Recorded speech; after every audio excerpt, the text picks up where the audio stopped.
Introduction. This book is about success and what it really takes to earn it. It's time somebody told it to you straight. You've been bamboozled for too long. There's no magic bullet, secret formula, or quick fix.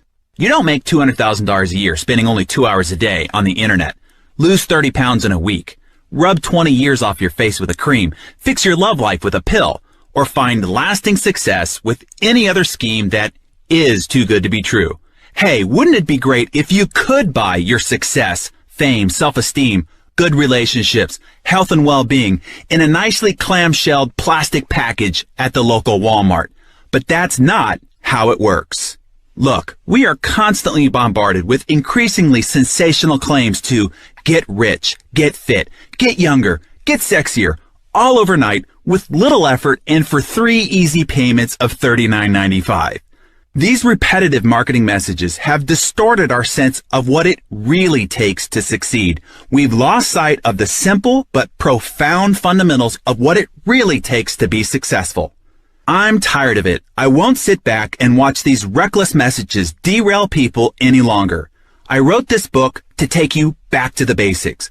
I'm going to help you clear the clutter and bring focus to the core fundamentals that matter. You will be able to immediately implement in your life the exercises and time-tested principles this book contains to produce measurable and sustainable results. I'm going to teach you to harness the power of the compound effect, the operating system that has been running your life, for better or for worse, whether you know it or not. Use this system to your advantage and you truly can revolutionize your life. You've heard you can achieve anything you set your mind to, right? Well, only if you know how. The compound effect is the operator's manual that teaches you how to master the system. When you do, there's nothing you can't obtain or achieve. So how do I know that the compound effect is the only process you need for ultimate success? Firstly, I've proven these principles to work in my own life, for real. Now, I hate it when authors beat their chest about their fame and fortune, but I think it's important that you know that I speak from personal experience, having done it myself. I'm offering you living proof, not regurgitated theory. The principles you'll read in this book are the reason why I was earning more than $1 million a year by age 24 and built a company to do more than $50 million by age 27. For the past 20 years, I've been intensely studying success and human achievement. My own life has been a personal laboratory of study and research. I've spent hundreds of thousands of dollars testing thousands of different ideas, resources, and philosophies.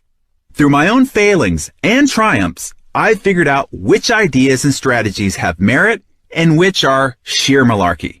My personal experience has proven that no matter what you learn or what strategy or tactic you employ, success comes as a result of the operating system of the compound effect. Secondly, for the past 16 years now, I've been a leader in the personal development industry, working closely with hundreds of top writers, speakers, and thought leaders. I've trained tens of thousands of entrepreneurs, advised many large companies, and personally mentored dozens of top CEOs and high-performance achievers. From thousands of those case studies, I've extracted what really matters and what works and what doesn't. Thirdly, as publisher of Success Magazine, I sift through thousands of article submissions and books, help choose the experts we feature in the magazine, review all of their material, and each month I interview a half-dozen top experts on a multitude of success topics and drill down to their best ideas. All day, every day, I am consuming, sorting, filtering, and wading through an ocean of personal achievement knowledge. Here's my point. When you have such an exhaustive view of an entire industry and the wisdom gained through studying the teachings and best practices of some of the world's most successful people, an amazing clarity emerges. The underlying fundamental truths become crystal clear. Having seen it, read it, and heard most of it, I can no longer be fooled by the latest gambit or self-proclaimed prophet with the newest quote-unquote scientific breakthrough. Nobody can sell me on the latest gimmick. I have too many reference points. I've gone down too many roads and learned the truth the hard way. As my mentor, the great business philosopher Jim Rohn said, there are no new fundamentals, Truth is not new, it's old. You've got to be a little suspicious of the guy who says, hey, come over here. I want to show you my new manufactured antiques. No, you can't manufacture new antiques. They're old. What this book is about, with all the unnecessary noise, fat, and fluff removed, is what really matters. What really works. Those half a dozen basics that, if focused on and mastered, constitute the operating system that can take you to any goal you desire and help you live the life you were meant to live. This book contains those half a dozen fundamentals. They comprise the operating system called the compound effect. Let me put it to you as simply as I can, and it's this. Success is not doing 5,000 things really well. Success is doing a half dozen things really well 5,000 times. So the key then is, what are those half dozen things, and how do you do them really well? That is what this book details. Now, before we dig in, I do have one warning. Contrary to commercial promotion, earning success is hard. The process is laborious, tedious, sometimes even boring. Becoming wealthy, influential, and world-class in your field is slow and arduous. Don't get me wrong though, you will see results in your life from following these steps almost immediately.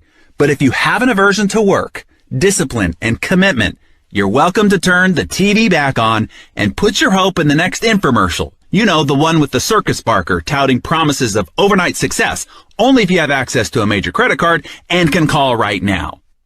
Here's the bottom line. You already know all that you need to succeed.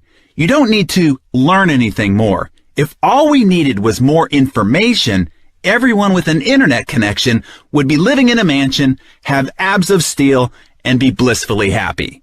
New or more information is not what you need. A new plan of action is.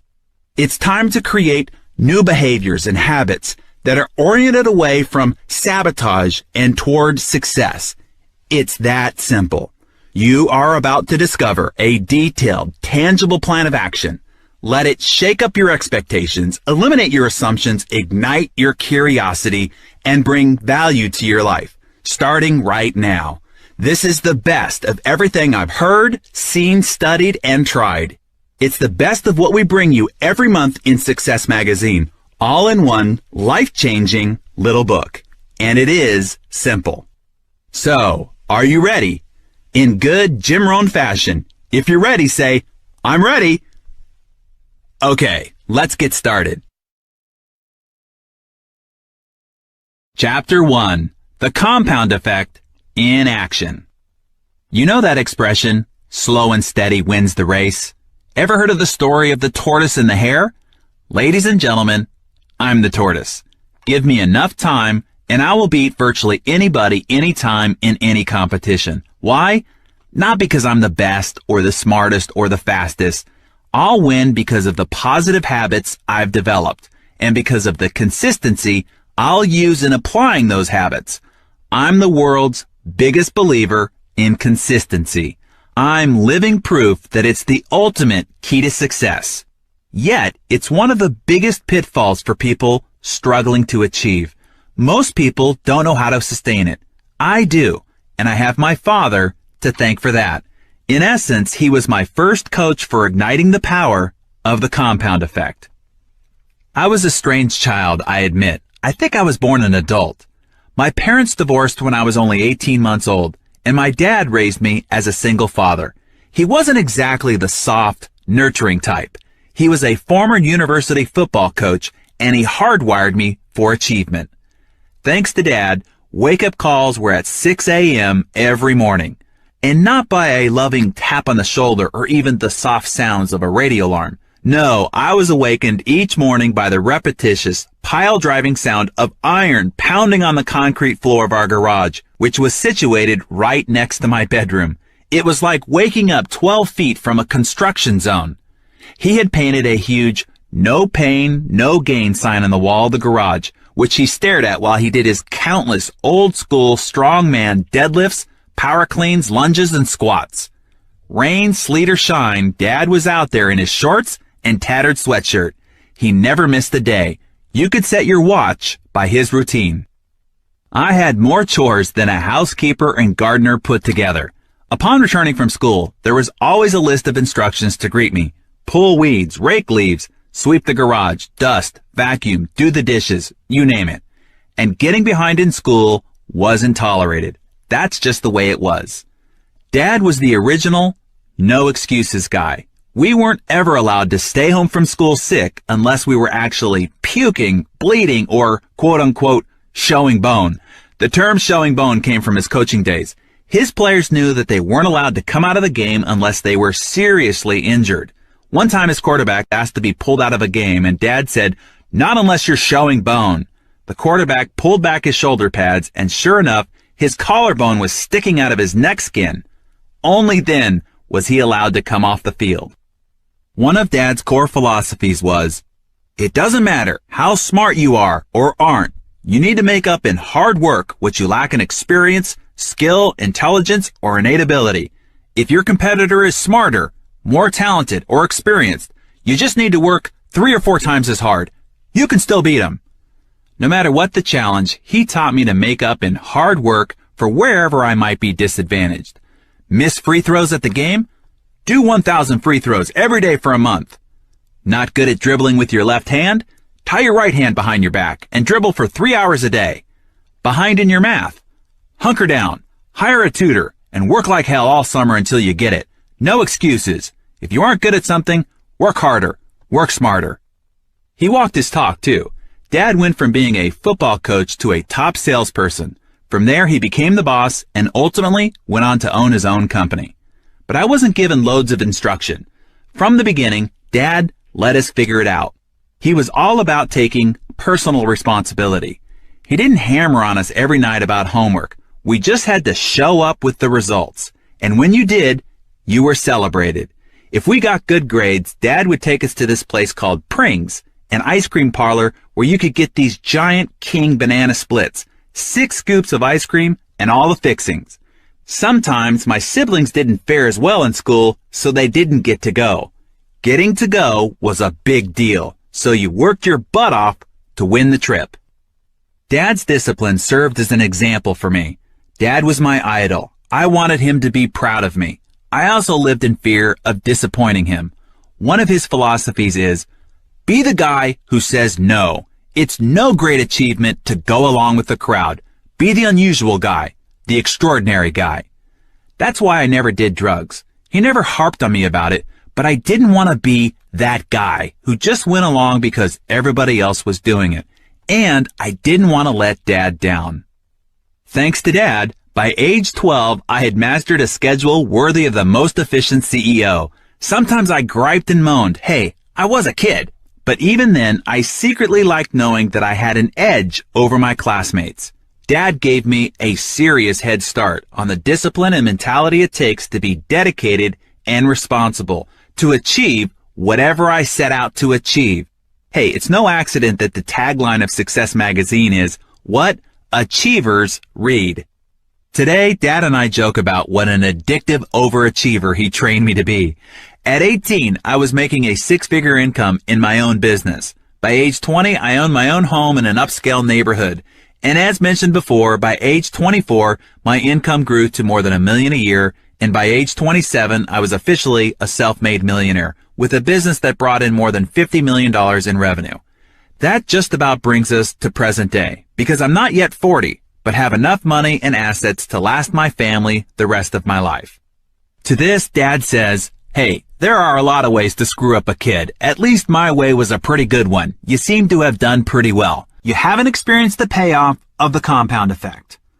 The compound effect is the principle of reaping huge rewards from a series of small, smart choices.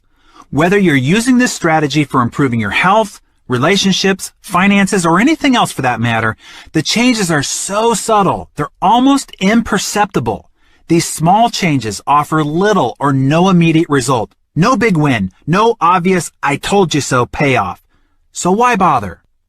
Most people get tripped up by the simplicity of the compound effect. For instance, they quit after the 8th day of running because they're still overweight. Or they stop practicing the piano after 6 months because they haven't mastered anything other than chopsticks. Or they stop making contributions to their IRA only after a few years because they could use the cash, and it doesn't seem to be adding up to much anyway. What they don't realize is that these small, seemingly insignificant steps, completed consistently over time, will create a radical difference. Let me give you a few detailed examples. Before the examples, remember this formula. Small, smart choices plus consistency plus time equal radical difference. Visible. Now understand, it's the same small mathematical growth improvement each day that makes the compounded penny worth $10,737,418.24 on day 31. More than 3 times your $3 million. In this example, we see why consistency over time is more important. On day 29, you've got $3 million. Penny Lane has around $2.7 million. It isn't until day 30 that she pulls ahead with $5.3 million. And it isn't until the very last day of this month-long ultra-marathon that your friend blows you out of the water and she ends up with the $10 million to your $3 million. Very few things are as impressive as the magic of compounding pennies. Amazingly, this force is equally powerful in every area of your life. Here's another example. 3 friends. Let's take 3 buddies who all grew up together. They live in the same neighborhood with very similar sensibilities. Each makes around $50,000 a year. They're all married. They have average health and body weight, plus a little bit of that dreaded marriage flab. Friend number 1, let's call him Larry, plods along doing as he's always done. He's happy, or so he thinks, but complains occasionally that nothing ever changes. Friend number 2, we'll call Scott. He starts making some small, seemingly inconsequential, positive changes. He begins reading 10 pages of a good book a day and listening to 30 minutes of something instructional or inspirational just on his commute to work. Scott wants to see changes in his life, but doesn't want to make a big fuss over it. He recently read an article with Dr. Mehmet Oz in Success Magazine and chose one idea from the article to start implementing in his life. He's going to cut out 125 calories from his diet every day. No big deal. We're talking about maybe a cup of cereal less, trading a can of soda for a bottle of seltzer, switching from mayo to mustard on a sandwich. All doable. He also started walking a couple extra thousand steps a day, less than a mile. No grand acts of bravery or effort, stuff anyone could do. But Scott is determined to stick with these choices, knowing that even though they're simple, he could also easily be tempted to abandon them.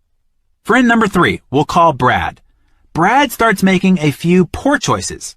He recently bought a new big screen TV so he can watch more of his favorite programs. He's been trying out some of those recipes he's seen on the Food Channel, some of those cheesy casseroles and the desserts that are his favorites.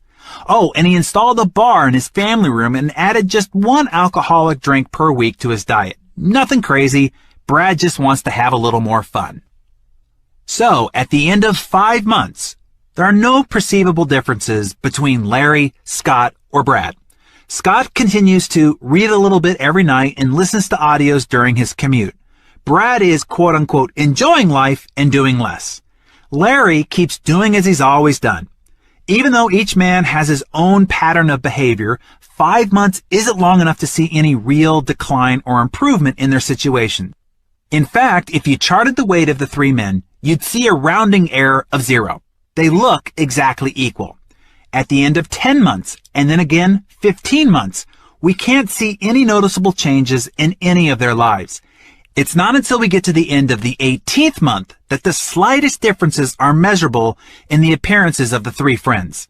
Even so, there's nothing of any valued consequence that they would recognize differing the 3 of them. But about month 25, we start seeing really measurable, visible differences. At month 27, we see an expansive difference. And by month 31, the change is startling. Brad is now fat while Scott is trim. By simply cutting out 125 calories a day. In just 31 months, Scott has lost 33 pounds. In case you're skeptical or curious, here's the math. 31 months equals 940 days. 940 days times 125 calories a day equals 117,500 calories saved. 117,500 calories saved times 1 pound divided by 3,500 calories equals 33.5 pounds lost. Now, on the other side of the equation, Brad ate only 125 calories more. Remember, as small as a bowl of cereal a day in the same time frame, and gained 33.5 pounds. Now he weighs 67 pounds more than Scott, but the differences are more significant than weight. Scott invested almost 1,000 hours in reading good books and listening to self-improvement audios. By putting his newly gained knowledge into practice, he's earned a promotion and a raise. Best of all, his marriage is thriving. Brad, he's unhappy at work, and his marriage is on the rocks. And Larry is pretty much exactly where he was 2.5 years ago, except now he's a little bit more bitter about it. By the way, let me jump off and talk a little bit more about Larry here. Larry represents the vast majority of people. They aren't climbing new heights and accomplishing great feats, and they aren't in a death spiral downward either. They are in what Tony Robbins called in our January 2009 interview in no man's land.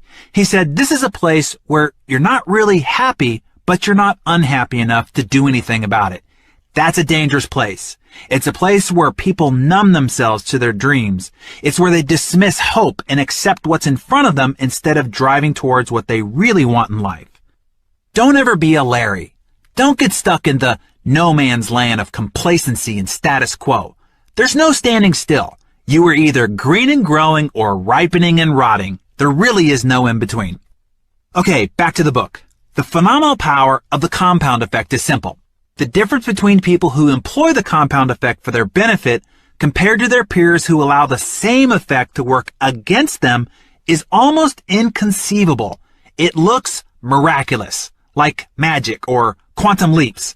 After 31 months or 31 years, the person who uses the positive nature of the compound effect appears to be a overnight success.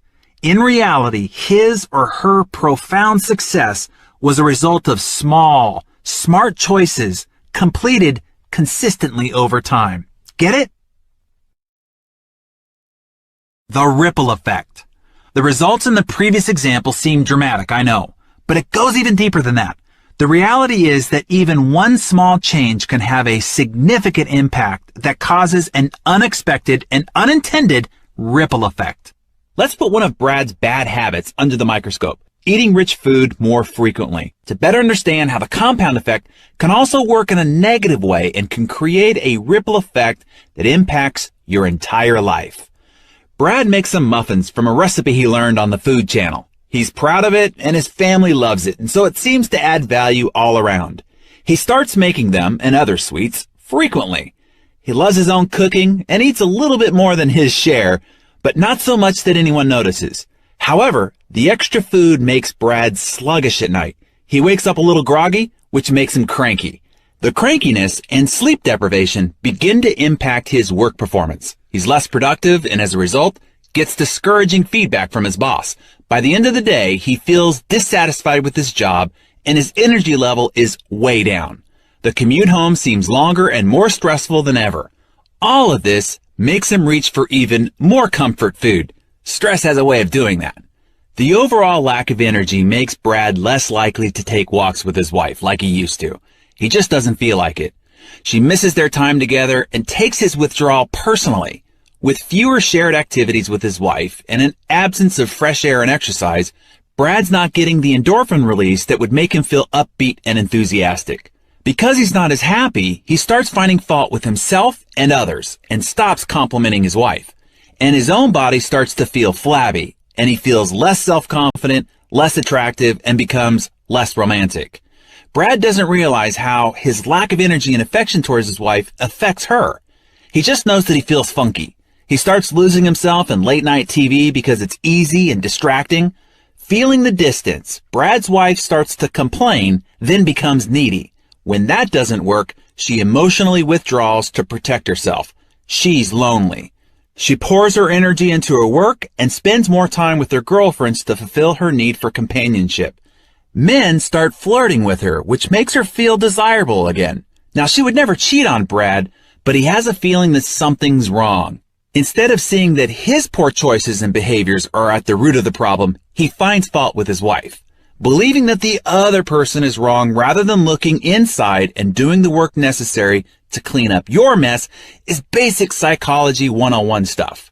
In Brad's case, he doesn't know to look inside. They don't offer self-improvement or relationship advice on Top Chef or his other favorite crime shows. Now, if he had read the personal development books his buddy Scott has read, maybe he would have learned about ways to change negative habits and start making vegetable juices instead of desserts, at least some of the time. Unfortunately for Brad, the small choices he made on a daily basis created that ripple effect that wreaked havoc on every area of his life. Now, of course, all that calorie counting and intellectual stimulation has had the opposite effect with Scott, who's now reaping the bounty of positive results. It's that simple. With enough time and consistency, the outcomes become visible. Better yet, they're totally predictable. The compound effect is predictable and measurable, and that's great news. Isn't it comforting to know that you only need to take a series of tiny steps consistently over time to radically improve your life? Doesn't that sound easier than mustering up some grand show of bravery and heroic strength only to wear yourself out and have to drum up all that energy again at a later date for another try, which will most likely be unsuccessful as well? I'm exhausted just thinking about it. But that's what people do. We've been conditioned by society to believe in the effectiveness of great displays of massive effort. Heck, it's downright all-American. Success, old school. The most challenging aspect of the compound effect is that we have to keep working away at it for a while, consistently and efficiently, before we begin to see the payoff. Our grandparents knew this, though. They didn't spend their evenings glued to the TV watching infomercials about how to have thin thighs in 30 days or a real estate kingdom in 6 months. I bet your grandparents worked 6 days a week, from sun up to sundown, using the skills they learned in their youth and repeating them throughout their entire life. They knew the secret was hard work, discipline, and good habits. It's always interesting to me that wealth tends to skip a generation. Overwhelming abundance often leads to a lackadaisical mentality, which brings about a sedentary lifestyle. Children of wealth are especially susceptible. They weren't the ones who developed the discipline and character to create the wealth in the first place. So it makes sense that they might not have the same sense of value for wealth or understand what's necessary to keep it. We frequently see this entitlement mentality in children of royalty, movie stars, and corporate executives, and to a lesser degree, in children and adults everywhere. As a nation, our entire populace seems to have lost appreciation for the value of a strong work ethic. We've had 2, if not 3 generations of Americans who have known great prosperity, wealth, and ease. Our expectations of what it really takes to create lasting success, like grit, hard work, and fortitude, they just aren't alluring and thus have been mostly forgotten. We've lost respect for the strife and struggle of our forefathers. The massive effort they put forth instilled discipline, chiseled their character, and stroked the spirit to brave new frontiers.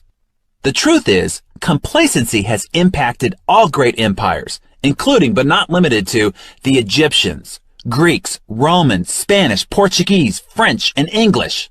Why? Because nothing fails like success. Once dominant empires have failed every time. For this reason, people get to a certain level of success and get too comfortable. Having experienced extended periods of prosperity, health, and wealth, we become complacent. We stop doing what we did to get us there. We become like the frog in the boiling water that doesn't jump to his freedom because the warming is so incremental and insidious that he doesn't notice that he's getting cooked. If we want to succeed, we need to recover our grandparents' work ethic. It's time to restore our character, if not for the sake of saving America, at least for your own greater success and achievement. Don't buy into the genie in a lamp idea. You can sit on your couch waiting to attract checks into your mailbox, rub crystals together, walk on fire, channel that 2,000-year-old guru, or chant affirmations if you want to, but much of that is hocus-pocus commercialism, manipulating you by appealing to your weaknesses. Real and lasting success requires work, and lots of it. I have a quick, real-time story to illustrate this nothing fails like success concept. A great new restaurant opened up close to my home on the beach in San Diego. In the beginning, the place was always immaculate. The hostess had a big, welcoming smile for everyone. The service was impeccable. The manager always came over to assure it. And the food was sensational. Soon people lined up to eat there and would often wait more than an hour to be seated. Then, unfortunately, the restaurant staff began to take its success for granted. The hostess became snooty, the service staff disheveled and curt, and the food hit or miss. The place was out of business within 18 months. They failed because of their success, or rather, because they stopped doing what made them successful to begin with. Their success clouded their perspective, and they slacked off. Microwave mentality. Understanding the compound effect will rid you of the instant results expectation. The belief success should be as fast as your fast food, your 1-hour glasses, your 30-minute photo processing, your overnight mail, your microwave eggs, your instant hot water, and text messaging. Enough, okay? Promise yourself that you're gonna let go, once and for all, your lottery winner expectations. Because, let's face it, you only hear the stories about the one winner, not the millions of losers. That person you see jumping up and down in front of the Vegas slot machine or at the horse track race doesn't reveal the hundreds of times that same person lost. If we go back to our mathematical chance of a positive result again, we have a rounding error of 0, as in you have about 0 chance of winning. Harvard psychologist Daniel Gilbert, author of Stumbling on Happiness, says, if we gave lottery losers each 30 seconds on TV to announce not I won, but I lost, it would take almost 9 years to get through the losers of a single drawing. When you understand how the compound effect works, you won't pine for quick fixes or silver bullets. Don't try to fool yourself into believing that a mega successful athlete didn't live through regular bone-crushing drills and thousands of hours of practice. He got up early to practice and kept practicing long after others had stopped. He faced the sheer agony and frustration of the failure, loneliness, hard work, and disappointment it took to become number one. By the end of this book, or even before, I want you to know it in your bones that the only path to success is through a continuum of mundane, unsexy, unexciting, and sometimes difficult daily disciplines compounded over time. Know, too, that the results, the life, and the lifestyle of your dreams can be yours when you put the compound effect to work for you. If you use the principles outlined in the compound effect, you will create a fairy tale ending. Okay, have I made my point? Good. Now, before we go into the next chapter, I want to remind you that in the book, I provide you with a summary of action steps, taking the key principles that we've covered in Chapter 1 so you can start integrating them into your life. Remember this, knowledge is not power. It's potential power. It's like energy in a light switch. Until you turn it on, taking action, the power is useless. Knowledge uninvested is wasted. Or as Jim Rohn would say, ideas without action leads to delusion. So don't forget to go back, capture the key points, and start taking action on them today. Now, coming up in the next chapter, we will focus on the one thing that controls your life. Every victory or defeat, triumph or failure has started with this. Everything you have or don't have in your life right now has been because of this. Learn to change this, and you can change your life. Let's discover what this is.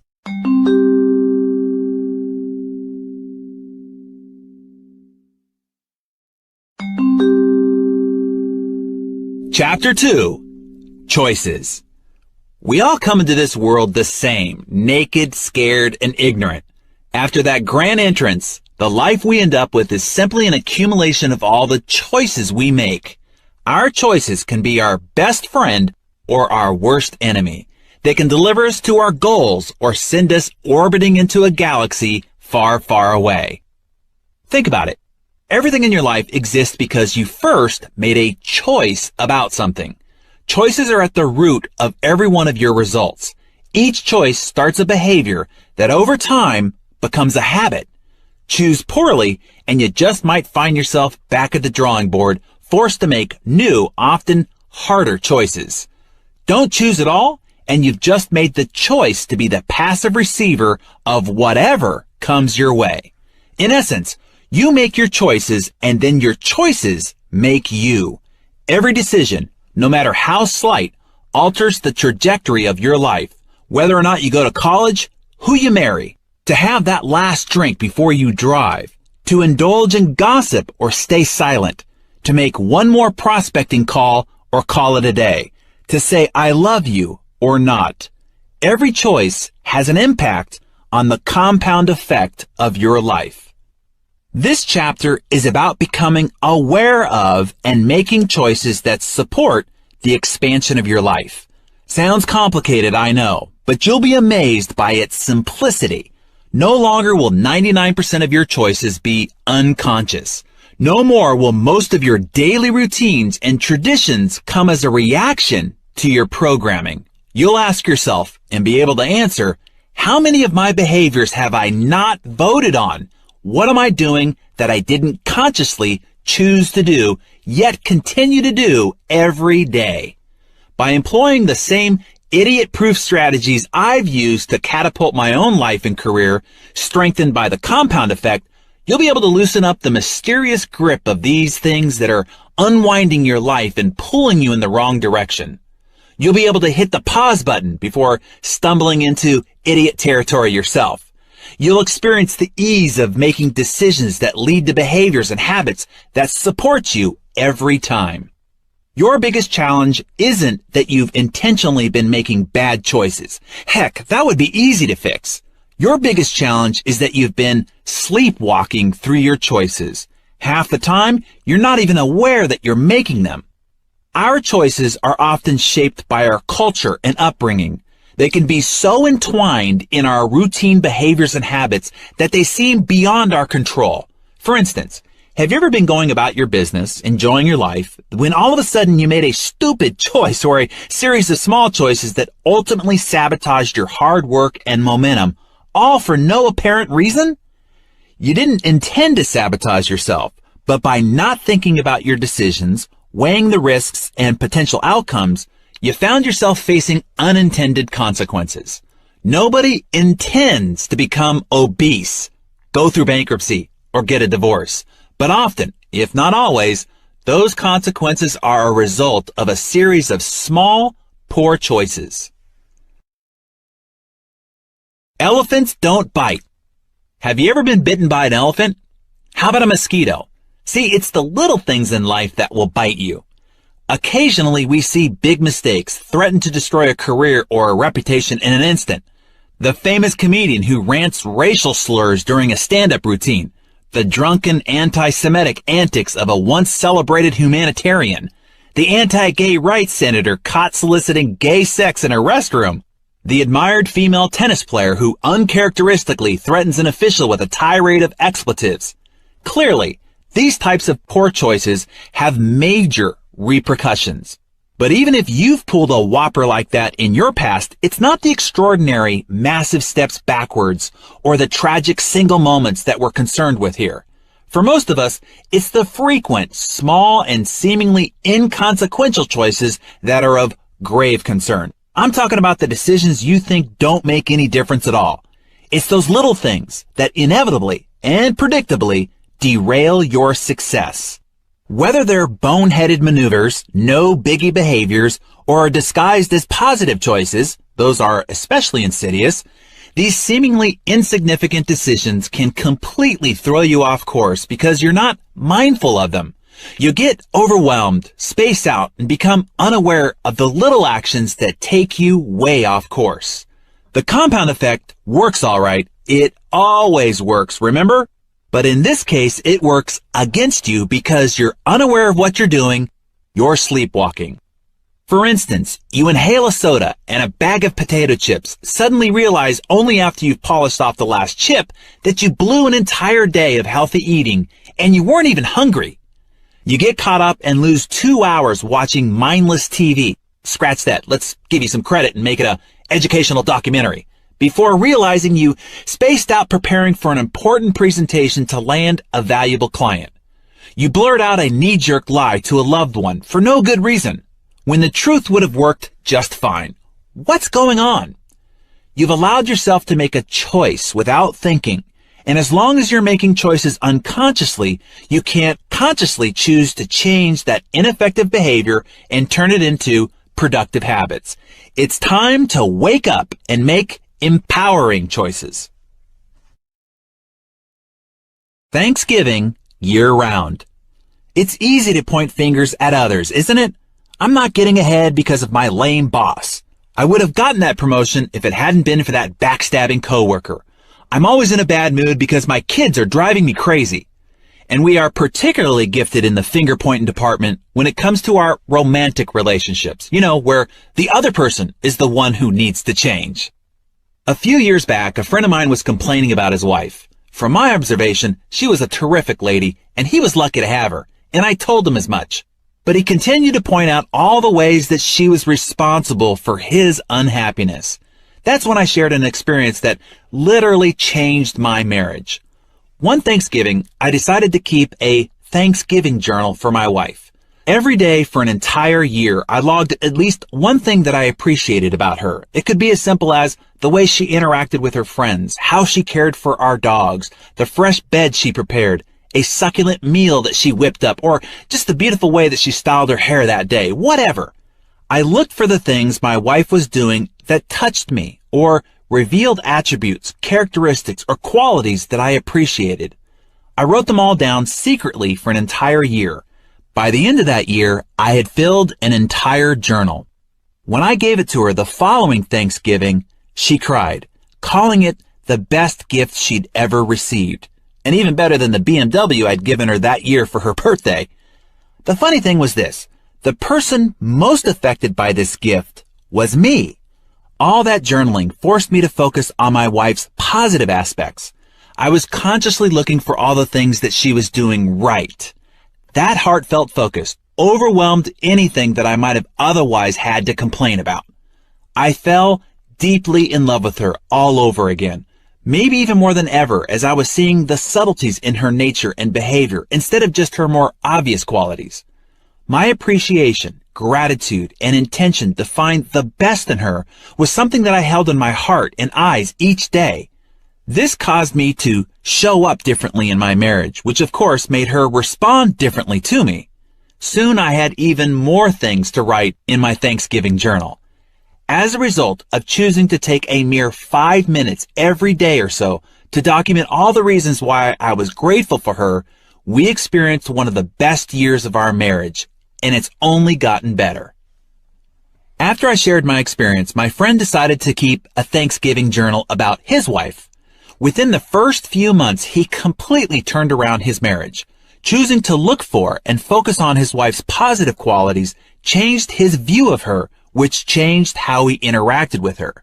As a result, she made different choices about the way she responded to him. The cycle perpetuated, or shall we say, compounded. Let me jump off script here for a second. Before we move past the concept of gratitude, let me pass on a little tip Montel Williams shared with me that I've incorporated into my life that's really helped my mind focus on the abundance and blessings I enjoy. I use this strategy right before I go to sleep so that my mind spends the night conjuring up ways to create more abundance and blessings. Here's what Montel told me. He said, put a little piece of paper by your bed with a pen. I use a journal so I can archive these great thoughts. And before you go to sleep, I want you to write down 3 things that happened today that you're thankful for.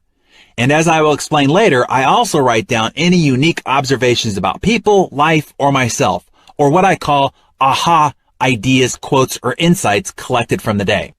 Another insight from John Maxwell is to not only identify and enjoy the feeling of being grateful, but also express that feeling to others. Let me read to you what he said to me backstage at an interview at one of our success symposiums. He said, "You know, our attitude is a choice, and to be grateful is a choice. And I know a lot of people who have a lot of blessings that aren't really grateful. I also know a lot of people who have very little and are very grateful. So it's not what you have. It's not possessions. It's not where you've arrived positionally. I think it's a spirit, and the attitude of gratitude to me is saying there have been others in my life that have done things for me I couldn't have done for myself. And the way to express, I think, indebtedness to people is by being grateful to them. The person that says, well, I'm grateful, I've just never expressed it, that's not adding value to anyone." Key point, John. So the lesson here is not only look for what you appreciate, but give that appreciation to others. And as the saying goes, what you appreciate appreciates. Let's get back to the book. Owning 100%. We are all self-made men and women, but only the successful take credit for it. I was 18 when I was introduced to the idea of personal responsibility at a seminar, and that concept completely transformed my life.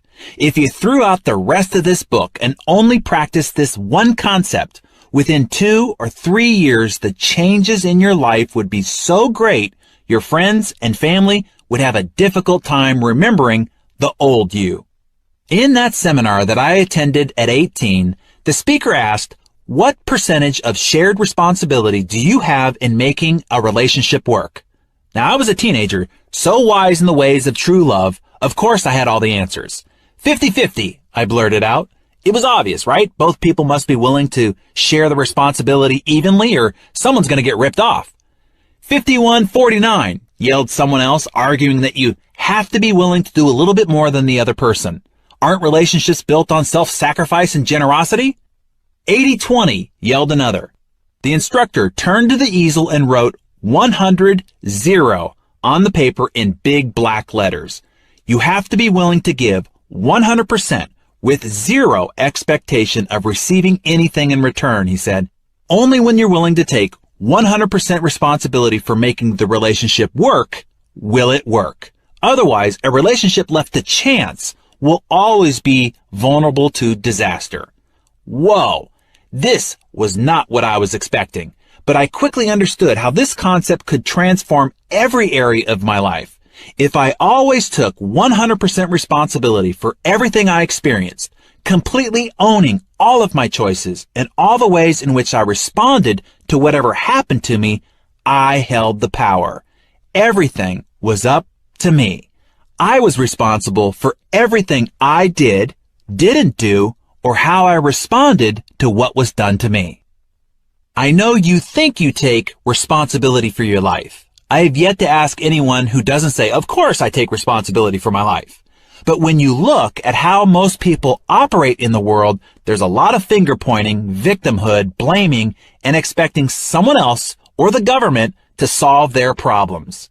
If you've ever blamed the traffic because you're late, or decided that you're in a bad mood because of something your kid, spouse, or coworker did, you're not taking 100% responsibility. You arrived late because your printer was busy? Maybe you shouldn't have waited until the last minute. Your coworker messed up the presentation? Shouldn't you have double-checked it before delivering it? Not getting along with your unreasonable teen? There are countless fantastic books and classes to help you learn how to deal. You alone are responsible for what you do, don't do, or how you respond to what's done to you. This empowering mindset revolutionized my life. Luck, circumstances, or the right situation wasn't what mattered. If it was to be, it was up to me. I was free to fly. No matter who was elected president, how badly the economy tanked, or what anybody said, did, or didn't do, I was still 100% in control of me. Through choosing to be officially liberated from the past, present, and future victimhood, I hit the jackpot. I had the unlimited power to control my destiny. Getting lucky. Maybe you believe you're simply just unlucky. But really, that's just another excuse. The difference between becoming fabulously rich, happy, and healthy, or broke, depressed, and unhealthy is the choices you make throughout your life. Nothing else will make the difference. Here's the thing about luck. We are all lucky. If you are on the right side of the dirt, have your health, and a little food in your cupboard, you are incredibly lucky. Everyone has the opportunity to be lucky, because beyond having the basics of health and sustenance, luck simply comes down to a series of choices. When I asked Richard Branson if he felt luck played a part in his success, he answered, "Yes, of course, we're all lucky. If you live in a free society, you are lucky.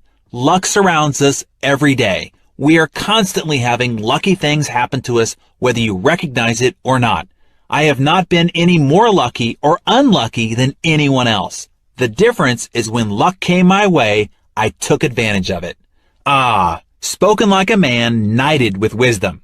While we're on the topic, it's my belief that the old adage we often hear, luck is when opportunity meets preparation, isn't enough.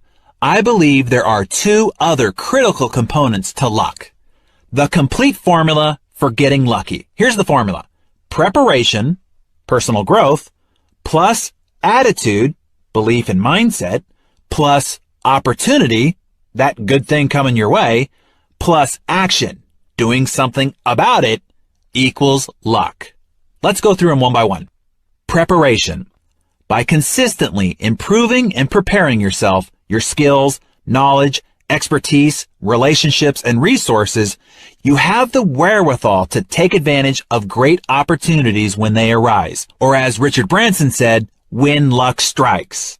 Then you can be like Arnold Palmer, who told us in his Success Magazine feature February 2009, "It's a funny thing. The more I practice, the luckier I get." Attitude. This is where luck evades most people, and where Sir Richard is spot on with his belief that luck is all around us. It's simply a matter of seeing situations, conversations, circumstances as fortuitous. You cannot see what you don't look for, and you cannot look for what you don't believe in. Opportunity. It is possible to make your own luck, but the luck I'm talking about here isn't planned for, or it comes faster or differently than expected. In this stage of the formula, luck isn't forced. It's a natural occurrence and often shows up seemingly of its own accord. And action. This is where you come in. However, this luck was delivered to you from the universe, God, the Lucky Charms, leprechaun, or from whomever or whatever you associate delivering your good fortune. It's now your job to act on it. This is what separates the Richard Bransons from the Joseph Wallingtons. Joseph who? Exactly. You've never heard of him. That's because he failed to take action on all the lucky things that happened to him. So, no more whining about the cards you were dealt, the great defeats you suffered, or any other circumstances. Countless people have had more disadvantages and greater obstacles than you, and yet they're wealthier and more fulfilled. Luck is an equal opportunity distributor. Lady Luck shines on us all. But rather than having your umbrella drawn, you gotta have your face to the sky. When it comes down to it, it's all you, baby. There's no other way around it. The high price of tuition at UHK, University of Hard Knocks.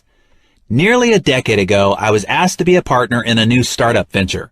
I invested a considerable sum of money into the deal and worked tirelessly on it for nearly 2 years before finding out that my partner had mismanaged and squandered all the cash. I lost more than $330,000.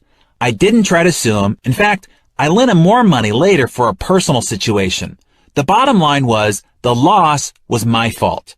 I agreed to be his partner without doing enough due diligence on his background and personal character.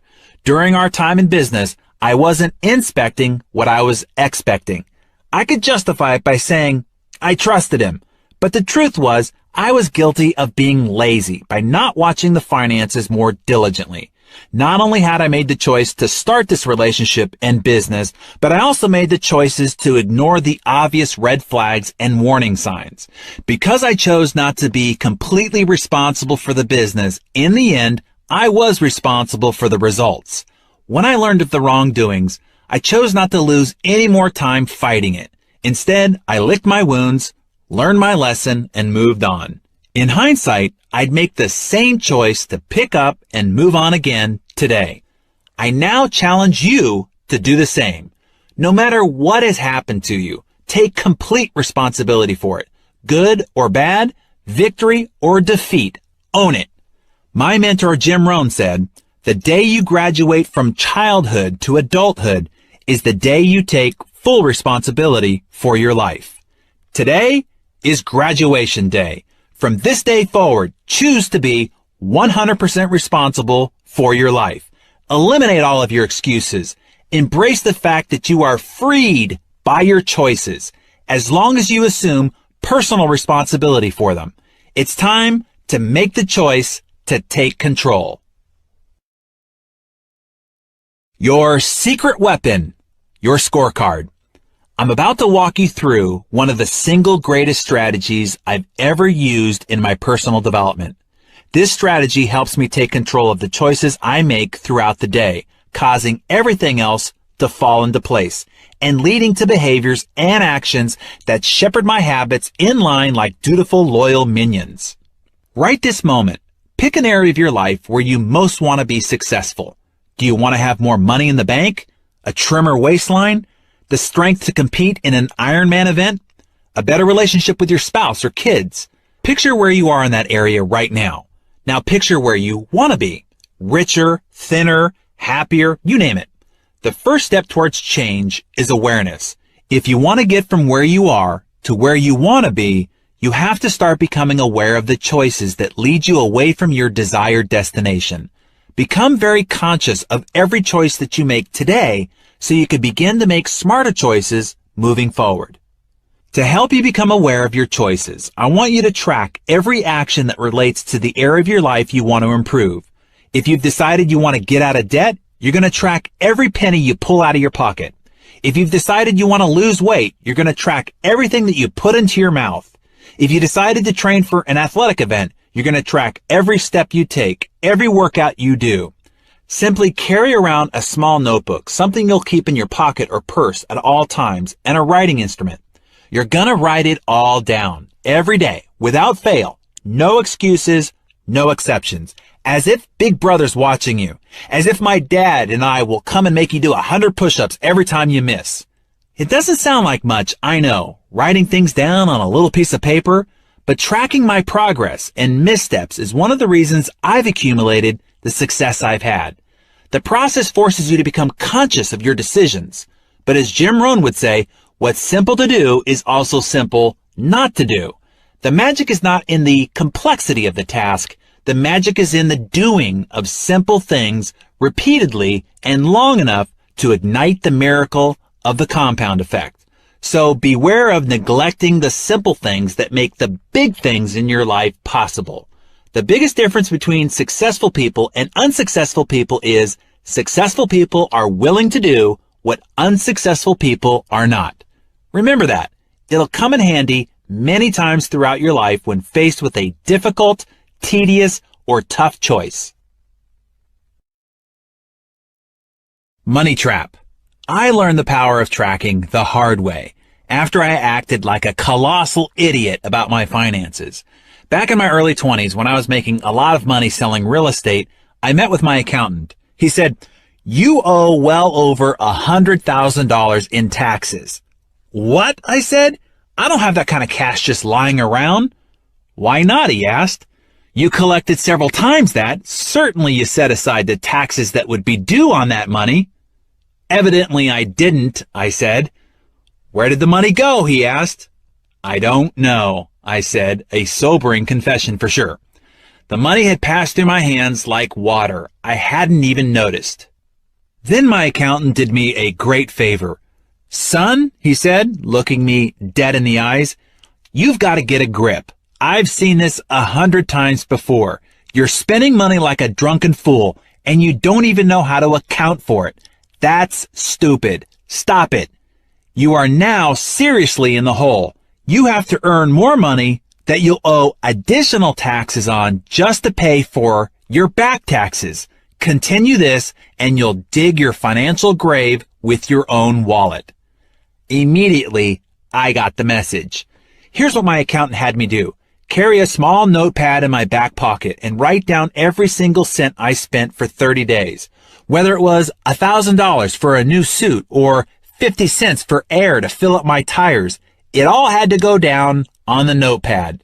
Wow, this brought an instantaneous awareness of the many unconscious choices I was making that resulted in money pouring out of my pockets. Because I had to log everything, I resisted buying some things just so I didn't have to take out the notepad and write it in that dang book. Keeping a money log for 30 days straight cemented a new awareness in me and created a completely new set of choices and disciplines around my spending.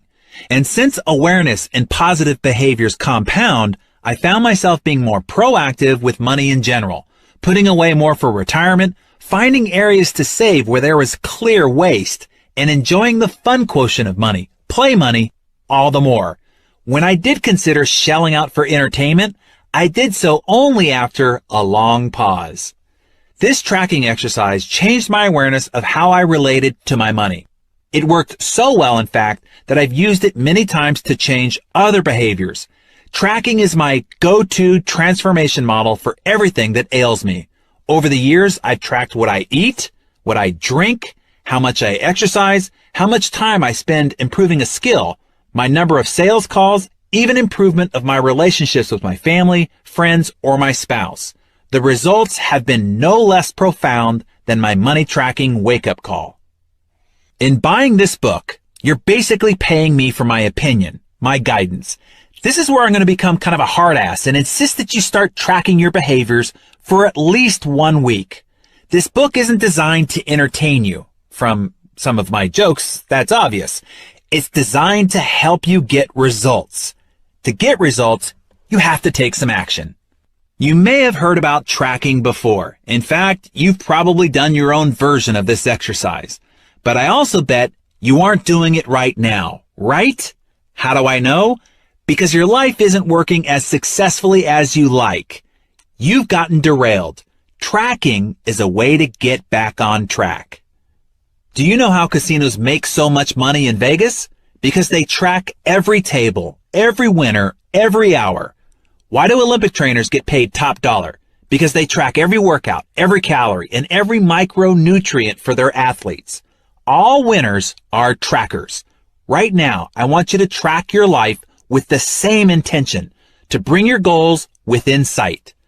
Tracking is a simple exercise. It works because it brings moment-to-moment awareness to the actions you take in the area of your life that you want to improve. You'll be surprised at what you will observe about your behavior. You cannot manage or improve something until you measure it. Likewise, you can't make the most of whom you are, your talents and resources and capabilities, until you are aware of and accountable for your actions. Every professional athlete and his or her coach track each performance down to the smallest minutia. Pitchers know their stats on every pitch in their repertoire.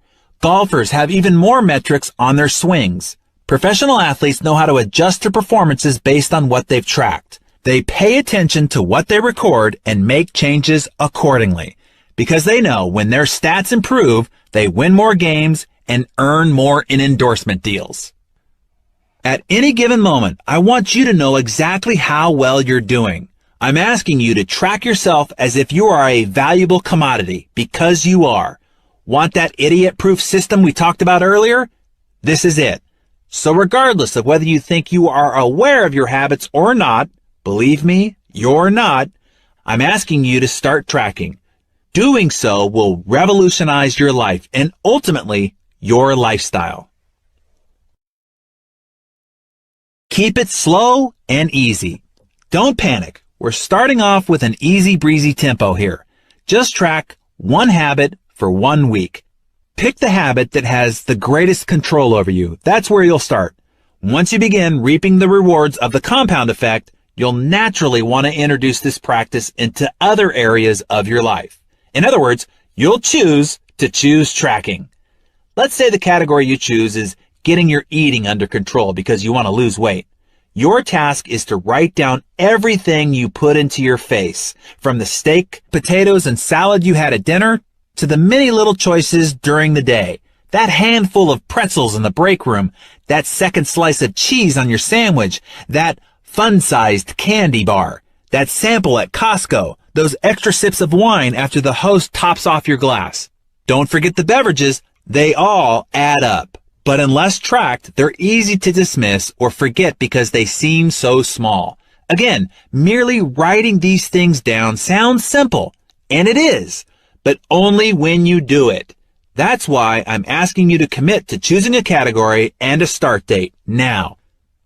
So, what will tracking look like? It will be thorough, as in organized, and relentless, as in constant. Each day, you'll start at the top of a fresh page and start keeping track. What happens after the first week of tracking? You'll probably be in shock. You'll be astonished at how those calories, pennies, minutes have been escaping you. You never even knew that they were there, let alone that they'd vanished. Now, keep going. You're going to track in this area for maybe 3 weeks. Maybe you're already groaning. I can hear it. You just don't want to do it. But trust me, you'll be so blown away by the results. After 1 week, you'll sign yourself up for another 2. I can practically guarantee it. Why 3 weeks? You've probably heard psychologists say that something doesn't become a habit until you've practiced it for 3 weeks or so. It's not an exact science, but it's a good benchmark, and it has worked for me. So ideally, I want you to stick with your choice to track your behaviors for 21 days. If you refuse, I'm not going to lose any sleep. Heck, it's not my waistline, cardiovascular health, bank balance, or relationship you're messing with. But seriously, you're reading this book or listening to this audio because you want to change your life, right? And I promised you it was going to take slow, steady work, didn't I? This one action isn't easy, but it is simple and doable. So do it. Promise yourself to start today. For the next 3 weeks, choose to carry around your own small notepad or a large one if that's more enticing to you, and write every single thing down in your category. What happens in 3 weeks? You move from the shock that follows the first week to the happy surprise of seeing how merely becoming conscious of your actions begins to shape them. You'll find yourself asking, do I really want that candy bar? I'm going to have to haul out my notebook and write it down, and I'll feel a little sheepish. That's 200 calories saved right there. Turn down that candy bar every day, and in a little more than 2 weeks, you will already have lost a pound. You'll start adding up that $4 coffee on the way to work and realize, holy cow, I've just spent $60 on coffee in 3 weeks. Hey, that's $1,000 a year. Or compounded, that's $51,833.79 in 20 years. How much do you really need to stop for that coffee now? Come again, you say? Am I saying that your $4 a day coffee habit is going to cost you $51,833.79 in 20 years? Yes, I am. Did you know that every dollar you spend today, no matter where you spend it, is costing you nearly $5 in only 20 years and $10 in 30 years? That's because if you took $1 and invested it at 8%, in 20 years, that dollar would be worth almost $5.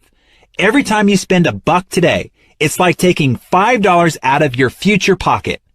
I used to make the mistake of looking at a price tag and thinking that if an item was listed as $50, it cost me $50. Well, yes, in today's dollars, but take that $50 and look at the value it cost me over the next 20 years by not depositing it into my investment account, and it's really worth 4 or 5 times that amount.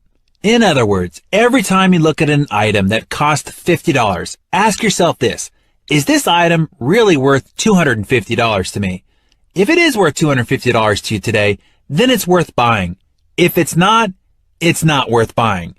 Keep that in mind the next time you go to a place like Costco with all sorts of amazing things you didn't know you had to have. You go in to buy $25 worth of necessities and you walk out with $400 of stuff instead. I know, my garage looks like a Costco graveyard. Next time you walk into one of those bargain basement stores, assess things from this future value standpoint. Chances are you'll put down that $50 crepe maker so your future you will have $250 more in the bank. Make the correct choice every day, every week for many years, and you can quickly see how you could become financially abundant. When you track with this awareness, you'll find yourself showing up in your life very differently. You'll be able to ask yourself, is having a coffee once every workday worth the eventual price of a Mercedes-Benz? Because that's what it's costing you. Even more than that, you're not sleepwalking anymore. You are aware and conscious and making better choices. All from that little notebook and pen. Simply amazing, isn't it? The unsung, unseen hero. Once you start tracking your life, your attention will be focused on the smallest things that you're doing right, as well as the smallest things that you're doing wrong. And when you choose to make even the smallest course corrections consistently over time, you'll begin to see amazing results. But don't expect immediate fanfare. When I say small course corrections, I'm talking truly invisible. Chances are, no one's going to even notice them anytime soon. There will be no applause. No one's going to send you a congratulations card or a trophy for these disciplines. And yet, eventually, their compounding effect will result in an exceptional payoff. It's the littlest disciplines that pay off over time. The effort and preparation for the great triumph that happened when no one was looking. And yet the results are exceptional. A horse wins by a nose, but gets 10 times the prize money. Is the horse 10 times faster? No, just a little bit better. But it was those extra laps around the track, the extra discipline in the horse's nutrition, or the extra work by the jockey that made the results a slight bit better with compounded rewards. After hundreds of tournaments played and thousands of strokes tallied, the difference between the number 1 ranked golfer and the number 10 golfer is an average of only 1.9 strokes. But the difference in prize money is 5 times, over 10 million versus 2 million. The number 1 golfer isn't 5 times better, not even 50% better, or even 10% better. In fact, the difference between his average score is only 2.7% better. Yet the results are 5 times greater. That's the power of little things adding up. It's not the big things that add up in the end. It's the hundreds, thousands, or millions of little things that separate the ordinary from the extraordinary. To be 1 stroke better requires countless little things that don't get accounted for when you're putting on the green jacket. Let me give you a few more ways tracking small changes can result in huge payoffs. Take a walk. I was mentoring a CEO of a sizable company doing more than $100 million in sales annually. Phil was an entrepreneur and the founder of the company. The company was doing fine, but I detected a lack of engagement, trust, and enthusiasm in the culture of his organization. I wasn't too surprised to learn it turns out that Phil hadn't been in parts of his own building for more than 5 years. He'd never spoken personally to more than 80% of his staff. He basically lived in a bubble with his management team. I asked Phil to track just one change. 3 times a week, he had to step out of his office and walk around the building. His goal was to seek out at least 3 people whom he saw doing things right or had heard good things about and give them some personal acknowledgement of his appreciation. This one small change in his behavior took less than an hour a week, but had massive effects over time. The employees Phil took the time to recognize began to go the extra mile and work hard to earn his greater appreciation. Other employees started to perform better, observing that great effort was recognized and appreciated. The ripple effect of their new attitude transferred to their customer interactions, improving the customer's experience with the company, increasing repeat and referral business, which increased everyone's pride. That simple change over a period of 18 months did a complete 180 in the company culture. Net profits grew by more than 30% during that time, utilizing the same staff and 0 additional investment in marketing. all because Phil committed to one small, seemingly insignificant step done consistently over time. Money tree. 12 years ago, I had a wonderful assistant, Kathleen. She earned $40,000 a year at the time. One day, she was asked to manage the registration table situated at the back of the room during one of my lectures on entrepreneurship and wealth building. The next week, she came into my office and said, "I heard you talking about saving 10% of everything you earn.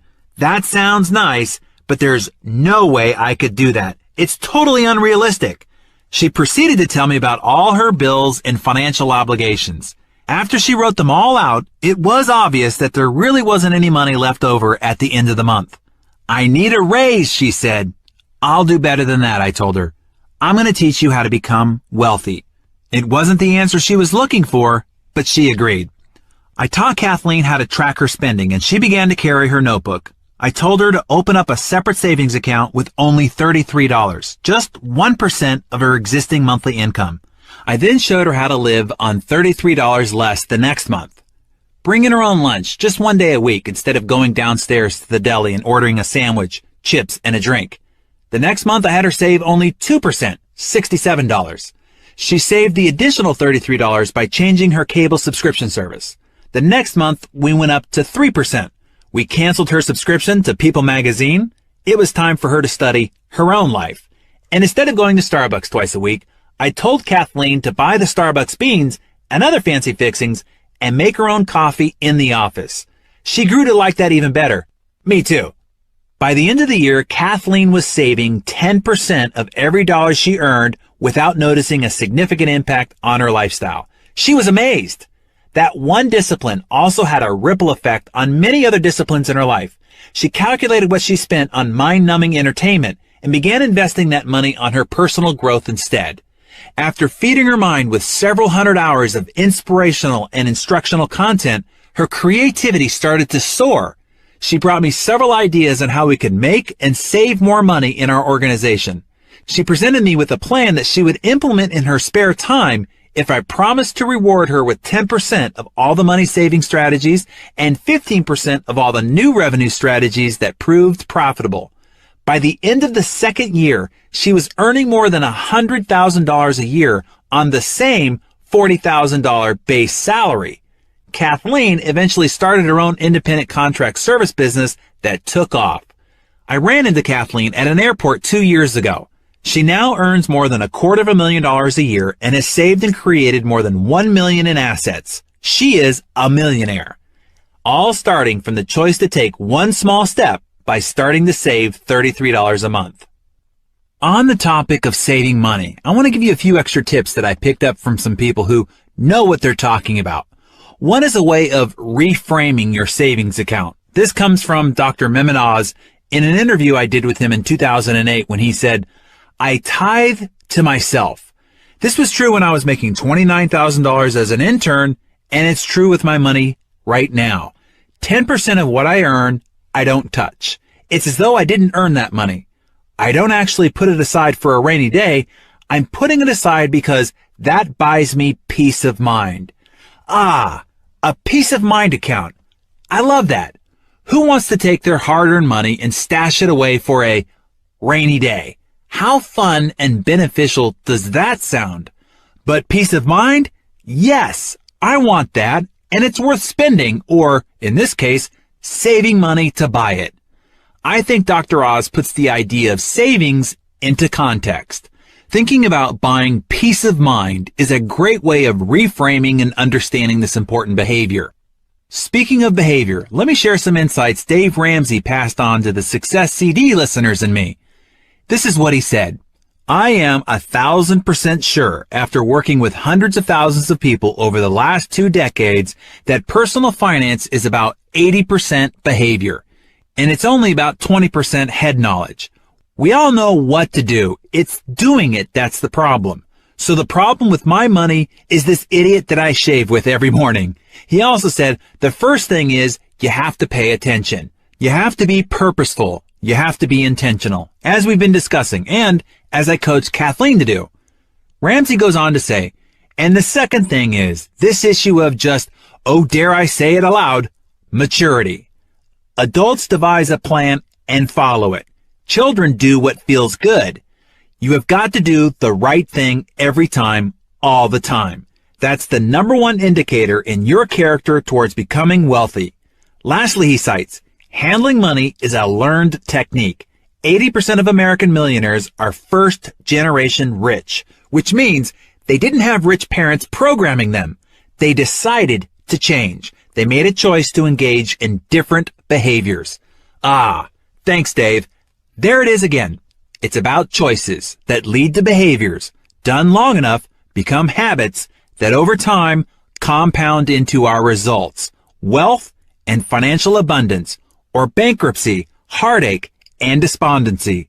The choices are small, the behavior changes almost unnoticeable, but the outcomes are profound by comparison. Time is of the essence.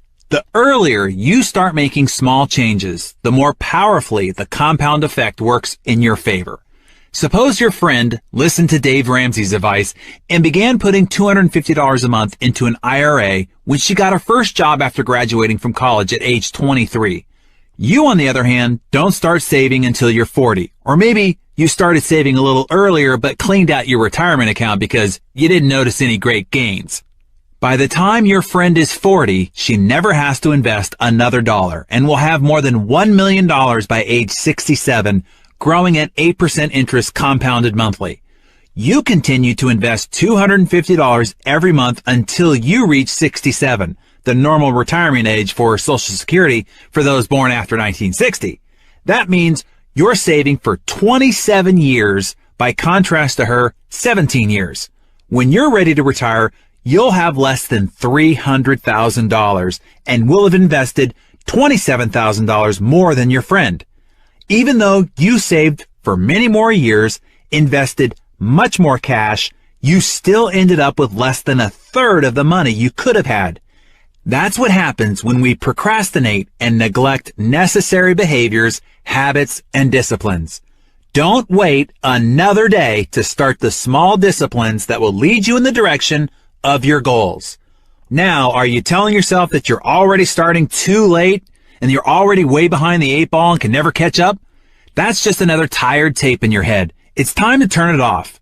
It's never too late to reap the benefits of the compound effect. Suppose you've always wanted to play the piano, but it feels too late because you're about to turn 40. If you start now, by the time you're at retirement age, you could be a master, as you will have been playing for 25 years. The key is to start now. Every great act, every fantastic adventure starts with small steps. The first step always looks harder than it actually is. But what if 25 years is too long? What if you've only got time or patience for 10 years? In Brian Tracy's book, Focal Point, he models how to improve any area of your life by 1,000%. Not 10% or even 100%, but 1,000%. Let me outline it for you. All you have to do is improve yourself, your performance, your output, and your earnings by 0.1% each workday. Yeah, you even get to slack off on the weekends. That's 1/1000th. Do you think you could do that? Of course. Anyone can do that. Simple. Do it each day of the week and you'll improve by 0.5% each week. Translation? Not much. Equaling 2% each month, which compounded adds up to 26% each year. Your income now doubles each 2.9 years. By year 10, you could be performing and earning 1,000% of what you're earning right now. Isn't that amazing? You don't have to put in 1,000% more effort or work 1,000% more hours. Just 0.1% improvement each day. That's it. While we're on this topic, when I asked Donnie Deutsch what the most important ingredient to success was, this was his answer. The most important thing I say is, are you learning every day? Are you growing every day? Are you being challenged every day? That is the key to success. The day that stops happening, the world is going to turn in the wrong direction for you. Harvey Mackay said it this way: you don't go to school once for a lifetime. You're in school all of your life. And of course, Jim Rohn said it to me this way: formal education will make you a living, which is fine, but self-education will make you a fortune, which is super fine. And lastly, this concept of constant and never-ending improvement is echoed in every endeavor.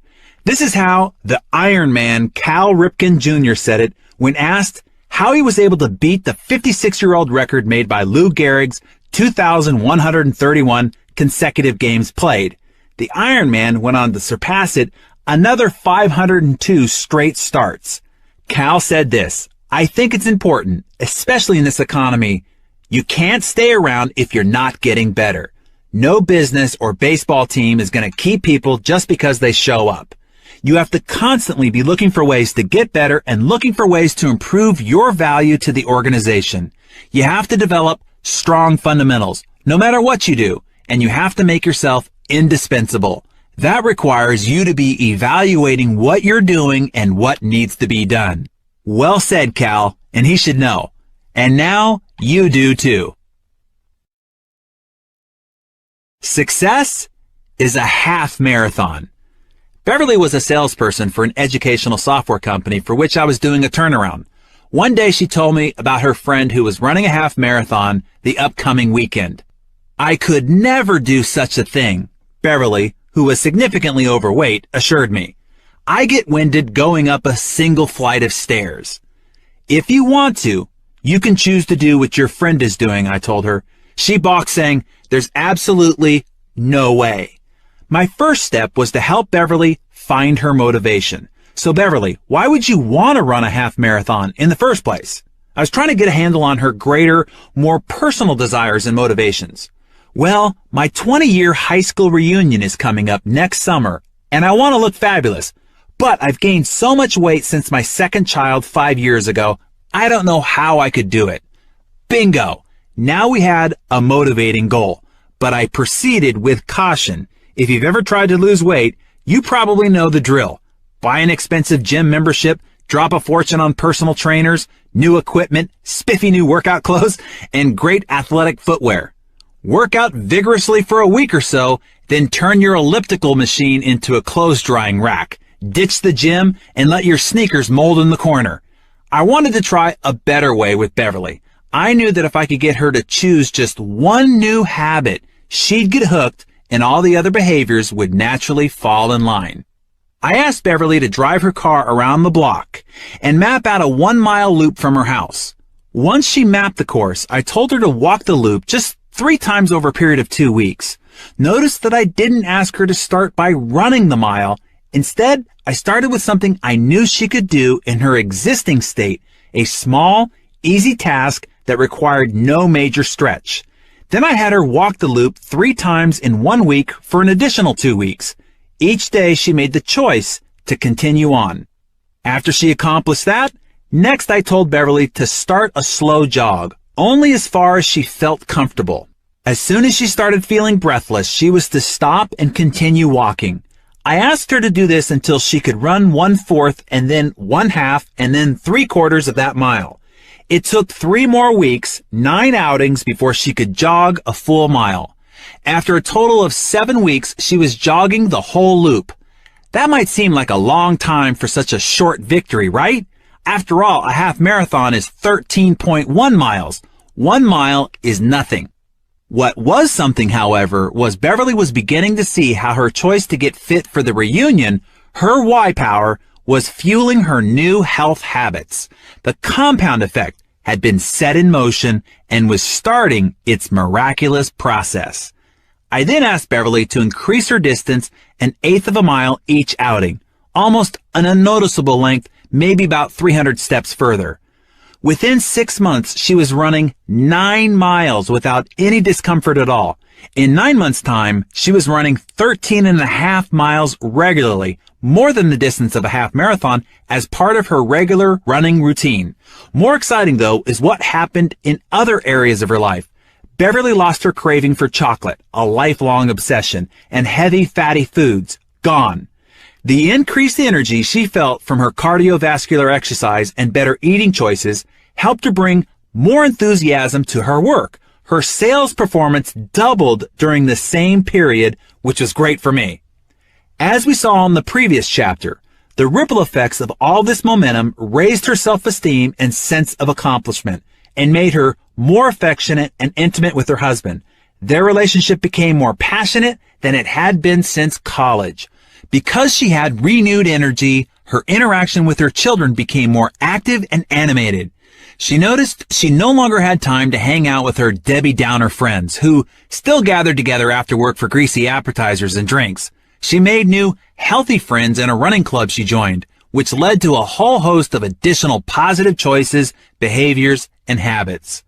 Following that first conversation in my office and Beverly's decision to find her why power and commit to a series of small steps, she lost more than 40 pounds, becoming a walking and running billboard for fit and empowered women. Today, Beverly regularly runs full marathons. Your life is a product of your moment-to-moment choices.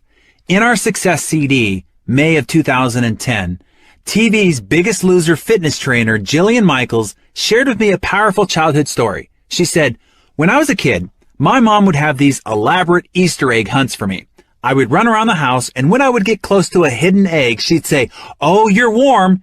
You know, you're getting closer to it. Oh, you're on fire.' And when you move away from the egg, she'd go, 'Oh, you're cold. You're freezing.'"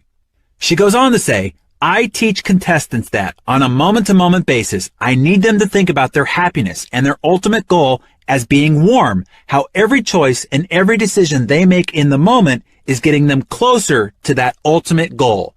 Since your outcomes are the result of your moment-to-moment choices, you have incredible power to change your life by changing those choices. Step by step, day by day, your choices will shape your actions until they become habits, where practice makes them permanent." Losing is a habit. So is winning. Now let's work on permanently instilling winning habits into your life. Eliminate sabotaging habits and instill the needed positive habits, and you can take your life in any direction you desire, to the heights of your greatest imagination. Let me show you how. Before we go into chapter 3, I want to remind you once again, go to the book, look at the summary action points, and be sure that you're implementing them into your life.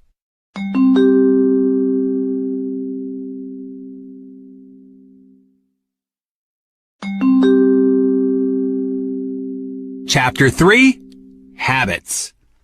A wise teacher was taking a stroll through the forest with a young pupil and stopped before a tiny tree. "Pull up that sapling," the teacher instructed his pupil, pointing to a sprout just coming up from the earth. The youngster pulled it up easily with his fingers. "Now pull up that one," said the teacher, indicating a more established sapling that had grown to about knee-high to the boy. With little effort, the lad yanked the tree up, roots and all. "And now this one," said the teacher, nodding toward a more well-developed evergreen that was as tall as the young pupil. With great effort, throwing all his weight and strength into the task, using sticks and a stone he found to pry up the stubborn roots, the boy finally got the tree loose. "Now," the wise one said, "I'd like you to pull up this one." The young boy followed the teacher's gaze, which fell upon a mighty oak so tall the boy could scarcely see the top. Knowing the great struggle he had just had pulling up the much smaller tree, he simply told his teacher, "I'm sorry, but I can't." "My son, you have just demonstrated the power that habits will have over your entire life," the teacher exclaimed. "The older they are, the bigger they get, the deeper the roots grow, and the harder they are to uproot. Some get so big with roots so deep, you might even hesitate to try." Creatures of habit. Aristotle wrote, "We are what we repeatedly do." Merriam-Webster defines habit this way: an acquired mode of behavior that has become nearly or completely involuntary. There's a story about a man riding a horse galloping quickly. It appears that he's going somewhere very important. A man standing alongside the road shouts, "Where are you going?" The rider replies, "I don't know. Ask the horse." This is the story of most people's lives. They're riding the horse of their habits with no idea where they're headed. It's time to take control of the reins and move your life in the direction of where you really want it to go. If you've been living on autopilot and allowing your habits to run you, I want you to understand why, and I want you to let yourself off the hook. After all, you're in good company. Psychological studies reveal that 95% of everything we feel, think, and do, and achieve is a result of a learned habit. We're born with instincts, of course, but no habits at all. We develop them over time. Beginning in childhood, we learned a series of conditioned responses that led us to react automatically, as in without thinking, to most situations. In your day-to-day life, living automatically has had its definite positives. If you had to consciously think about every step of each ordinary task, making breakfast, driving the kids to school, getting to work, and so on, your life would grind to a halt. You probably brush your teeth twice a day on autopilot. There's no big philosophical debate. You just do it. You strap on your seatbelt the minute your butt hits the seat. No second thoughts. Our habits and routines allow us to use minimal conscious energy for everyday tasks. They help keep us sane and enable us to handle most situations reasonably well. And because we don't have to think about the mundane, we can focus our mental energy on more creative and enriching thoughts. Habits can be helpful, as long as they're good habits, that is. If you eat healthfully, you've likely built healthy habits around the food you buy and what you order at restaurants. If you're fit, it's probably because you work out regularly. If you're successful in a sales job, it's probably because your habits of mental preparation and positive self-talk enable you to stay optimistic in the face of rejection. I've met with and worked with many great achievers, CEOs, and superstars, and I can tell you they all share one common trait. They all have good habits. That's not to say they don't have bad habits, they do, but not many. A daily routine built on good habits is the difference that separates the most successful amongst us from everyone else. And doesn't that make sense? From what we've already discussed, you know that successful people aren't necessarily more intelligent or more talented than anyone else, but their habits take them in the direction of becoming more informed, more knowledgeable, more competent, better skilled, and better prepared. My dad used Larry Bird as an example to teach me about habits when I was a kid. Larry Legend, as he was called, is known as one of the greatest professional basketball players of all time, but he wasn't known for being the most athletically talented player. Nobody would have described Larry as graceful on the basketball court. Yet despite his limited natural athletic ability, he led the Boston Celtics to 3 world championships and remains one of the best players of all time. How did he do it? It was Larry's habits, his relentless dedication to practice and to improve his game. Larry Bird was one of the most consistent free throw shooters in the history of the NBA. Growing up, his habit was to practice 500 free throw shots every morning before school. With that kind of discipline, Larry made the most of his God-given talents and kicked the butts of some of the most gifted players on the court. Like Larry Legend, you too can condition your automatic and unconscious responses to be those of a developed champion. This chapter is about choosing to make up for what you lack in innate ability with discipline, hard work, and good habits. It's about becoming a creature of champion habits. With enough practice and repetition, any behavior, good or bad, becomes automatic over time. That means that even though we developed most of our habits unconsciously by modeling our parents, responding to the environmental or cultural associations, or creating coping mechanisms, we can consciously decide to change them. It stands to reason that since you learned every habit you have, you can also unlearn the ones that aren't serving you well. Ready? Here goes. Start thinking your way out of the instant gratification trap. We do understand that scarfing Pop-Tarts won't slenderize our waistlines. We realize that logging 3 hours a night watching Dancing with the Stars and NCIS leaves us with 3 fewer hours to read a good book or listen to a terrific audio. We get that merely purchasing great running shoes doesn't make us marathon ready. We are a rational species, at least that's what we tell ourselves. So why are we so irrationally enslaved by so many bad habits? It's because our need for immediate gratification can turn us into the most reactive, non-thinking animals around. Now, if you took a bite of a Big Mac and immediately fell to the ground clutching your chest from a heart attack, you might not go back for that second bite. If your next puff of a cigarette instantly mutated your face into that of a weathered 85-year-old, chances are you'd pass on that too. If you failed to make that 10th call today and were immediately fired and bankrupted, suddenly picking up the phone would be a no-brainer. And if that first forkful of cake instantly put 50 pounds on your frame, saying, no thank you to dessert would be a true piece of cake. The problem is this. The payoff, or the instant gratification we enjoy, derived from the bad habits, often far outweighs what's going on in your rational mind concerning long-term consequences. Indulging in our bad habits doesn't seem to have any negative effects at all in the moment. You don't have that heart attack, your face doesn't shrivel up, you're not standing in the unemployment line, and your thighs aren't thunderous. But that doesn't mean you haven't activated the compound effect. It's time to wake up and realize that the habits you indulge in could be compounding your life into repeated disaster. The slightest adjustments to your daily routines can dramatically alter the outcomes in your life.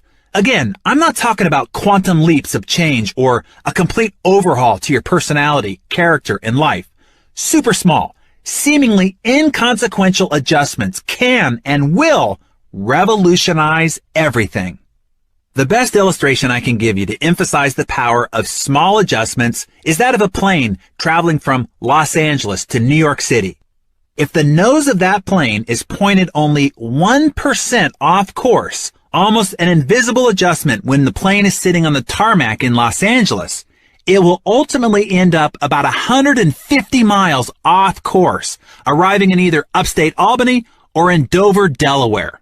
Such is the case for your habits. A single poor habit, which doesn't look like much in the moment, can ultimately lead you miles off course from the direction of your goals and the life you desire.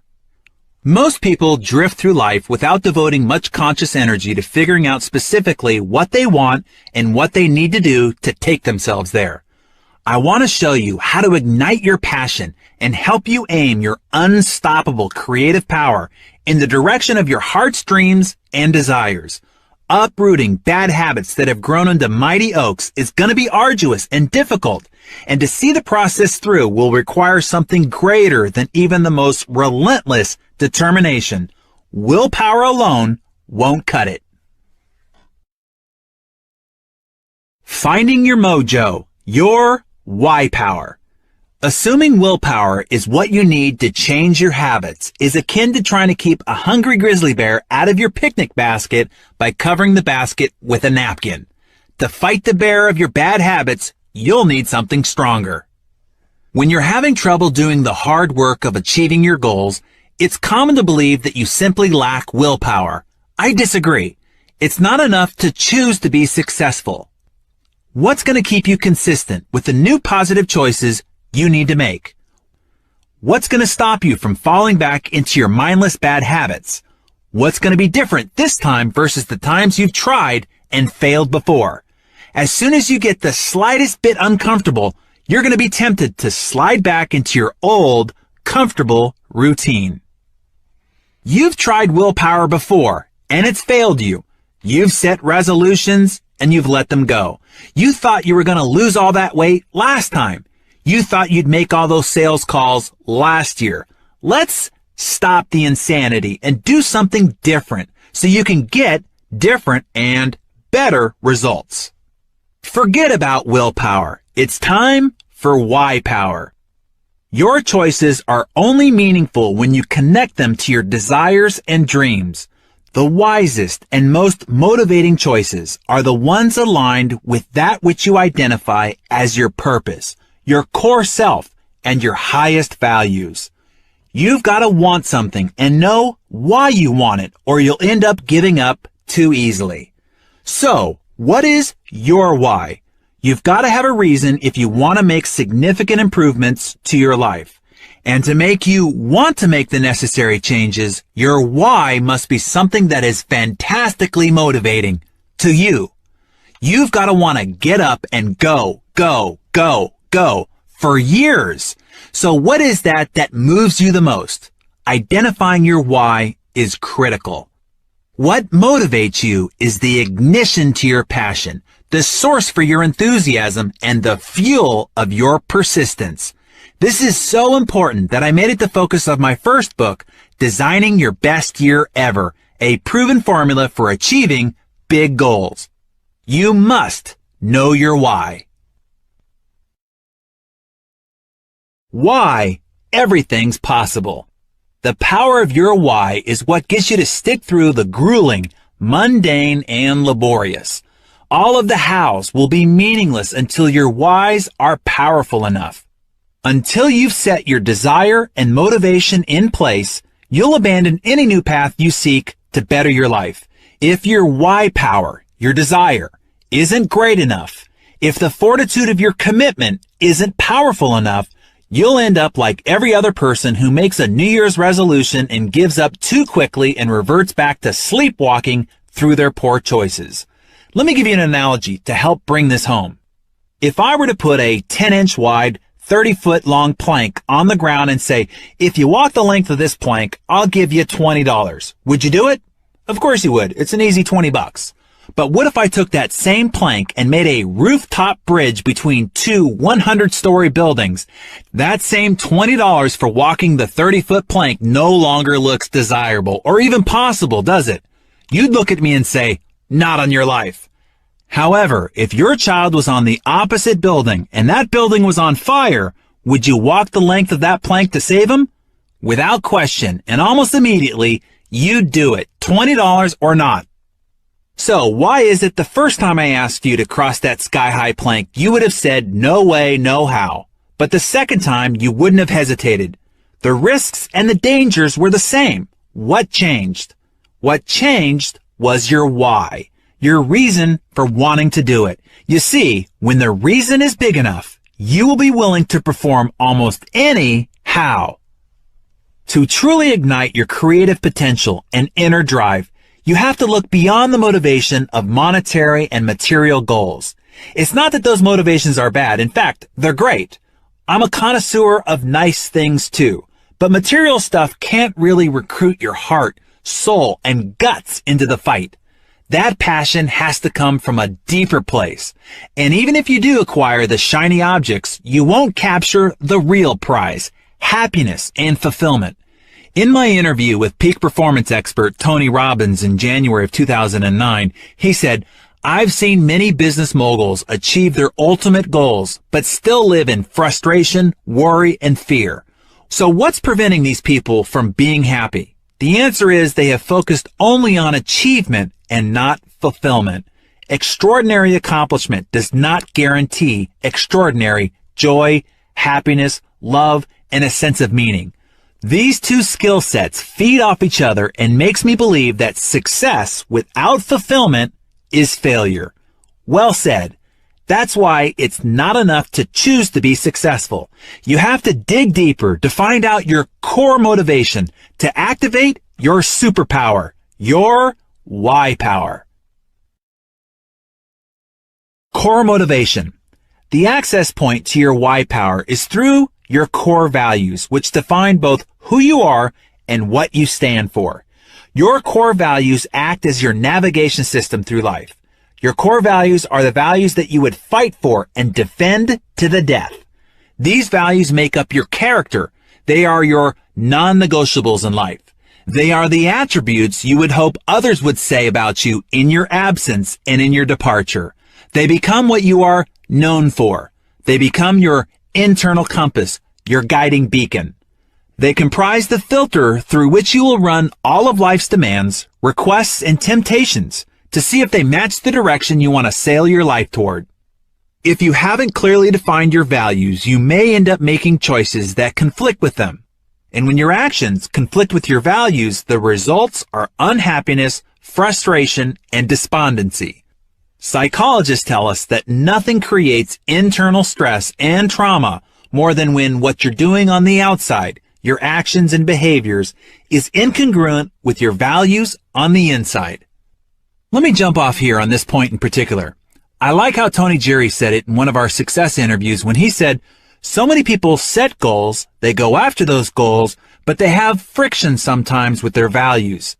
For example, if your values is to be a really great family person, but you set some high financial goals that takes you away from your family, then there's going to be some friction.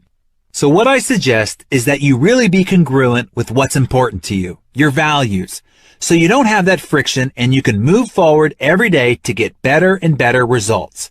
Yes, this is a key point, as this friction, as Tony calls it, is our source of stress, frustration, dissatisfaction, and in some cases, severe disappointment or depression.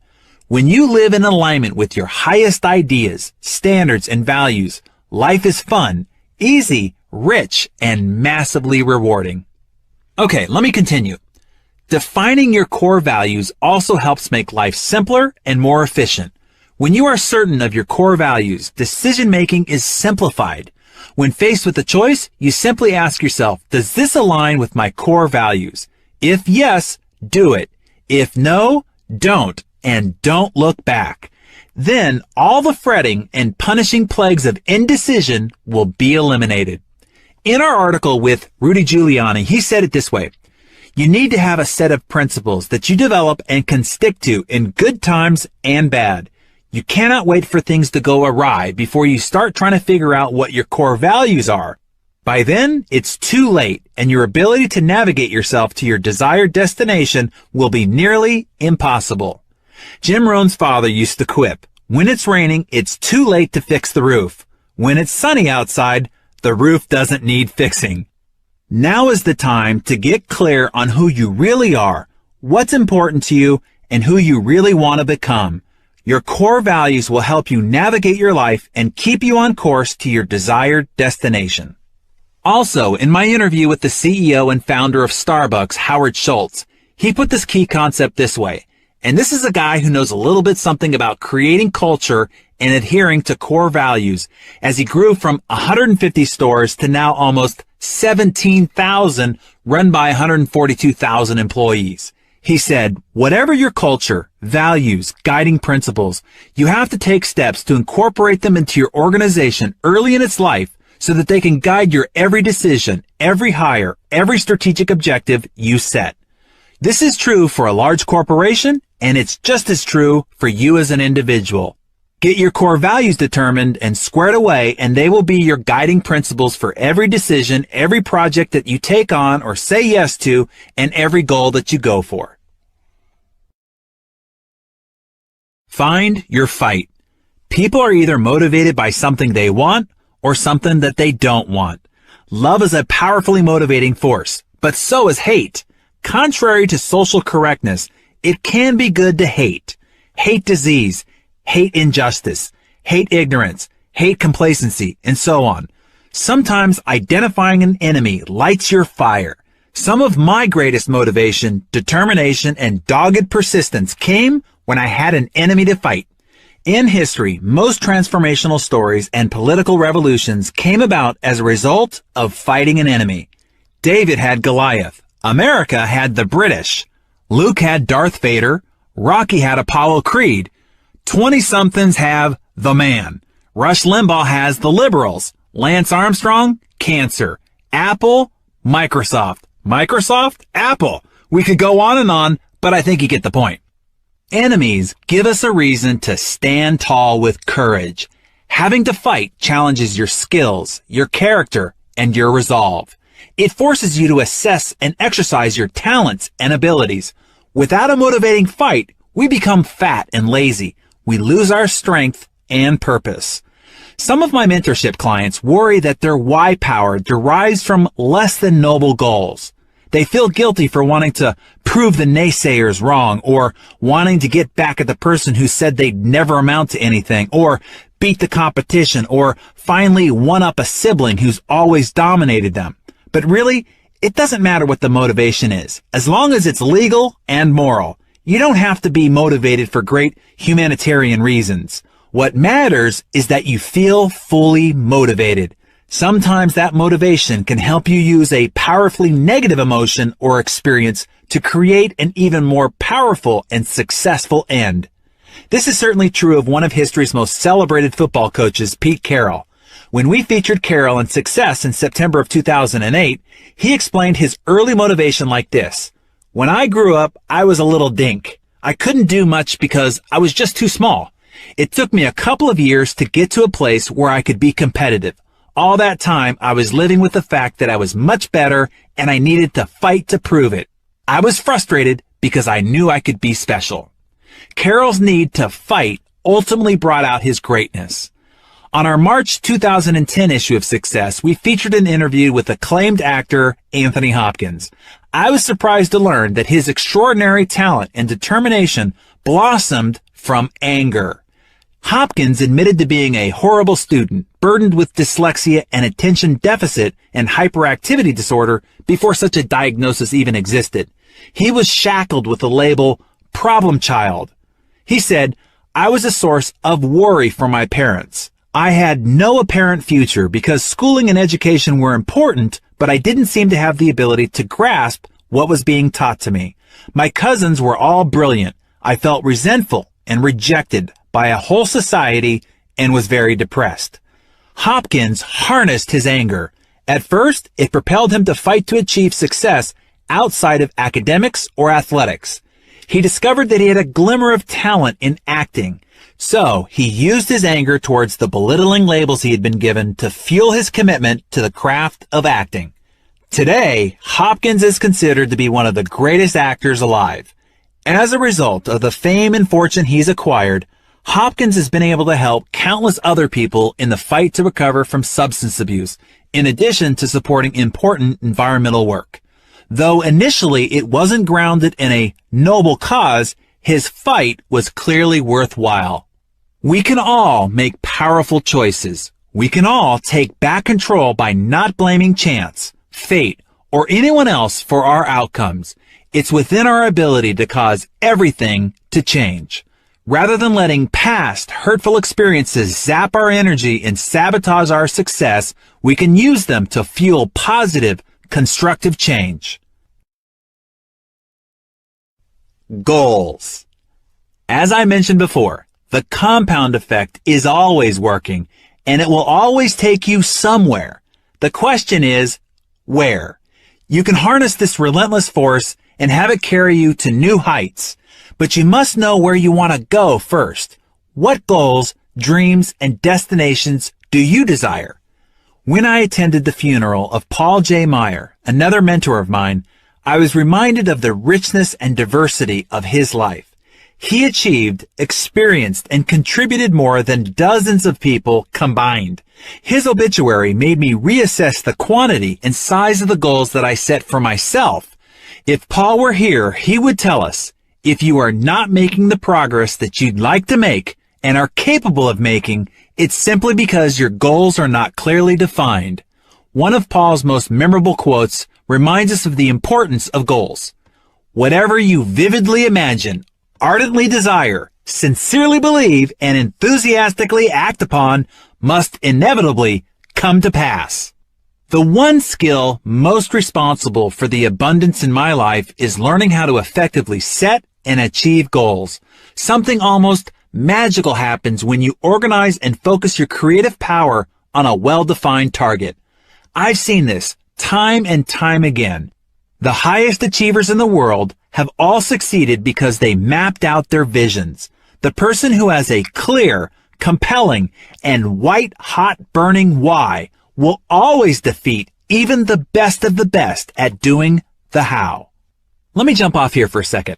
When we asked what was one of the most important things the legendary Bobby Bowden did to make his team such a dominating force in college football, FSU won 12 Atlantic Coast Conference championships and a total of 377 wins under Bowden's leadership, an extraordinary feat.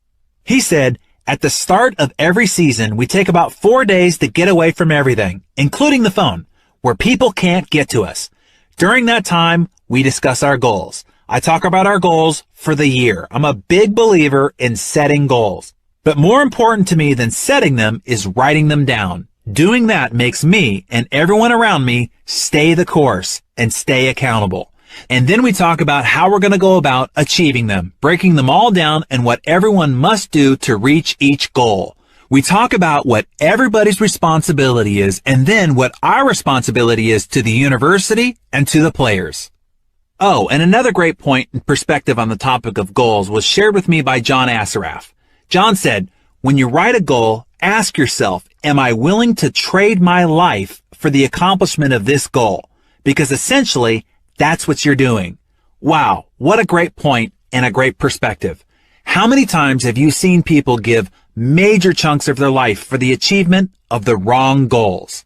I remember Jim Rohn saying, if I had known how much going for some of those early goals would have cost me, I probably wouldn't have paid the price. One last piece of advice I'd like to offer you when it comes to setting big goals for yourself is this. Before you write your business goals or your business plan, build your life plan. Figure out what kind of life you want to have first. Where do you want to live? What type of people do you want to be surrounded by? Whether you want to work nights and weekends, whether you want to travel and how much and where, whether you want to be home for dinner every night, if you want a short commute, what type of environment you want to go to each day, how you want to dress, etc. Then build your business or your professional plan around these criterion. Most of us have done exactly the opposite. I know I did for many years.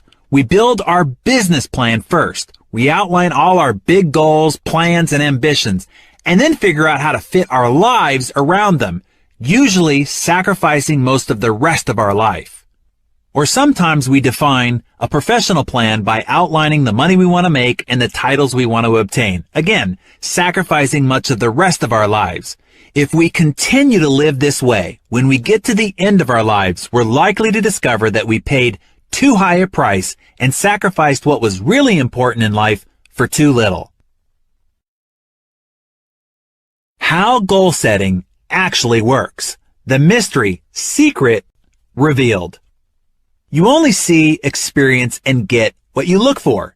If you don't know what to look for, you certainly won't get it. By our very nature, we are goal-seeking creatures. Our brain is always trying to align our outer world with what we are seeing and expecting in our inner world. So, when you instruct your brain to look for the things that you want, you will begin to see them. In fact, the object of your desire has probably always existed around you, but your mind and eyes weren't open to seeing it. In reality, this is how the law of attraction really works.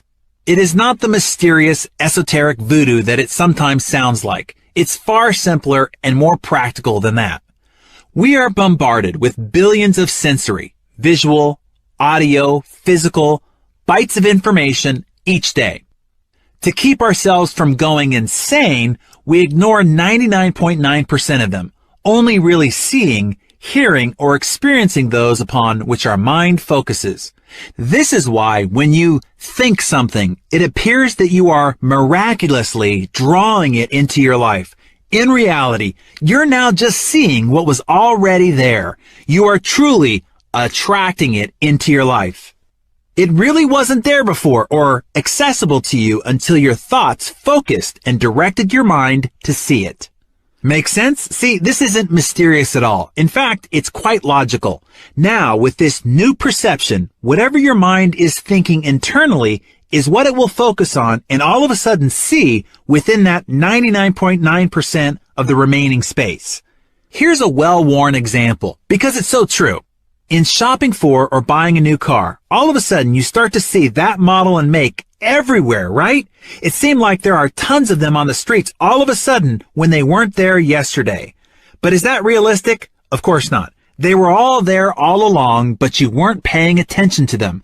Thus, they didn't really exist to you until you gave them your attention. When you define your goals, you give your brain something new to look for and focus on. It's as if you're giving your mind a new set of eyes from which to see all the people, circumstances, conversations, resources, ideas, and creativity surrounding you. With this new perspective, an inner itinerary, your mind proceeds to match up the outside with what you want most on the inside, your goal. It's that simple. The difference in how you experience the world and draw ideas, people, and opportunities into your life after you have clearly defined your goals is profound. In one of my interviews with Brian Tracy, he put it this way: top people have very clear goals. They know who they are and they know what they want. They write it down and make plans for its accomplishment. Unsuccessful people carry their goals around in their heads like marbles rattling around in a can. And we say a goal that is not in writing is merely a fantasy. And everybody has fantasies, but those fantasies are like bullets with no powder in the cartridge. People go through life shooting blanks without written goals, and that's the starting point. So I suggest that you take some time today to make a list of your most important goals. I recommend considering your goals in all aspects of your life, not just for your business or finances. Be wary of the high price of putting too much focus on any single aspect of your life to the exclusion of everything else. Go for whole life success, balance in all aspects of life that are important to you. Business, finance, health and well-being, spirituality, family and relationships, and lifestyle. Who you have to become. When most people set out to achieve their goals, they ask, okay, I have my goal. Now, what do I need to do to get it? It's not a bad question, but it's not the first question that needs to be addressed. The question we should be asking ourselves is this: who do I need to become? You probably know some people who seem to do all the right things, but they still don't produce the results that they want, right?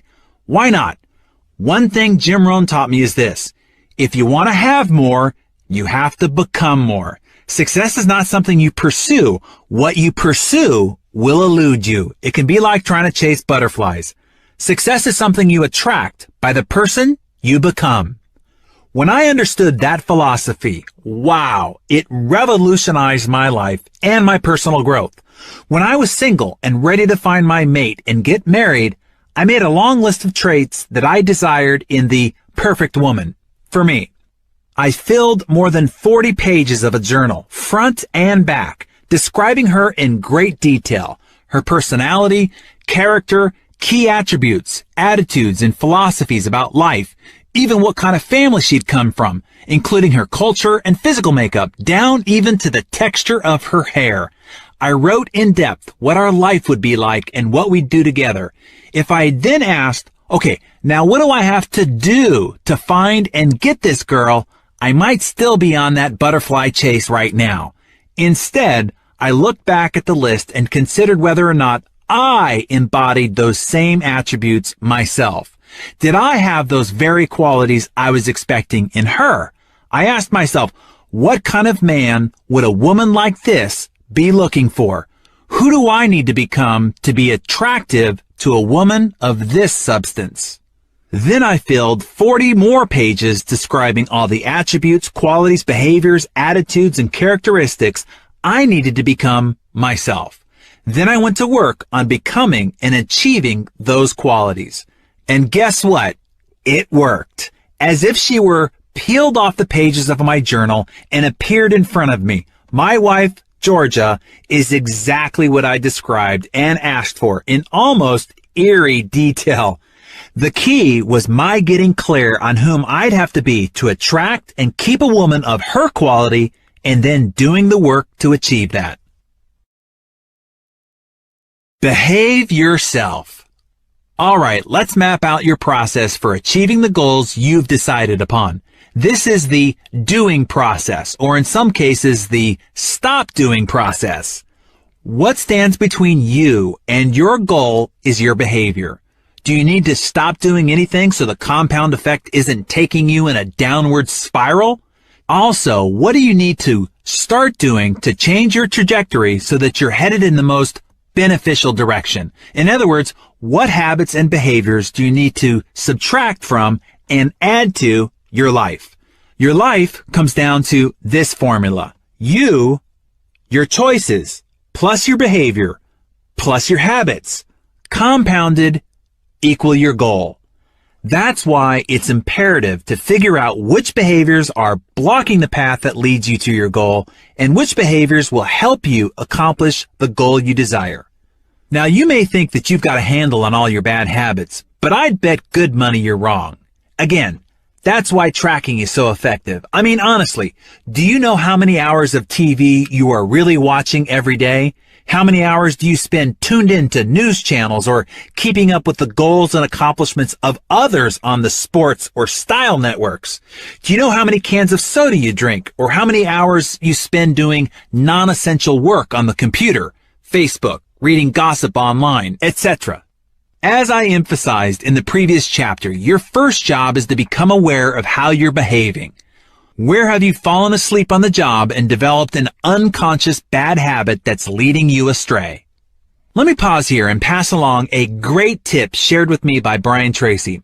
I'll read it to you just as he shared it with me.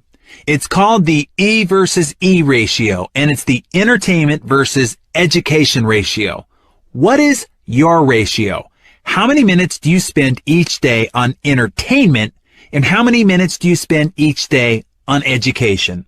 He said the bottom 80% of people are preoccupied with entertainment, with iPods and music and radio and television and talking on their phone and reading the paper and surfing the internet and so on. But the top 20% are focused on education and getting better all the time. So any person anywhere in the world can go to the top if they just focus on getting better and just learning to try something new every single day and never stop improving.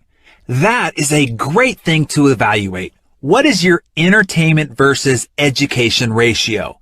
Give that some thought. I wrote an article on my blog recently that is called How to Change the World, with a subtitle of This Article Could Change Your Life Experience Forever. No joke. Let me read just a bit of it to you. I think it's something you can use right now today. Here it is. I want to show you how to completely change the world in an instant. This might be a bit controversial for many, and even more won't have the stomach to do what I'm suggesting. You can rid the world of all wars, crimes, scandals, gossip, corruption, and international conflict. You have that much power in the palm of your hand. Are you ready to change the world? If you dare, hit the off button. Turn off your TV, turn off your radio, turn off your newspaper subscription. I have explained before, and there's a video on my blog called Media Madness, how watching media that aggregates the most brutal, shocking, heinous, and scandalous events of the day can give you a perverted view of the world. And meanwhile, millions of beautiful, miraculous, positive, and wonderful things happen during the same day that don't get any attention. It's incredibly destructive to your spirit and creative potential. Here's the controversial part. Early on, I learned the difference between the world and my world. I, personally, only pay attention to my world. After all, it's the only thing I can do anything about. Paying too much attention to the rest of it only makes me feel fearful, frustrated, and cynical. All I have in life is my attention. And where our attention goes, energy flows, and so goes our life. I have to make the choice of where I want to give it. That choice affects my experience of life and determines my potential for positive creativity. I can focus on the worst of the world or the best. I can focus it on the things that I can't do anything about, or I can focus it on those things that I can and that have a direct impact on my life and the life of my family. Not long ago, a successful executive for whom I served on a nonprofit board hired me to mentor him on improving his productivity. He was already doing well, but knew he could optimize his time and output further with some coaching. I had him track his activities for a week and noticed something I see all too often.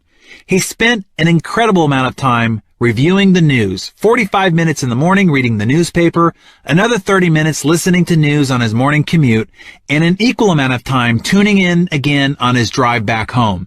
During his workday, he'd check Yahoo News several times, spending at least 20 minutes in total. When he got home, he'd catch the last 15 minutes of the local news while greeting his family.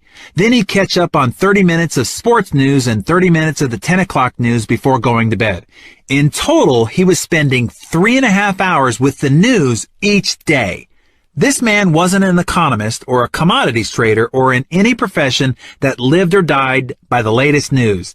The time he spent with the paper and news programs on radio and TV greatly exceeded what he needed to be a knowledgeable voter and a contributing member of society, or even to enhance his own personal interest. In fact, he was getting very little valuable information through his programming choices, or rather, his lack of choices.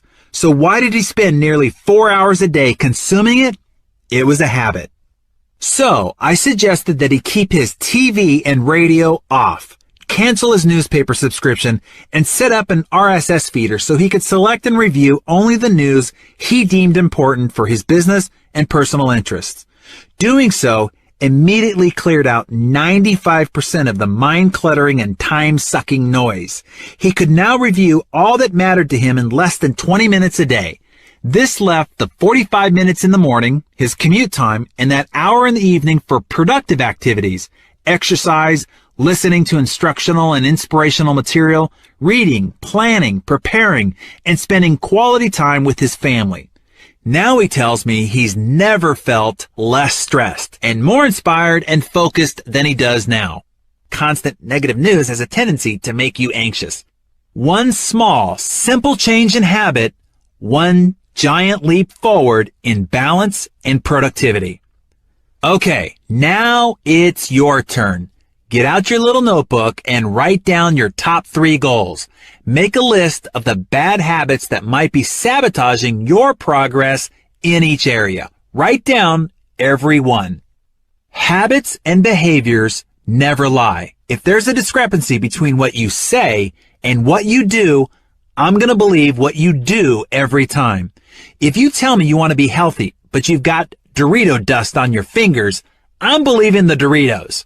If you say self-improvement is a priority, but you spend more time with your Xbox than at the library, I'm believing the Xbox.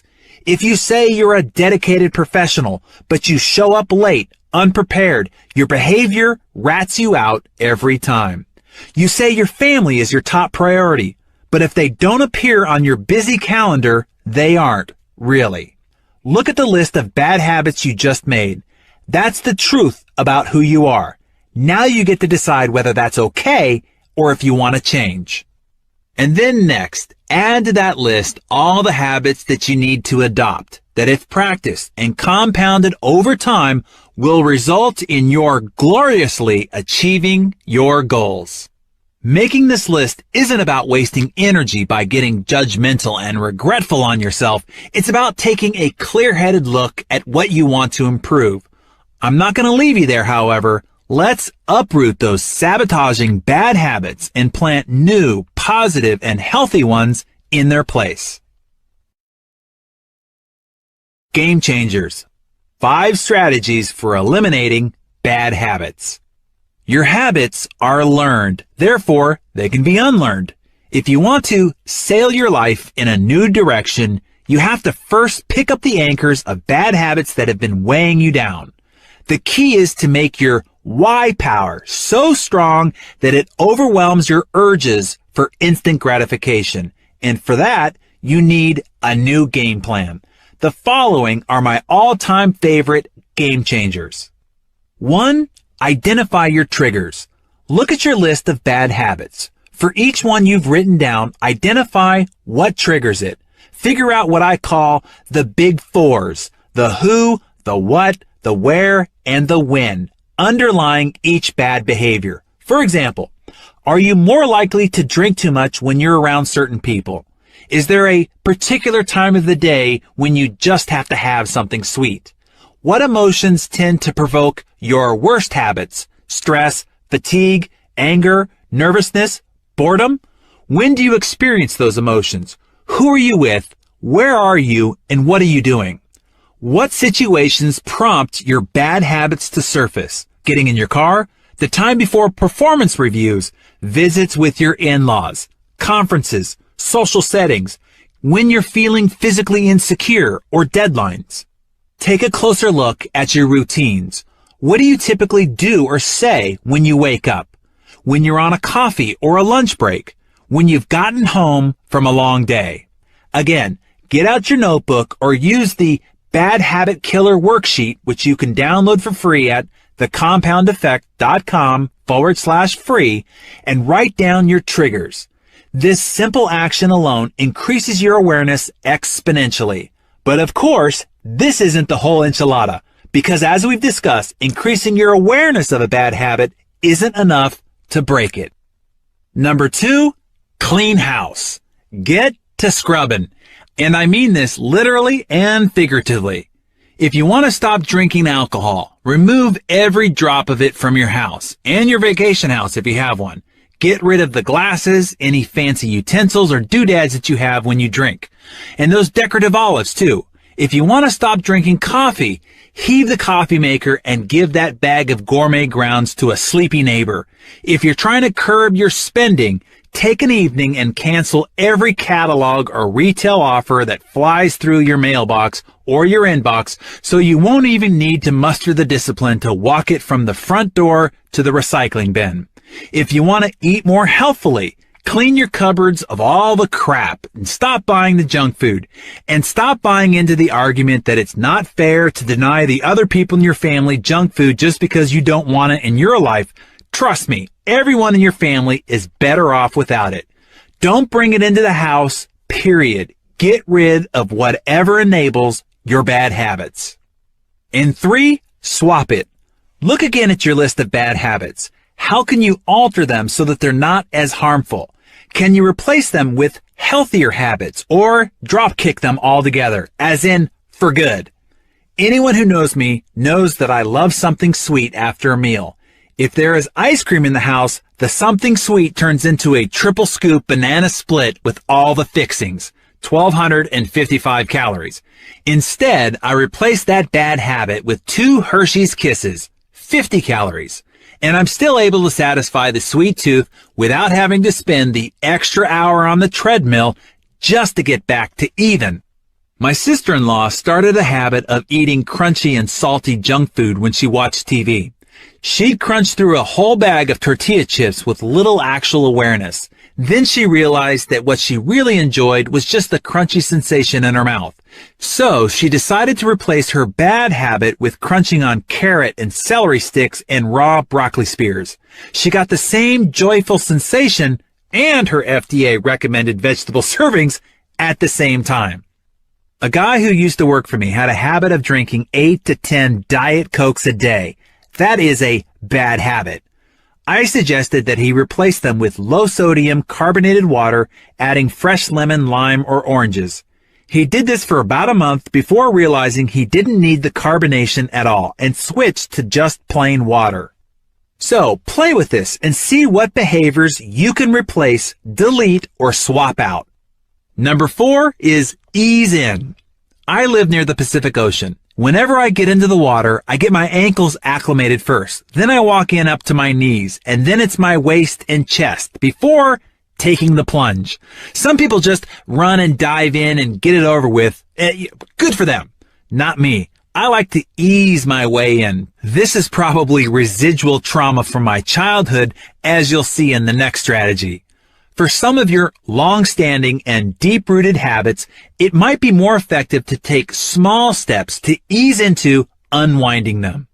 You may have spent decades repeating, cementing, and fortifying those habits, so it can be wise to give yourself some time to unravel them, one step at a time.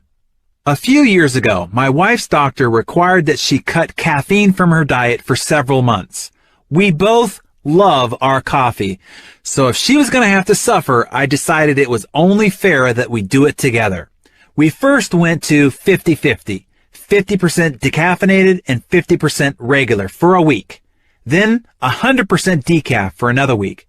Then Earl Grey decaf tea for a week, followed by decaf green tea. It took us about a month to get there, but we didn't suffer even one moment of caffeine withdrawal. No headaches, no sleepiness, no brain fog, no nothing. However, if we had gone cold turkey, Well, I shiver at the thought. And number 5, jump in. Now, not everyone is wired the same way. Some researchers have found that it can be paradoxically easier for people to make lifestyle changes if they change a great many bad habits all at once. For example, pioneering cardiologist Dr. Dean Ornish found he could reverse people's advanced heart disease without medication or surgery with dramatic lifestyle changes. He discovered they often found it easier to say goodbye to almost all of their bad habits all at once. He enrolled them in a training session where he substituted a very low-fat diet for their fat and cholesterol-rich fare. The program included exercise, getting them off their couches and walking or jogging, as well as stress reduction techniques and other heart-healthy habits. Amazingly, in less than a month, these patients learned to let go of a lifetime of bad habits and embrace new ones, and they went on to experience dramatic health benefits after a year as a result. Personally, I find this to be the exception and not the rule, but you'll have to figure out the strategy that works best for you. When I was a kid, my family camped at a little-known spot called Lake Rollins. The lake, situated not far from the Sierras in Northern California, is fed from glaciers that melt from atop the mountains of Lake Tahoe. The water is ridiculously cold. Every day we were there, my dad insisted that I water ski in this polar pond. All day, I would be quietly anxious about the dreaded call to go in. Now, I loved the water ski. I just hated getting in the water. A slight conflict of interest, I know, because of course, there was no separating one from the other. Dad made sure I never missed my turn, sometimes by actually physically throwing me in. After a dozen or so excruciating seconds of near hypothermia, I always found the water to be refreshing and rejuvenating. My anticipation of getting in the water was actually worse than the reality of just jumping in. Once my body acclimated, water skiing was a blast. And yet, I went through this cycle of dread and relief each and every time. That experience isn't unlike that of suddenly dropping or changing a bad habit. For a short while, it can feel excruciating or at least quite uncomfortable. But just as the body adjusts to a changing environment through a process called homeostasis, we have a similar homeostatic ability to adjust to unfamiliar behavior changes. And usually we can regulate ourselves physiologically and psychologically to the new circumstances quite quickly. So, sometimes wading in just won't do. Sometimes you really do have to just jump in. I want you to ask yourself now, where can I start slow and hold myself accountable? And where do I need to just take the big leap? Where have I been avoiding pain or discomfort when I know deep down that I'll adapt in no time if I just go for it? One of my former partners had a brother who was a beer-guzzling, bar-brawling, life-of-the-party alcoholic. He drank at lunch, with dinner, after dinner, and all weekend long. One day he was at a wedding for a former college roommate when he saw his friend's brother, who was 10 years older than both of them, but looked 10 years younger. He watched the man dance, laugh, and play during the wedding, exuding a vitality he hadn't felt himself in many years. He made a decision on the spot that he would never touch another drop of alcohol again. Cold turkey, that was it. Never again. And he hasn't in more than 6 years. When it comes to changing bad habits at home, I'm a toe dipper. But in my professional life, I find that taking the big plunge is far more effective. Whether it's committing to a new business or dealing with potential new clients, partners, or investors, toe dipping usually doesn't cut it. Each time I think of the Lake Rollins experience and know that it will be painful at first, but I remember that within a little time it will be exhilarating and well worth the temporary discomfort. Run a vice check. I'm not suggesting you cut out every bad thing in your life. Most everything is good in moderation. But how can you tell whether a bad habit is becoming the boss of you? I believe in testing my vices. Every so often, I go on what's called a vice fast. I pick one vice and check to be sure that I'm still the alpha dog in our relationship. My vices are coffee, ice cream, wine, and movies. I already told you about my ice cream obsession. When it comes to wine, I want to be sure that I'm enjoying a glass of wine and celebrating the day, not drowning a bad mood. About every 3 months, I pick one vice and abstain for 30 days. This probably stems from my Catholic Lent upbringing. I love proving to myself that I'm still in charge. Try this yourself. Pick a vice, something you do in moderation, but you know it doesn't contribute to your highest good, and take yourself on a 30-day wagon run. If you find it seriously difficult to abstain for those 30 days, you may have found a habit worth cutting out of your life completely. Game changers. 7 techniques for installing good habits. Now that we've helped you eliminate the bad habits that are taking you in the wrong direction, we need to create the choices, behaviors, and ultimately habits that will finally take you in the direction of your grandest desires. Eliminating a bad habit means removing something from your routine. Installing a new, more productive habit requires an entirely different skill set. You're planting the tree, watering it, fertilizing it, and making sure it's properly rooted. Doing so takes effort, time, and practice. Here are my favorite techniques for putting good habits in place. Leadership expert John C. Maxwell said, "You will never change your life until you change something you do daily." The secret of your success is found in your daily routine. According to research, it takes about 300 instances of positive reinforcement to turn a new habit into an unconscious practice. That's almost a year of daily practice. Fortunately, as we talked about earlier, we've got a much better chance of cementing a new habit into our lives after 3 weeks of diligent focus. That means if we bring special attention to a new habit daily for the first 3 weeks, we have a far better chance of making it into a lifelong practice. The truth is, you can change a habit in a second, or you could still be trying to break it after 10 long years. I bet the first time that you touched the hot stove, you instantly knew you never wanted to make that a habit. The shock and the pain was so intense that it forever changed your awareness. You knew you'd be conscious for the rest of your life around hot stoves. The key is staying aware. If you really want to maintain a good habit, make sure you pay attention to it at least once a day, and you're far more likely to succeed. Game changer number 1. Set yourself up to succeed. Any new habit has to work inside your life and lifestyle. If you join a gym that's 30 miles away, you won't go. If you're a night owl, but the gym closes at 6 p.m., it's not going to work for you. Your gym must be close, convenient, and fit into your schedule. If you want to lose weight and eat healthier, make sure your fridge and pantry are stocked with healthy options. Want to make sure you don't binge on vending machine snacks when you get your midday hunger pangs? Keep nuts and healthy snacks in your desk drawer. The easiest thing to grab when you're hungry is empty carbs. One of the strategies I use is to have protein on hand and convenient at all times. So what I do is I cook up a bunch of chicken on Sunday, package it up, and have it ready throughout the week. Now, I guess it's part confessional. One of my most distracting and destructive habits is my email addiction. Seriously, this is no laughing matter. I could lose hours of focus every day with the massive amounts of email flooding my inbox if I'm not vigilant about staying organized and focused.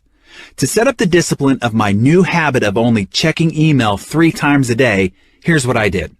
I turned off all alarms, all automatic receive functions, and shut the program down whenever I'm not in one of those 3 windows of allocated time.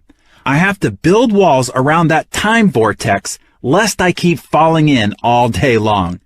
When I asked Donald Trump what was one of his competitive advantages, this is what he said: "I work efficiently, which requires focus." Many people underestimate the power of focus, and it's something I observe, and I can tell who has it and who doesn't. Well, it appears to have worked for the Donald. He seems to be getting a lot more done than you and I. So I challenge you with what I'm constantly challenging myself. Are you staying focused on your most important priorities? Those few key habits that could dramatically improve your efficiency, productive output, and quality life experience rather than getting bogged down in life's unessentials.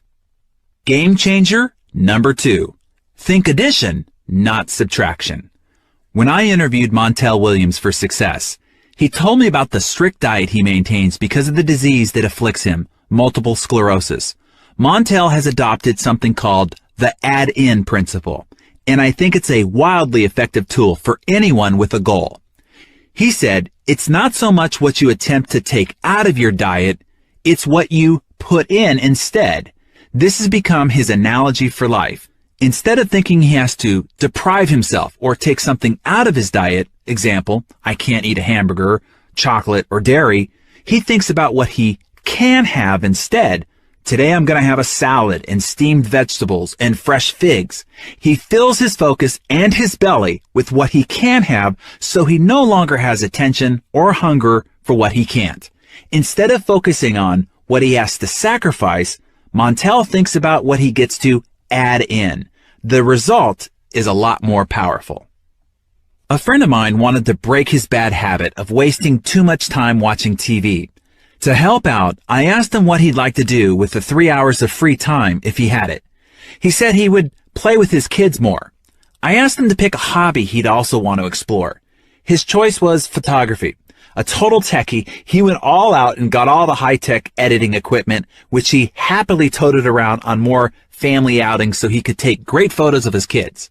Then he spent hours in the evening editing and putting together slideshows and photo albums for the whole family to enjoy. They ended up spending time together, laughing, and remembering how much fun they'd had.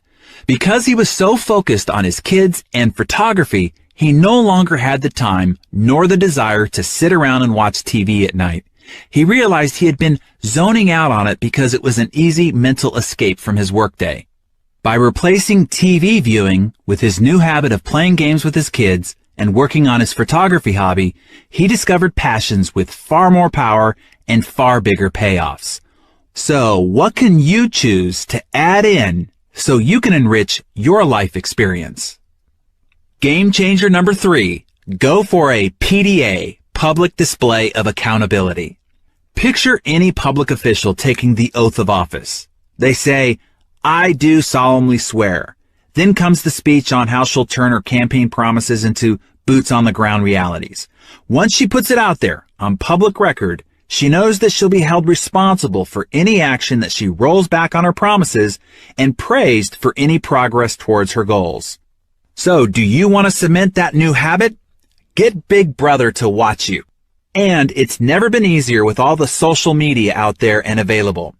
I heard about one woman who decided to get control of her finances by blogging about every penny she spends every day. She got her family, friends, and plenty of colleagues following her spending habits, and as a result of the many eyes of scrutiny, she became far more responsible and disciplined in her finances. I once helped a coworker quit smoking by telling everyone at the company, listen up, Zelda's decided to stop smoking. Isn't that great? She just smoked her last cigarette. And then I placed a big, huge wall calendar on the outside of her cubicle. Every day she didn't smoke, Zelda got to draw a big fat red X on the calendar. Coworkers took notice and started to cheer her on, and the parade of big red X's started to fill up the chart, which took on a life of its own. Zelda didn't want to quit on that chart, quit on her coworkers, or quit on herself. But she did quit smoking. Tell your family, tell your friends, tell Facebook, tell Twitter. Get the word out that there's a new sheriff in town and you're in charge. Game changer number 4. Find a success buddy. There are few things as powerful as two people locked arm in arm marching towards the same goal. To up your chances of success, get a success buddy, someone who will keep you accountable as you cement your new habit while you return the favor. For example, I have what I call a peak performance partner. Every Friday at 11 a.m. sharp, we have a 30-minute call during which we trade our wins, losses, fixes, ahas, and solicit the needed feedback and hold each other accountable. You might seek out a success buddy for regular walks, runs, or dates at the gym, or just to meet to discuss and trade personal development books. Game changer number 5. Competition and camaraderie. There's nothing like a friendly contest to whet your competitive spirit and immerse yourself in a new habit with a bang. Dr. Mehmet Oz once told me in an interview, if people would just walk 1,000 more steps per day, they would change their lives. Video Plus, the parent company for Success, held a step competition using shoe pedometers to count steps. Employees organized themselves into teams and competed to see which team would accumulate the most steps. It was amazing to me that people who didn't previously exercise for their own health or benefit suddenly started walking 4, 5, or 6 miles a day. At lunch, they walked the parking lot. If they knew they had a conference call, suddenly they were out doing it on their cell phones while they walked. Because of the competition, they found ways to increase their activity. Everyone's steps were tracked, and the whole office could see who was slacking off and who was stepping up. People's step tallies increased every day. Yet, as soon as the competition was over, I was fascinated to observe that the step count completely dropped off the cliff by more than 60% in just 1 month after the competition. When the competition was reorganized again, the step count shot right back up. All it took was a little competition to keep people's engines revved, and they got a wonderful sense of community and shared experience and camaraderie in the bargain. Oh, let me add in another idea that I've seen to work especially well. My wife, Georgia, was never a runner. She's one of these women that other women hate because she stays in pretty great shape without having to do much. But she made friends with a client of her interior design business who was a runner. She went to cheer her on at the finish of a half marathon once, which was only a few months after her client, Michelle, had delivered a baby. Quite impressive by anyone's standards. At that event, Georgia got inspired to run a half marathon herself. She started training and did pretty well for a while, and then something happened with her registration for the upcoming event, and she stopped running entirely. Encouraged once again by her friend, she decided to register for one that would be only a few days before her 40th birthday.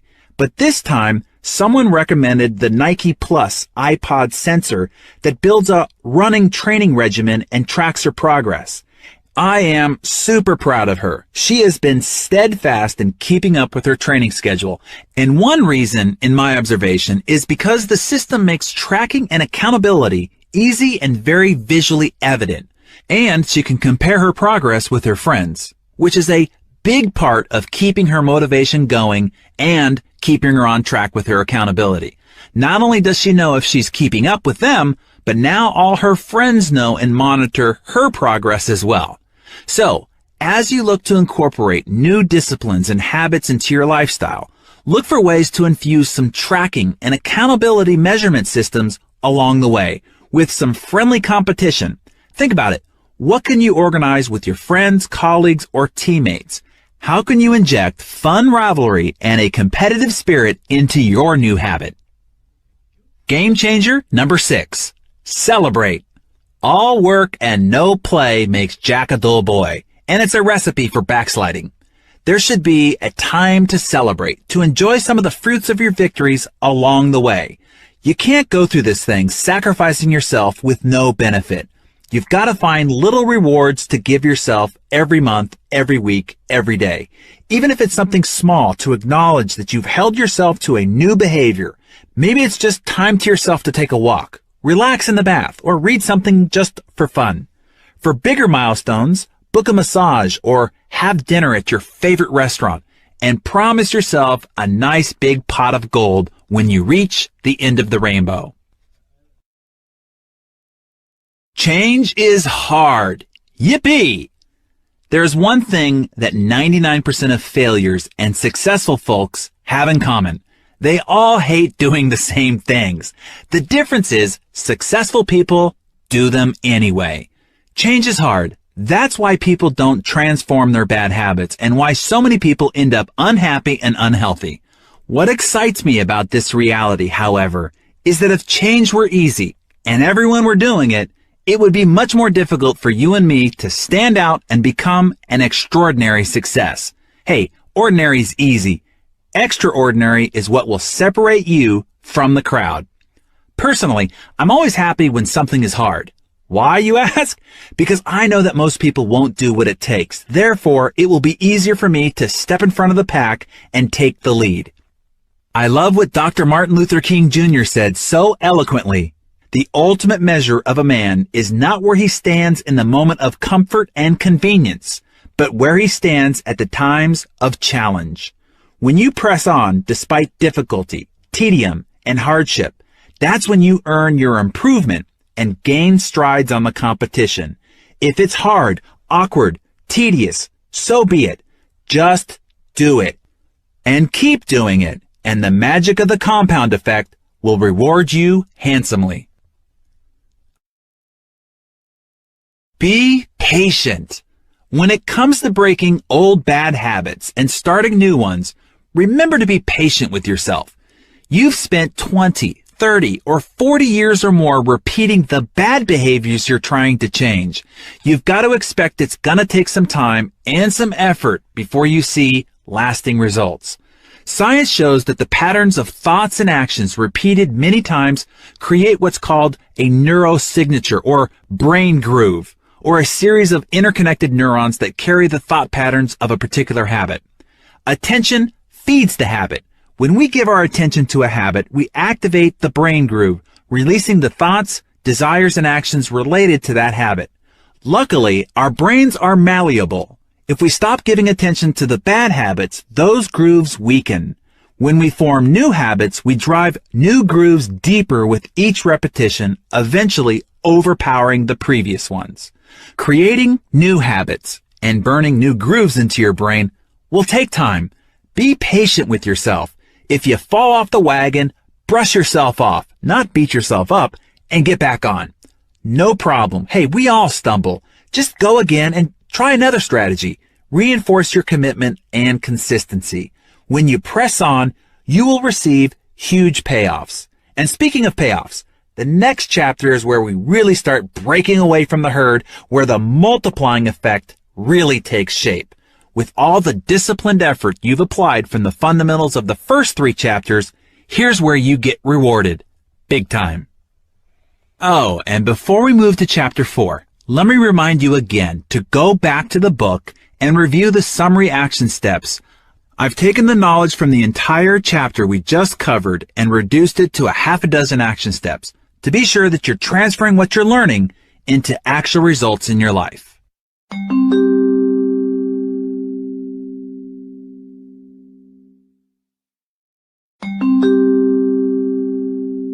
Chapter 4, Momentum. I'd like to introduce you to a very good friend of mine. This friend, also close to Bill Gates, Steve Jobs, Richard Branson, Michael Jordan, Lance Armstrong, Michael Phelps, and every other superachiever, will impact your life like no other. I'd like to introduce you to Mo, or Big Mo as I like to call it. Big Mo, without a doubt, is one of the most powerful and enigmatic forces of success. You can't see or feel Mo, but you know when you've got it. You can't count on Mo showing up to every occasion, but when it does, wow, Big Mo can catapult you into the stratosphere of success. And once you've got Mo on your side, there's almost no way anyone can catch you. I'm excited about this chapter.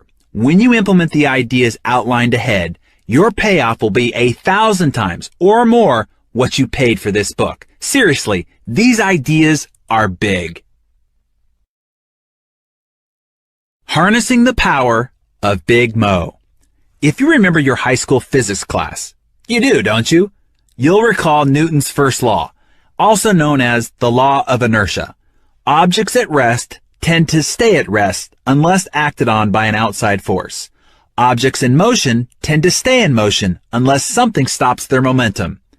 Put another way, couch potatoes tend to stay couch potatoes.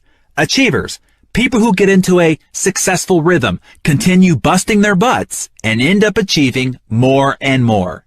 It's not easy to build momentum, but once you do, look out. Do you remember playing on the merry-go-round when you were a kid? A bunch of your friends piled on, weighing the thing down, and then chanted as you worked to get the thing moving. Getting started was slow going. The first step was always the hardest, getting it to move from a standstill. You had to push and pull, grimace and groan, and throw your entire body into the effort. 1 step, 2 steps, 3 steps. It seemed like you were getting nowhere. After a long and hard effort, finally, you were able to get up a little bit of speed and start running alongside it. Even though you were moving and your friends were cheering louder, to get the speed you really wanted, you had to keep running faster and faster, pulling it behind you as you ran with all your might. Finally, success. You jumped on and joined your friends in the joy of feeling the wind in your face and watching the outside world turn into a smear of colors. After a while, when the merry-go-round started to slow down, you'd hop off and run alongside for a minute, get the speed back up, or you could simply give it a couple of good pushes and then hop back on. Once the merry-go-round was spinning at a good clip, momentum took over, making it easy to keep it going. Adopting any change is the same way. You get started by taking one small step, one action at a time. Progress is slow, but once a newly formed habit has kicked in, Big Mo joins the party. Your success and results compound rapidly. The same thing happens when a rocket ship launches. The space shuttle uses more fuel during the first few minutes of flight than it does the entire rest of the trip. Why is that?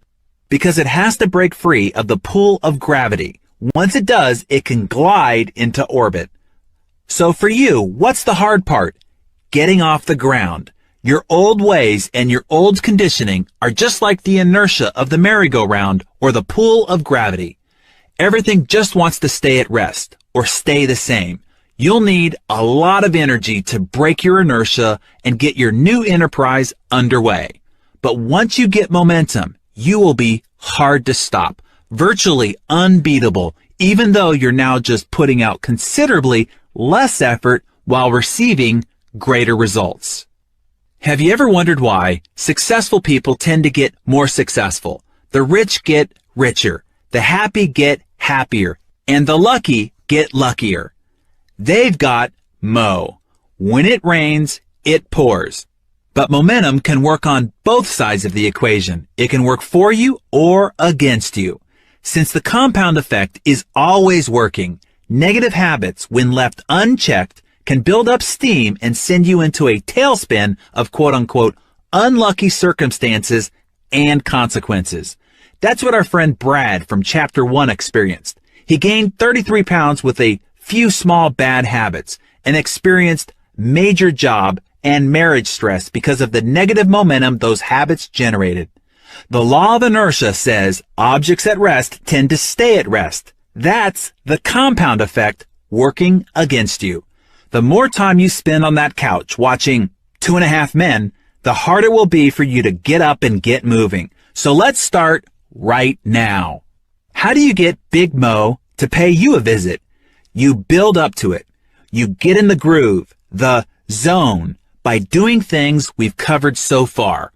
1, making new choices based on your goals and core values. 2, putting those choices to work through positive behaviors. 3, repeating those healthy actions long enough to establish new habits. 4, building routines and rhythms into your daily disciplines. 5, staying consistent over a long enough period of time. Then, bang, Big Mo kicks in your door, and that's a good thing, and you're virtually unstoppable. Think about swimmer Michael Phelps, who won a legendary 8 gold medals at the 2008 Summer Olympics in Beijing. How did he do it? Working with his coach, Bob Bowman, Phelps honed his talents over the course of 12 years. Together, they built routines and rhythms and developed a consistency of performance that prepared Phelps to catch momentum just at the right time, the Olympic Games. Phelps and Bowman's symbiotic relationship is legendary for its scope and ambition, and its utter predictability. Bowman required such consistency when it came to practice that one of Phelps' most vivid memories is when Bowman allowed him to finish a training session 15 minutes early so he could get ready for a middle school dance. That's one time in 12 years. No wonder Phelps was so unbeatable in the pool. Chances are You have an iPod. Ever think about the evolution that made it possible for that little gizmo to wind up in your pocket? Apple was around a long time before they launched the iPod.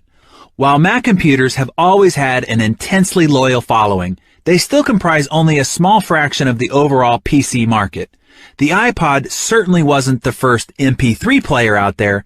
Actually, Apple was late to the game. But they had something powerful going for them: the consistency of their efforts in maintaining customer loyalty, a steadfast commitment to high quality, innovative design, and ease of use. They made the MP3 player simple, cool, easy to use, and to play with, and promoted it through entertaining and inventive ad campaigns. It worked. It hit a nerve. But the iPod wasn't an overnight success like a lot of people assume. In 2001, the year Apple released the iPod, they went from 30% revenue growth the year previous to negative 33%. The following year, 2002, was also a negative revenue growth at negative 2%. But 2003, they saw a slight shift to the positive with 18%.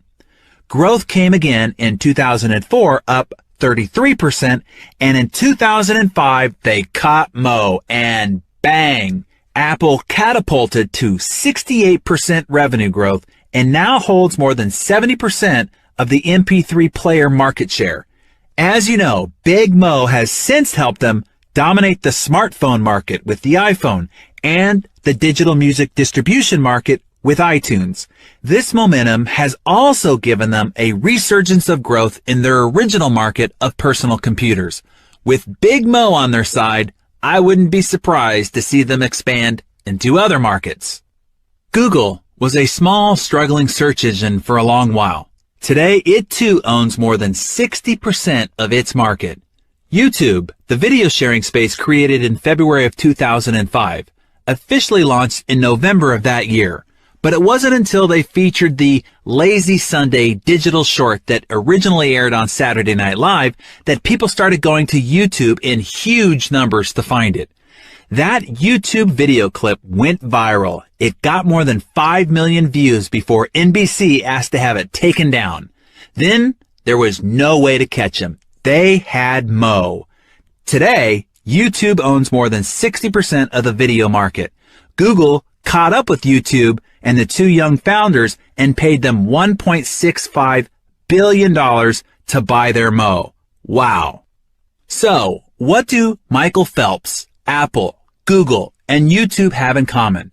They were doing the same things before and after they achieved momentum. Their habits, disciplines, routines, and their consistency were the keys that unlocked momentum for each. And they became unstoppable when Big Mo showed up to their party. Routine power. Some of our best intentions fail because we don't have a system of execution. When it comes down to it, your new attitudes and behaviors must be incorporated into your monthly, weekly, and daily routines to affect any real and positive change. A routine is something you do every day without fail, so that eventually, like brushing your teeth or putting on your seatbelt, you do it without conscious thought. Similar to our discussion in the habits section, if you look at anything that you do successfully, you'll see that you've probably developed a routine for it. These routines ease life stresses by making our actions automatic and effective. To reach new goals and develop new habits, it's necessary to create new routines to support your objectives. The greater the challenge, the more rigorous our routines need to be. Ever wonder why they make military boot camp so hard, where relatively minor tasks like making the bed, shining your shoes, or standing at attention become over-the-top important? Building routines to prep soldiers for combat is the most effective way to elicit efficient, productive, and reliable performance under intense pressure. The seemingly simplistic routines built and developed during basic training are so exact that soft, fearful, slovenly teenagers are transformed into lean, confident, mission-driven soldiers in only 8 to 12 weeks. Their routines are so well rehearsed that these young soldiers can instinctively act with precision in the middle of the chaos of combat. That intense level of training and practice prepares soldiers to carry out their duties, even under the threat of imminent death. Now, your days might not be as dangerous, but without the proper routines built into your schedule, the results of your life can be unruly and unnecessarily hard. Developing a routine of predictable, daily disciplines prepares you to be victorious on the battlefield of life.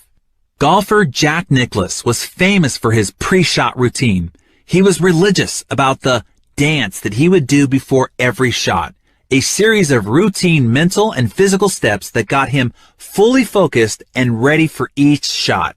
Jack would start out behind the ball, then pick out one or two intermediate spots between the ball and the target.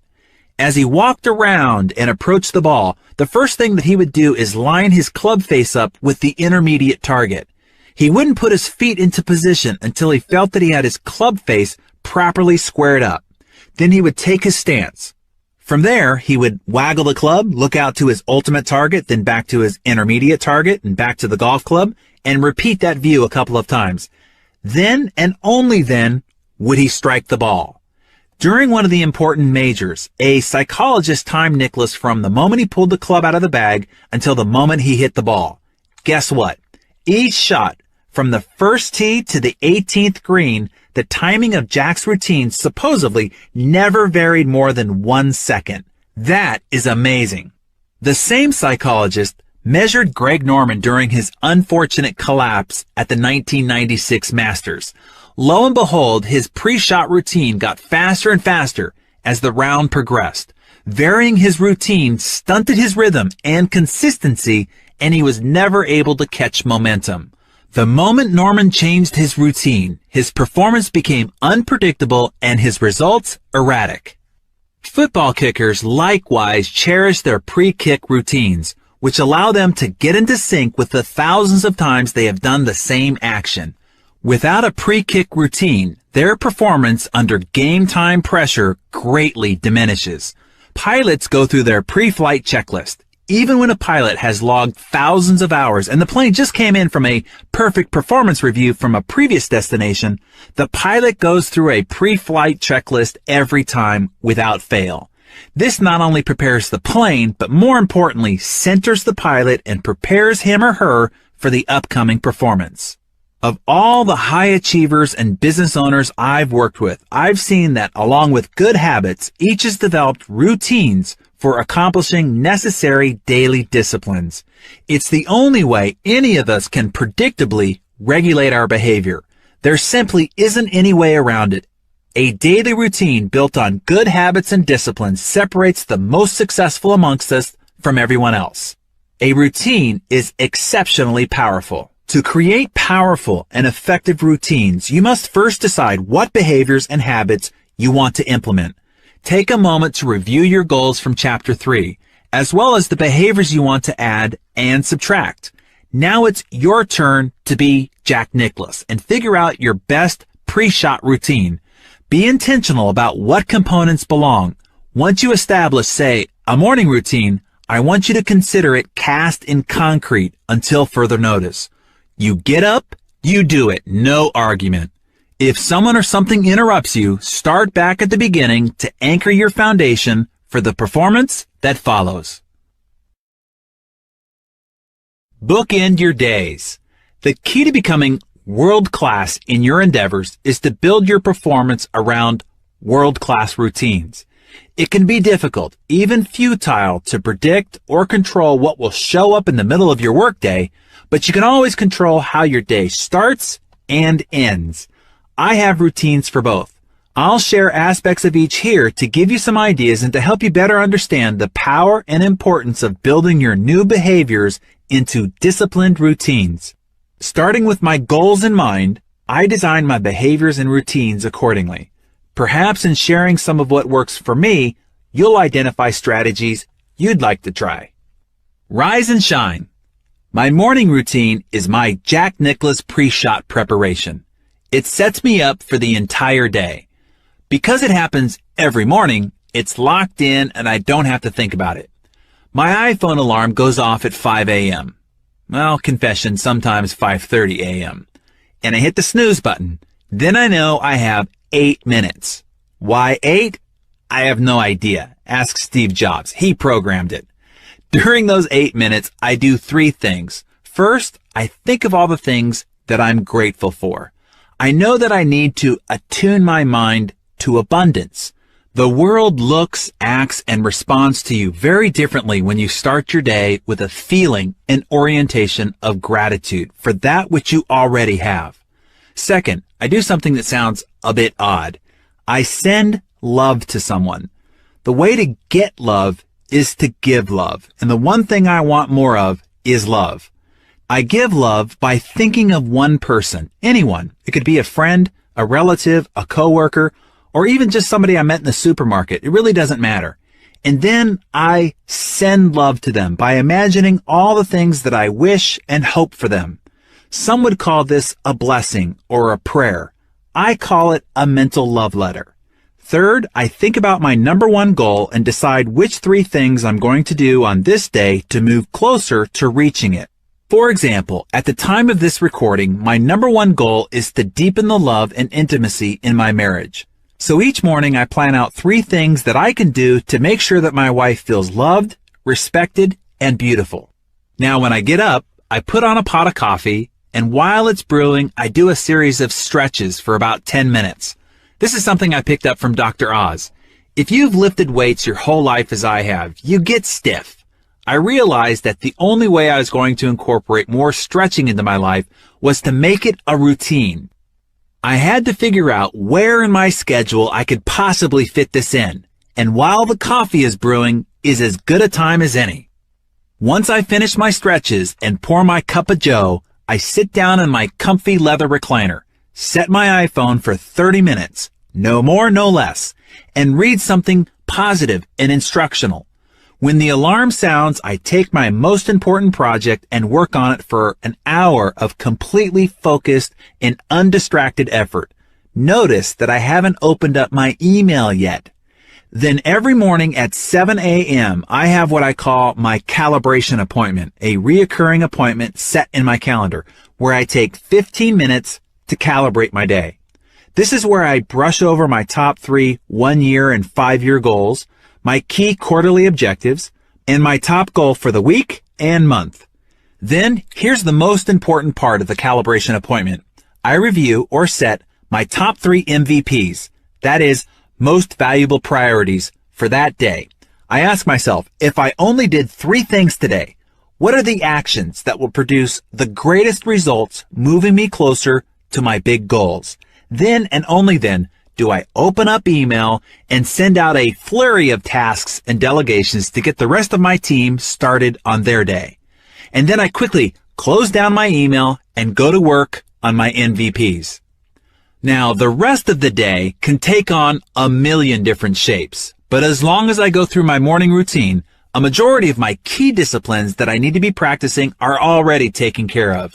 And I'm already properly grounded and prepared to perform at a much higher level than if I started out each day erratically, or worse, with a set of bad habits. Sweet dreams. In the evening, I like to do what's called cash out, something I learned from waiting tables in my youth. Before we could go home, we had to cash out, meaning turn in all our receipts, credit card slips, and the cash. Everything had to add up or there was big trouble. It too is important to cash out your day's performance. Compared to your plan for the day, how did it go? What do you need to carry over to tomorrow's plan? What else needs to be added based on what showed up throughout the day? What's no longer important and needs to be scratched out? Additionally, I like to log in my journal any new ideas, ahas, or insights that I picked up throughout the day. This is how I've collected more than 40 journals of incredible ideas, insights, and strategies. Finally, I like to read at least 10 pages of an inspirational book before I go to sleep. I know the mind continues to process the last information consumed before bedtime, so I want to focus my attention on something constructive and helpful in making progress with my goals and ambitions. So, that's it. All hell could break loose throughout the day, but because I control the bookends, I know I'm always going to start and finish strong. Shake it up Every so often, I like to interrupt my routines. Otherwise, life gets stale and I plateau. An easy example is working out with weights. When I work out the same way, at the same time, doing the same repetitive movements week after week, my body stops showing the compounded results.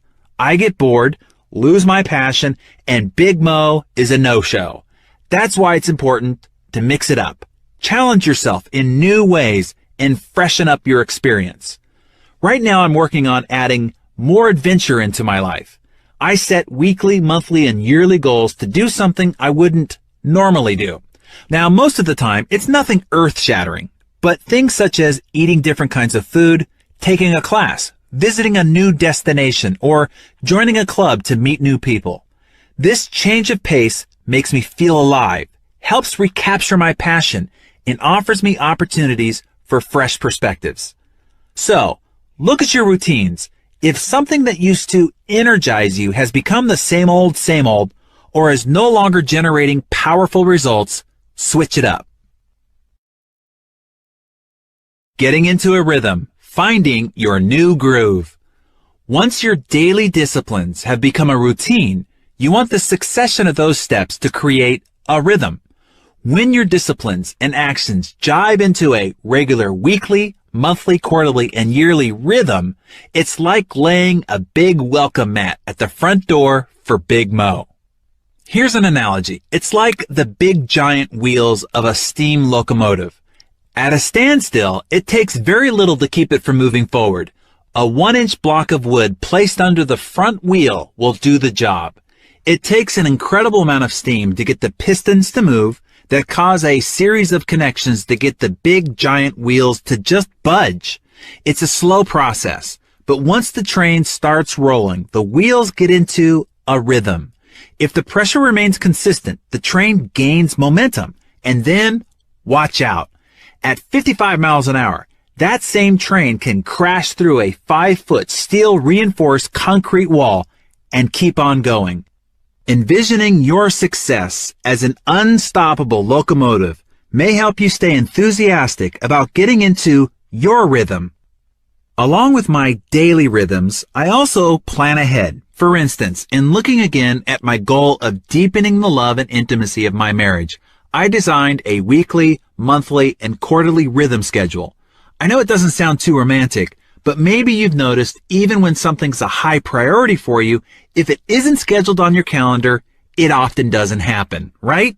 Certainly not with the regularity you'll need to get into any kind of rhythm. So here's how it works. Every Friday night is date night, and Georgia and I go out or do something special together.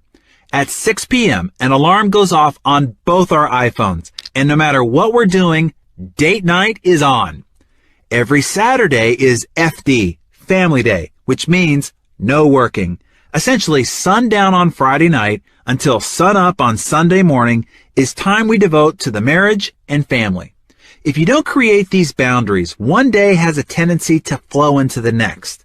Unfortunately, the people who get shoved aside are often the most important. Now, every Sunday night, also at 6 p.m., we have our RR, Relationship Review. This is a practice I picked up from relationship experts Linda and Richard Iyer. During this time, we discuss the previous week's wins, losses, as well as the adjustments we need to make in our relationship. We start the conversation by telling each other a few things we appreciate about the other during the previous week. It's helpful to start off with the good stuff. Then, using an idea I picked up from my interview with Jack Canfield, we ask each other, on a scale of 1 to 10, 10 being the best, how would you rate our relationship this week? This really gets the discussion of wins and losses flowing. Oh boy. Then we discuss the adjustments that need to be made through this follow-up question. What would it take to make the experience a 10? By the end of the discussion, both of us feel heard and validated, and we've made our observations and wishes clear moving into the next week. This is an incredible process. I highly recommend it if you dare. Now, every month, Georgia and I schedule something unique and memorable.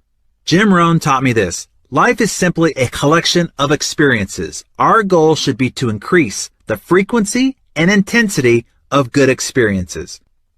Once a month, we try to do something that creates an experience that has some memorable intensity. It could be driving up to the mountains, or going on an adventurous hike, or driving up to LA to try a new fancy restaurant out, or going sailing in the bay, whatever.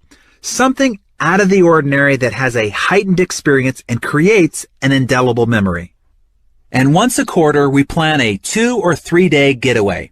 I like to do a quarterly review of all my goals and life patterns, and this is a great time to do a deeper check-in on how things are going in our relationship. Then we have our special travel vacation, plus our holiday traditions and our New Year's hike and goal-setting ritual. You can see that once all of this is scheduled, you no longer have to think about what you need to be doing. Everything happens naturally. We've created a rhythm that gives us momentum. Allow me to jump off the script again here and share something Harvey Mackay told me about marriage. He said, "I learned the day I got married that anyone can fall in love. It takes no talent whatsoever to fall in love, but to remain in love is a real challenge, and you have to make that priority 1, 2, and 3 in your life." On the topic of creating a great marriage, one of the great models for my life was my mentor Paul J. Meyer and his wife Jane. The best way to explain this is a letter I received not too long ago from a man named David in Buckley, Washington. David wrote how he had been at a friend's house and was asked to make a beer run, but his car was blocked in, so he borrowed a friend's car. When he got in the car, the Success CD was playing with the interview between Paul J. Meyer and me back from our June issue of 2008. He thought it was the radio, so he just let it play. In the interview, I was asking Paul how he's kept such an amazing magic in his marriage of 37 years. Paul was explaining how he has sent Jane flowers every week for 37 years, and how he purposefully and intentionally has treated her the same every day as he did during courtship. He never stopped courting her. Every day of their marriage, Paul said he found reasons to tell her he loved her at least 10 times, every day. I knew Paul and Jane personally, and I can attest to this. While Dave was driving, listening to this interview, for some reason, at that time, in that moment, those words penetrated Dave's heart. That evening, he sat down with his wife and said, "I realized I've been wrapped up in myself, not giving you the attention, respect, reverence, and love you deserve. I'd like to renew my commitment to you tonight, to be the man I promised to be when we first got married. I love you, Katie. I always have. But now I promise to tell you and show you every day." Dave wrote that his wife, Katie, burst into tears and couldn't speak for several minutes. When she finally calmed down, she said, "I have been living with a broken heart for many months now. I didn't think you loved me anymore, and the pain became too much. 2 days earlier, I met with an attorney to file for divorce. I was planning to tell you tomorrow morning." Dave said, "That CD saved my marriage. It saved my life. Paul Meyer's example showed me how I could be in my marriage. The past year has been the best of my life. We've never been more in love and never happier together. Thank you." The lesson here is, it doesn't take very much to completely turn around your marriage, and it doesn't take very much to neglect or destroy it and create lots of pain around you. Stay focused and consistent on the little things every day that make for magic in your marriage and magic in the results of every area of your life. If you stay focused on the small, smart choices, the compound effect of them is profound. Registering your rhythm. I want to share with you something I created for myself that helps me keep track of the rhythm of a new behavior. I call it the Rhythm Register, and I think you'll find it extremely helpful for you too. If you want to drink more water, or take more steps each day, or acknowledge your spouse more affectionately, whatever behavior you've decided you need to move towards your goal, you'll want to track it to see the evidence and to make sure that you're firing on all cylinders and establishing a rhythm. You can download a copy of that document for free at thecompoundeffect.com/free. The rhythms of life. When people get started in any new endeavor, they almost always overdo it. Of course, I want you to feel excited about setting up a rhythm for success, But you need to find a program that you can absolutely, positively do in the long term without renegotiation. I don't want you thinking of the rhythms you can do for this week, month, or even the next 90 days. I want you to think about what you can do for the rest of your life. The compound effect, the positive results you want to experience in your life, will be the result of smart choices and actions repeated consistently over time. You win when you take the right steps day in and day out, but you set yourself up for failure by doing too much too soon. A friend to the success team, who will remain unnamed to protect the guilty, decided after seeing a picture I'd posted of him on Twitter that he was going to get in shape. This was a massive shift of lifestyle for him. On the job, he sits for at least a dozen hours a day, and he hates to exercise.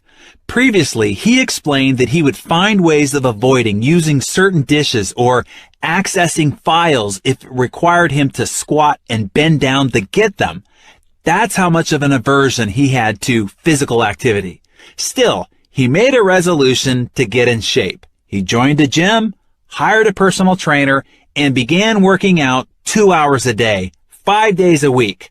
Richard, let's call him. I said, that's a mistake. You will not be able to maintain that commitment and will eventually stop doing it. You're setting yourself up for failure. He pushed back, assuring me that he changed forever.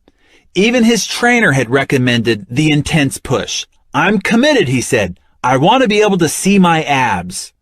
Richard, what's your real goal? I asked him. I knew that he wasn't gunning to be on the cover of Men's Fitness. I want to be trim. I want to be healthy, he told me.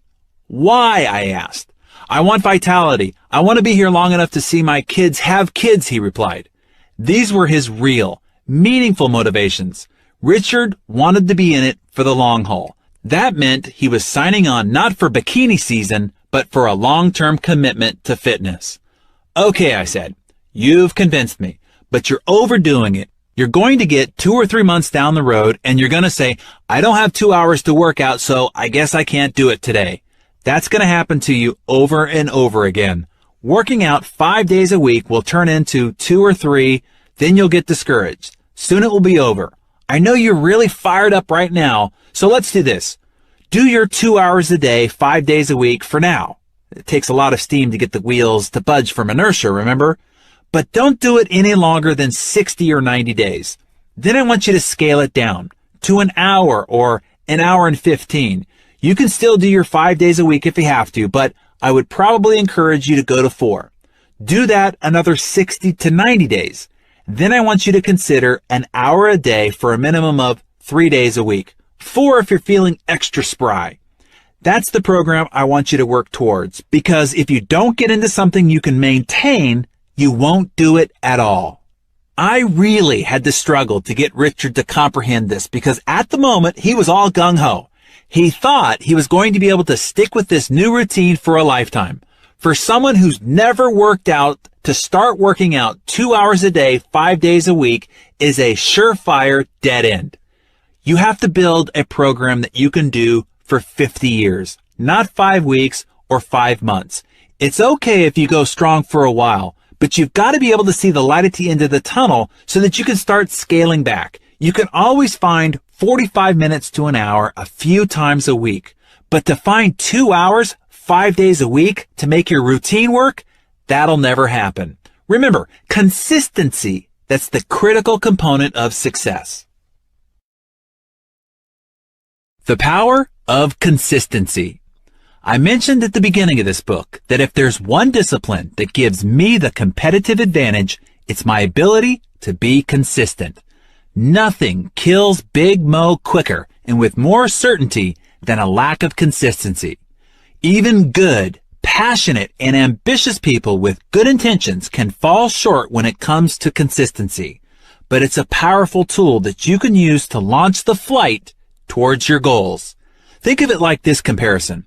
If you and I flew planes from Los Angeles to Manhattan, but you took off and had to land in every state in between, while I flew straight through, even if you went 500 miles an hour while you were in the air, and I only traveled at a rate of 200 miles an hour, I'd still beat you by a big margin. The time and energy it takes for you to repeatedly stop and start and get back to momentum makes your trip at least 10 times as long. In fact, most likely you wouldn't even make it. You'd run out of fuel, energy, motivation, belief, will at some point.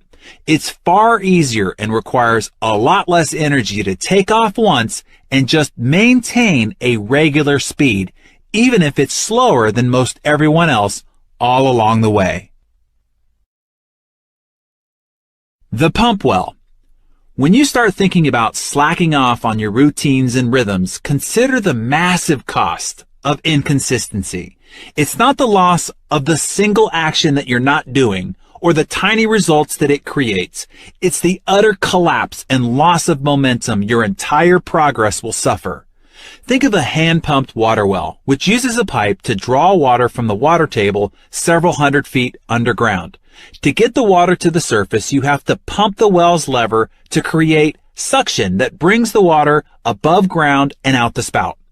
When most people start a new endeavor, they grab the lever and start pumping really hard. Just as Richard was with his plan to get fit, they're excited and committed. They pump and pump and pump and pump, and after a few minutes or a few weeks, when they don't see any water or results, they give up pumping the lever altogether. They don't realize how long it takes to create the vacuum needed to suck the water up the pipe and eventually out the spout and into their bucket.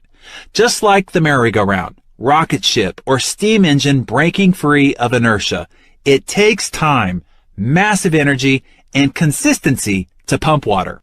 While most people give up, wise people continue to pump. Those who persevere and continue to pump the lever will eventually get a few drops of water.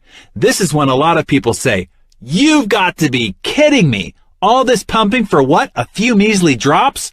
Forget it." Many people throw their hands up in defeat and quit, but wise people persist further. And here's where the magic happens. If you continue to pump, it doesn't take long before you'll get a full and steady stream of water. You have your success. Now the water is flowing. You no longer need to pump the lever as hard or as quickly. It becomes easy, actually. All you have to do to keep the pressure steady is to just pump the lever consistently. That's the compound effect. Now, what happens if you let go of the lever for too long? The water falls back into the ground and you're back to square one. If you try to pump the lever easily and steadily like you were, you won't get any water. Mo is gone. Water is at the bottom. The only way to get it back up is to pump it really hard all over again. That's how most of us lead our lives, in fits and starts. We get a new business venture going and then we cut out on vacation. We start up a routine of making 10 prospecting calls a day, strike a little gold, and then shift into neutral. We get hopped up about our new date night routine with our spouse. But in a few weeks, it's back to Netflix and microwave popcorn on the couch Friday nights. I regularly see people buy a new book or sign up for a new program or seminar and go like crazy for a couple of weeks or even months. And then they stop and end up right back where they started. Does that sound familiar? Miss only a couple of weeks of anything. Workouts at the gym, affectionate gestures towards your spouse, or the phone calls that are part of your prospecting routine. And you don't just lose the results those 2 weeks would have produced. If that's all you lost, which is what most people assume, not much damage would be done. But by slacking off, even for a short time, you've killed Mo. It's dead. And that's a tragedy. Winning the race is all about pace. Be the tortoise, the person who, given enough time, will beat virtually anybody in any competition as a result of positive habits and behaviors applied consistently. That'll put the mojo in your momentum and keep it there.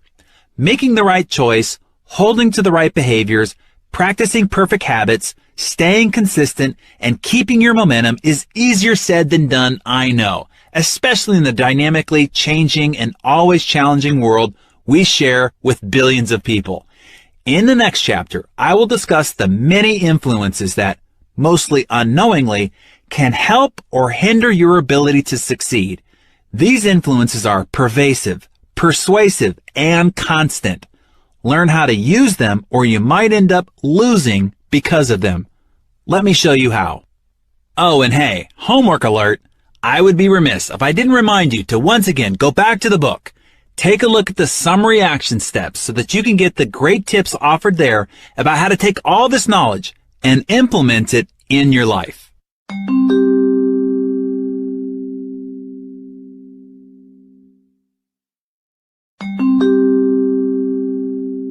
Chapter 5. Influences. Hopefully by now, you understand exactly how important your choices are. Even those that seem insignificant, when compounded, make an extreme impact on your life. We've also discussed the fact that you are 100% responsible for your life. You alone are responsible for the choices you make and the actions you take. That said, you must also realize your choices, behaviors, and habits are influenced by very powerful external forces. Most of us aren't aware of the subtle control these forces have on our lives. For you to sustain your positive trajectory towards your goals, you'll need to understand and govern these influences so they will support you rather than derail your journey towards success. Everyone is affected by 3 kinds of influences: input, what you feed your mind; associations, the people whom you spend time with; and environment, your surroundings.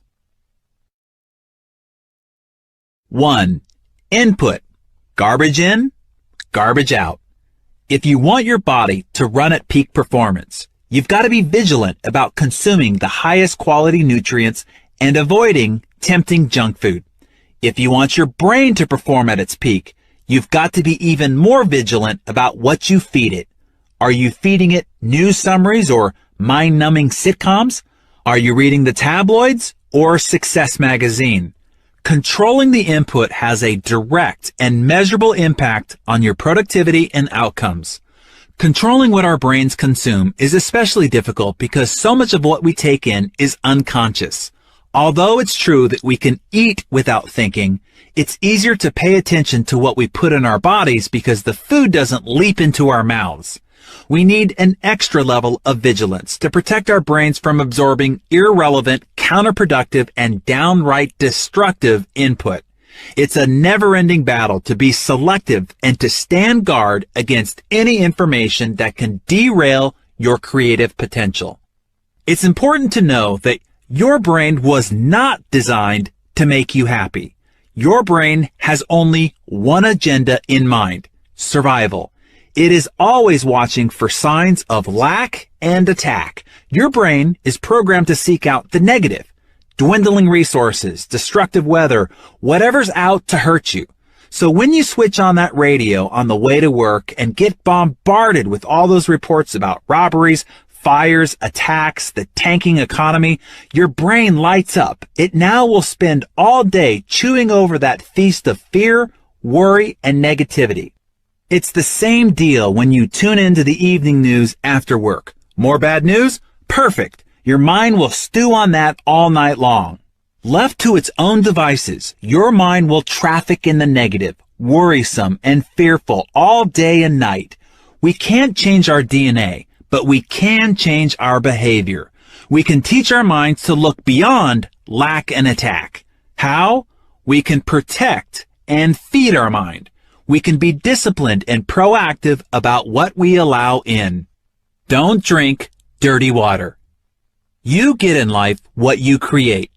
Expectation drives the creative process. What do you expect? You expect whatever it is that you're thinking about. Your thought process, the conversation in your head, is at the base of the results that you create in life. So the question is, what are you thinking about? What is influencing and directing your thoughts? The answer? Whatever you're allowing yourself to hear and see. This is the input you are feeding your brain, period. Your mind is like an empty glass. It will hold anything you put into it. You put in sensational news, salacious headlines, talk show rants, and you're pouring dirty water into your glass. If you've got dark, dismal, worrisome water in your glass, everything you create will be filtered through that muddy mess, because that's what you'll be thinking about.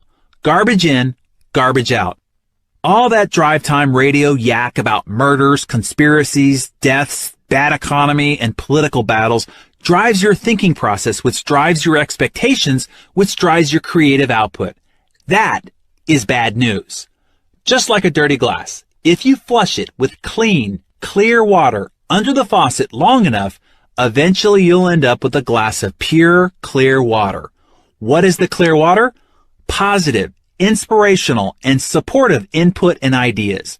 Stories of aspiration, people who, despite challenges, are overcoming obstacles and achieving great things. Strategies of success, prosperity, health, love, and joy. Ideas to create more abundance, to grow, expand, and become more. Examples and stories of what's good, right, and possible in the world. That's why we work so hard at Success Magazine. We want to provide you with those examples, those stories, and key takeaways that you can use to improve your view of the world, yourself, and the results you create. This is also why I read something inspirational and instructional for 30 minutes in the morning and evening and have personal development CDs playing in my car. I am flushing my glass and feeding my mind. Does this give me an edge over the guy who gets up and first thing reads the newspaper, listens to news radio on his commute to and from work, and watches the evening news before going to bed? You bet it does, and it can for you too. Step 1. Stand guard. Unless you decide to hole up in a cave or on a desert island somewhere, you're gonna get dirty water in your glass. It's going to be on billboards, on CNN while you're walking through the airport, on the screaming tabloid headlines at the checkout when you're buying groceries. Even your friends, family members, and your own negative mental tapes can flood dirty water into your glass. But that doesn't mean you can't take steps to limit your exposure to all that grime. Maybe you can't avoid the tabloids stacked up at the checkout register, but you can cancel your subscriptions. You can refuse to listen to the radio to and from work and instead put in an instructional and inspirational CD. You can cut off the evening news and talk to your loved ones instead. You can buy a DVR and record only those programs you feel are truly educational and life-affirming, and speed through the commercials aimed at making you feel inadequate or lacking unless you buy some more crap. Personally, I didn't really grow up with a TV. I remember watching Solid Gold and the A-Team, you remember them? But television wasn't really a big part of our family life. I managed somehow to thrive without it. And that's given me a clearer perspective when I do watch an occasional program now. Sure, I'll laugh along with a sitcom, but afterwards I feel the same as if I ate fast food, bloated and malnourished. And I can't get over how commercials prey on our psychology, our fears, pains, needs, and weaknesses. If I walk through my life thinking that I'm not enough just as I am, that I need to buy this, that, and the other thing to be okay, how can I expect to create amazing results? It's estimated that Americans 12 and older spend 1,704 hours watching TV per year. That averages out to 4.7 hours per day. We're spending almost 30% of our waking hours watching TV, almost 33 hours per week, more than one whole day each week. It's the equivalent of watching TV for 2 solid months out of every 12. Wow! And people wonder why they can't get ahead in life. Put yourself on a media diet. The media thrives on taking us hostage. Have you ever been stuck on the freeway with traffic backed up for miles, making you late, wondering what the heck is holding everything up? Sure enough, when you finally get close, you see that nothing physical was blocking the flow of cars. The wreck clearly happened a while ago and since has been moved to the side of the freeway. The 3-mile-an-hour crawl was caused by what? People rubbernecking. Now you're really irritated. But what happens when your car passes the wreck? You slow way down, take your eyes off the road in front of you, and crane your own neck. Why do good, decent people want to see something tragic or grotesque? It's our genetic heritage, going back to our prehistoric sense of self-preservation. We just can't help ourselves. Even if we're adept at avoiding negativity and have trained ourselves to be relentlessly positive, When it comes to sensationalism, our basic nature can't resist. Media masters understand this. They know your nature in many ways better than you.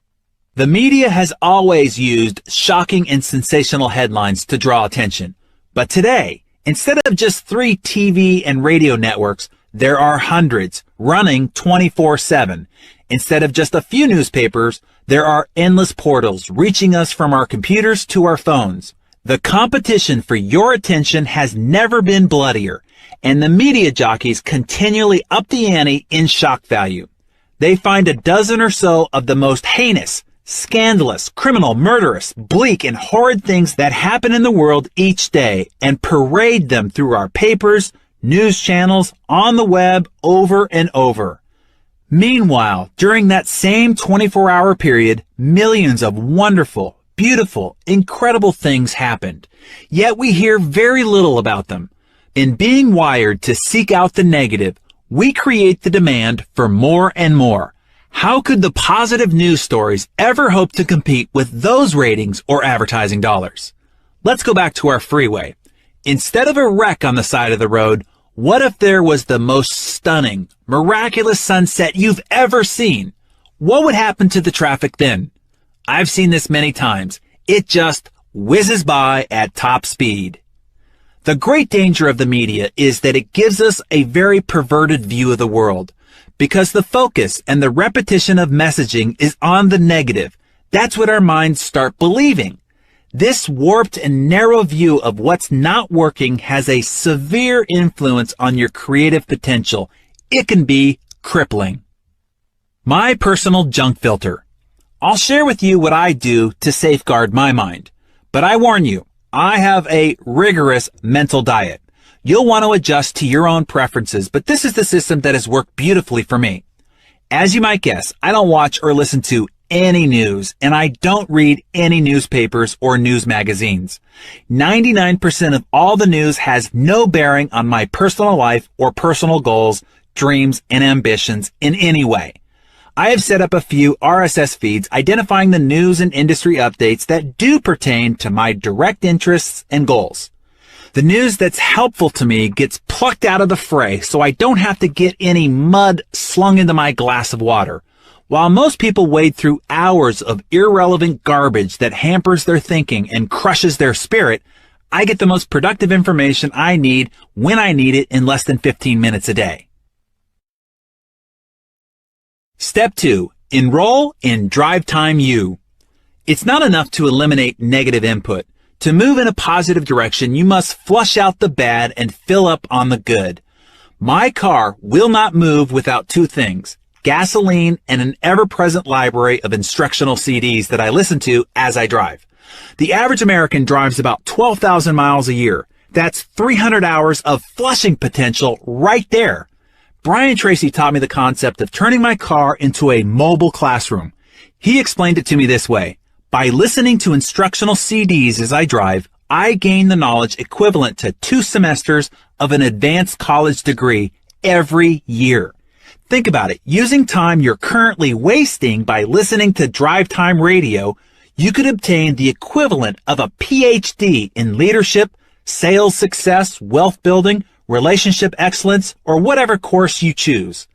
This commitment, in combination with your reading routine, separates you from the herd of average, 1 CD, DVD, or book at a time. Influence number 2. Associations.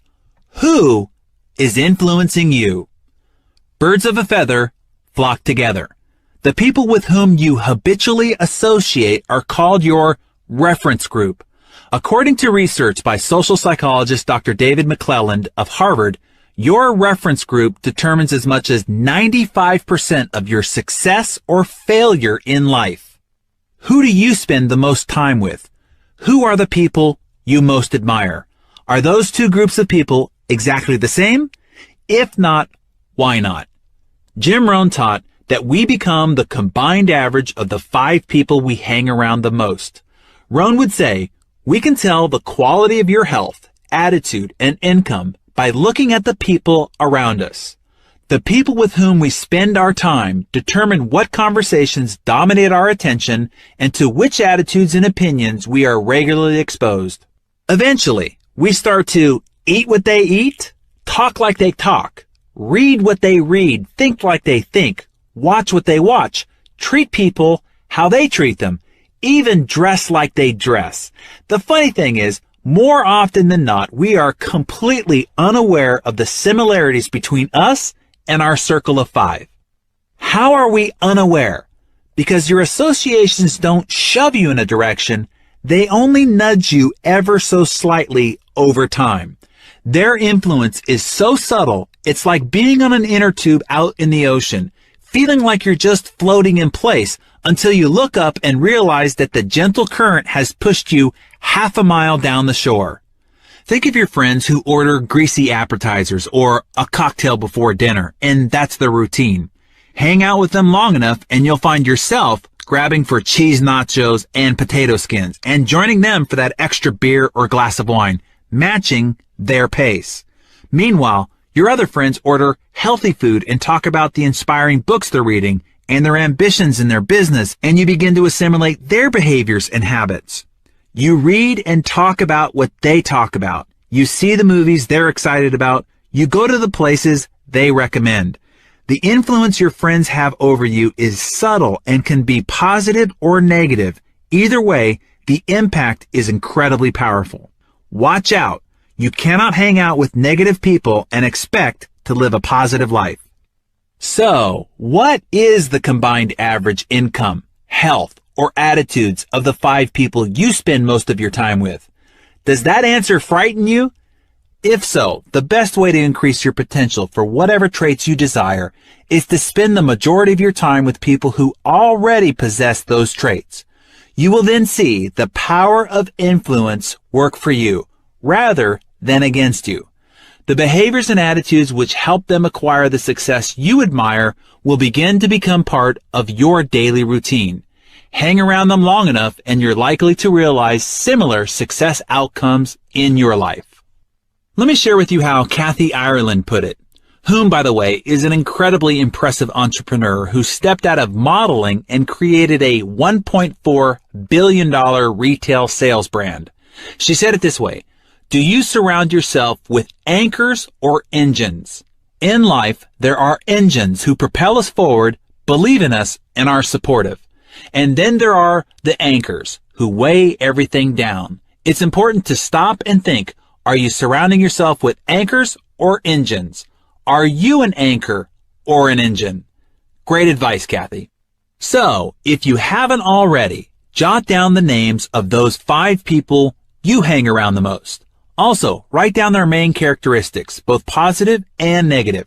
It doesn't matter who they are. It could be your spouse, your brother, your neighbor, or your assistant. Now, average them out. What's their average health and bank balance? What's their average relationship like? As you look at the results, ask yourself, is this list okay for me? Is this where I want to go?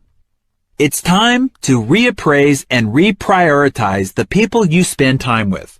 These relationships can nurture you, starve you, or keep you stuck. Now that you've started to carefully consider with whom you spend your time, let's go a little deeper. As Jim Rohn taught me, it's powerful to evaluate and shift your associations into 3 categories: disassociations, limited associations, and expanded associations. All right, let's start with disassociations.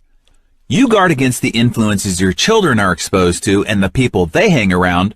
You are aware of the influence these people have on your children and the choices they might make as a result. I believe the same principle should apply to you. You already know this. There are some people that you might need to break away from completely. This might not be an easy step to make, but it's essential. You have to make the hard choice not to let certain negative influences affect you anymore. Determine the quality of life that you want to have, and then surround yourself with the people who represent and support that vision. Personally, I am constantly weeding out of my life people who refuse to grow and live positively. Growing and changing your associations is a lifelong process. Some people might say that I'm even too rigorous about it, but I'd like to actually be more so. I had a business relationship with someone that I really liked, but when the economy got difficult, most of his conversation was forced on how horrible things were, how much his company was feeling the hit, and how hard it was out there. I said, man, you have got to stop working on your presentation about how bad life is. I can hear you collecting all the data points to reinforce your beliefs. He persisted in seeing everything as more dour and hopeless than it was, and I decided right then that we had no business doing business together anymore. When you make the tough decision to put up boundaries between you and people who drag you down, realize that they'll fight you, especially those closest to you. Your decision to live a more positive, goal-oriented life will be a mirror to their own poor choices. You will make them uncomfortable, and they will attempt to pull you back down to their level. Their resistance doesn't mean that they don't love you or want the best for you. It's actually not about you at all. It's about their fear and their guilt about their own poor choices and lack of discipline. Just know that breaking away won't be easy. Next, limited associations. There are some people that you can spend 3 hours with, but not 3 days. Others you can spend 3 minutes with, but not 3 hours. Always remember that the influence of associations is both powerful and subtle. The person you are walking with can determine whether you slow your pace or quicken it, literally and figuratively. Similarly, you can't help but be touched by the dominant attitudes, actions, and behaviors of the people with whom you spend time. Decide how much you can afford to be influenced based on how those people represent themselves. This is difficult, I know. I've had to do this myself on several occasions, even with close family members. But I will not, however, allow someone else's actions or attitudes to have a dampening influence on me. I've got a neighbor who's a 3-minute friend. For 3 minutes, we can have a great chit-chat, but we wouldn't mesh for 3 hours. I can hang out with an old high school friend for 3 hours, but he's not a 3-day guy. And then there are some people I can hang around for a few days, but wouldn't go on an extended vacation with. Take a look at your relationships and make sure you're not spending 3 hours with a 3-minute association. All right, now, expanded associations. We've just talked about weeding out the negative influencers, and while you're doing that, you'll also want to reach out. Identify people who have positive qualities in the areas of life where you want to improve. People with the financial and business success you desire, the parenting skills you want, the relationship you yearn for, the lifestyle you love, and then spend more time with them. Join organizations and businesses and health clubs where these people gather and make friends. Later in our journey, you'll see how I even used to drive to a different town to spend quality time with fortuitous results. But before we leave this section, I have to share a story with you told to me by our success contributing editor, Don Yeager, who had the privilege of being mentored by the famous UCLA basketball coach, John Wooden. When Don was talking about key principles of success, Wooden corrected him on his priority of principles, emphasizing the importance of associations to one's success in life. John Wooden explained to Don his theory of 5. He told Don to take out a piece of paper and draw 2 lines down the page to create 3 columns. So try this for yourself. At the top of one column, write the 5 people you spend the most time with in your professional life. Those that you go to lunch with, hang out with after work, play golf with, whatever. The second column, the 5 people you spend the most time with in your personal life. Go out to dinner with, have over to the house, vacation with, etc. The third column is the 5 most influential acquaintances or partners in service. Those that you associate with at church, service clubs, associations, what have you. Now, go down the list and assess each name. Is this person going where you're going? Does this person want what you want? Do you aspire to be like them? Do they share your dreams and reflect your morals and ethics? Will they help you get to where you want to be, either personally or professionally or in service? If so, Strengthen that relationship and make sure that you are giving to them as much as you are getting. If not, strike them from the list and look to add new names in replacement. You cannot maintain connections with people that will hinder your ability to become great. That is great advice from someone who knows about fostering greatness.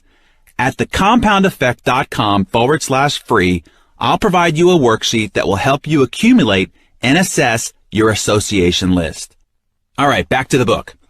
I rave about Jim Rohn throughout this book because aside from my father, Jim remains the foremost mentor and influencer in my life. My relationship with Jim perfectly exemplifies an expanded association. While I got to spend a few private meals and spend a little time with him during our interviews and backstage before events, most of my time with Jim was spent listening to him in my car or reading his words in my living room. I've spent more than 1,000 hours getting direct instruction from Jim, and 99% of that was through books and audio programs. What's exciting about this is no matter where you are in your life, maybe busy at home with small children or caretaking aging parents, working long hours with people with whom you have little in common, or living out in the country far from the nearest office building, you too have almost any mentor you want. If he or she has gathered their best thoughts, stories, and ideas into books, CDs, DVDs, and podcasts, you have an unlimited bounty from which to draw. Take advantage of it. Now, if you want to have a better, deeper, more meaningful relationship, ask yourself, who has the type of relationship that I want? How can I spend more time with that person? Who can I meet who can positively influence me? Let their glow rub off on you. Befriend the person you think is the biggest, baddest, most successful person in your field. What do they read? Where do they go for lunch? How can that association influence you? You can build these expanded associations by joining networking groups, Toastmasters, and similar organizations. Go out and find the charity organizations or symphony groups or country clubs where the people you want to emulate gather. Find a peak performance partner. Another way to increase your exposure to expanded associations is by teaming up with a peak performance partner, someone as equally committed to study and personal growth as you. This person should be someone you trust, someone bold enough to tell you what they really think about you, your attitudes, and your performance. It could be that this person is a longtime friend, but he or she may be someone who doesn't know you well at all. The point is to get and give an unbiased, honest, outside perspective. My current accountability partner is my good friend Landon Taylor. As mentioned before, we have a 30-minute call every Friday to discuss our weekly wins, losses, fixes, and ahas, and where we are on our growth plans. Just the anticipation of this call coming up on Friday and knowing that I have to be accountable to Landon keeps me extra committed throughout the week. I make a record of Landon's losses or any feedback that he needs and make sure to ask him about it the next week. He does the same for me. That way we hold each other accountable. He might say, okay, you screwed up here last week and admitted it and committed to change. What did you do about it this week? Life is life. We're both busy executives, but it's amazing to me that we actually end up doing this every week without fail. It's not easy. Sometimes I'll be flying through my day and think, oh, crud, I have to do this. But often in the middle of the call, I think, I'm so glad we're having this conversation. Even in preparing for it and thinking of my big wins or losses for the week, I learn about myself. Recently, I told Landon, I'm in the middle of so many things. I'm writing my book. I'm having lots of realizations, so many ahas, but not one thing is really compelling. He said, let this be the last week you don't come to the table with an aha. Huh. Don't shortchange me, he said. Point taken. In reality, I was also shortchanging myself by not identifying one thing memorable enough to share. All right, I have a real challenge for you, if you're up to it. You want real feedback? Find people who care enough about you who will be honest with you when you ask them this. How do I show up to you? What are my strengths? Where can I improve? Where do you think I sabotage myself? What's the one thing I could stop doing that would benefit me the most? Ask those questions, get real feedback, and that will be the seed of great growth. Invest in mentorship. As you've already heard, Paul J. Meyer is another man who served as a mentor to me. Paul passed away in 2009 at age 81. Whenever I thought I was really doing things, really playing at a high level, I'd get around Paul. He was always my reality check. What he did before lunch was mind-boggling to me.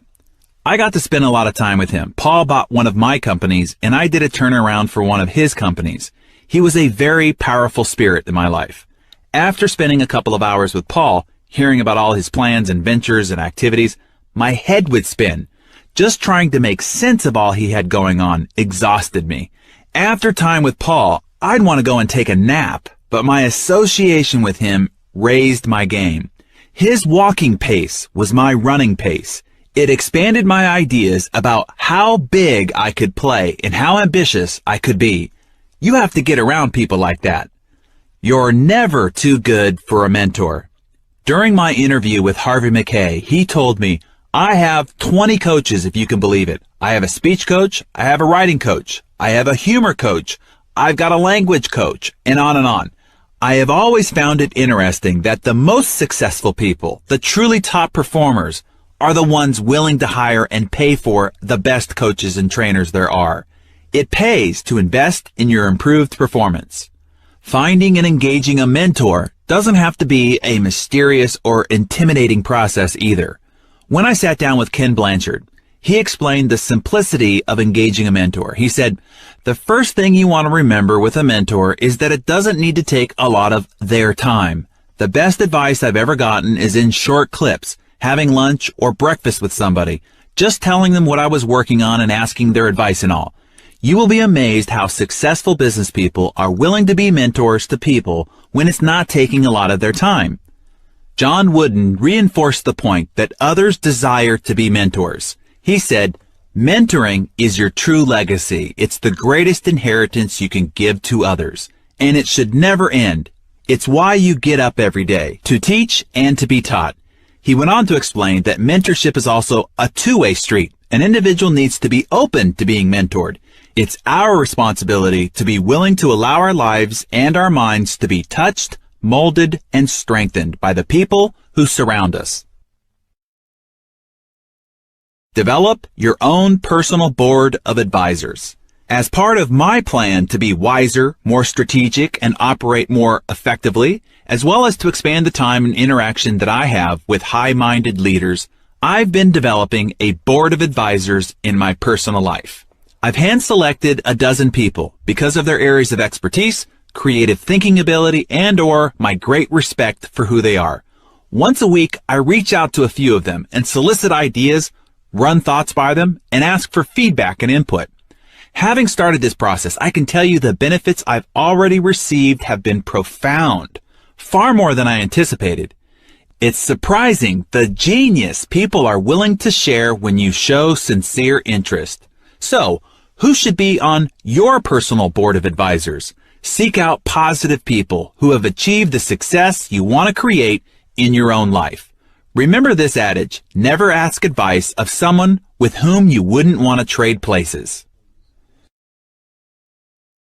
Influence number 3, environment. Changing your view changes your perspective.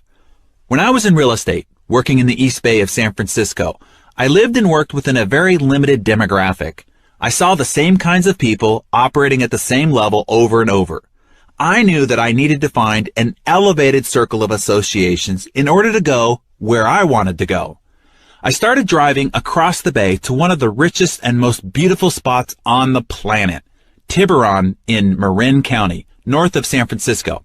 If you've ever been to Monaco, that's what Tiburon looks like, but far quainter.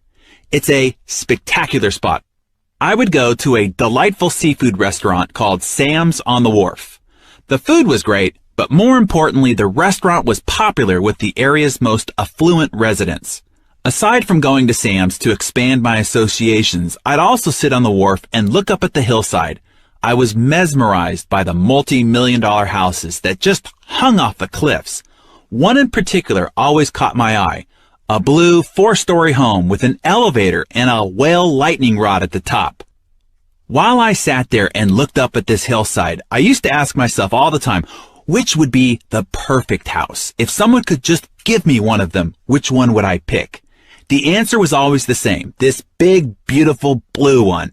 It was in the perfect spot with a bright vista, the best of the bunch. On my way home from brunch one morning, I saw an open house sign and thought it would be fun to check it out. One sign led to another as I followed them zigzagging up the cliffs along the narrow streets.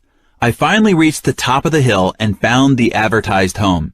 As I entered and walked up to a spectacular bay window, the world opened up in front of me.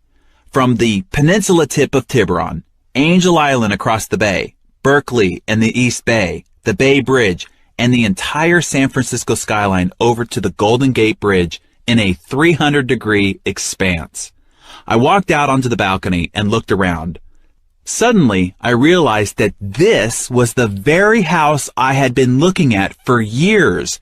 This was the blue house. I signed the contract on the spot. My dream house was now mine. I can't really say that I met anybody at Sam's who changed my life. However, that environment had a powerful effect on me. Seeing those homes on the cliffs fueled my ambition and expanded my dreams. I ended up working harder than I ever thought possible to make those dreams come true. And they did.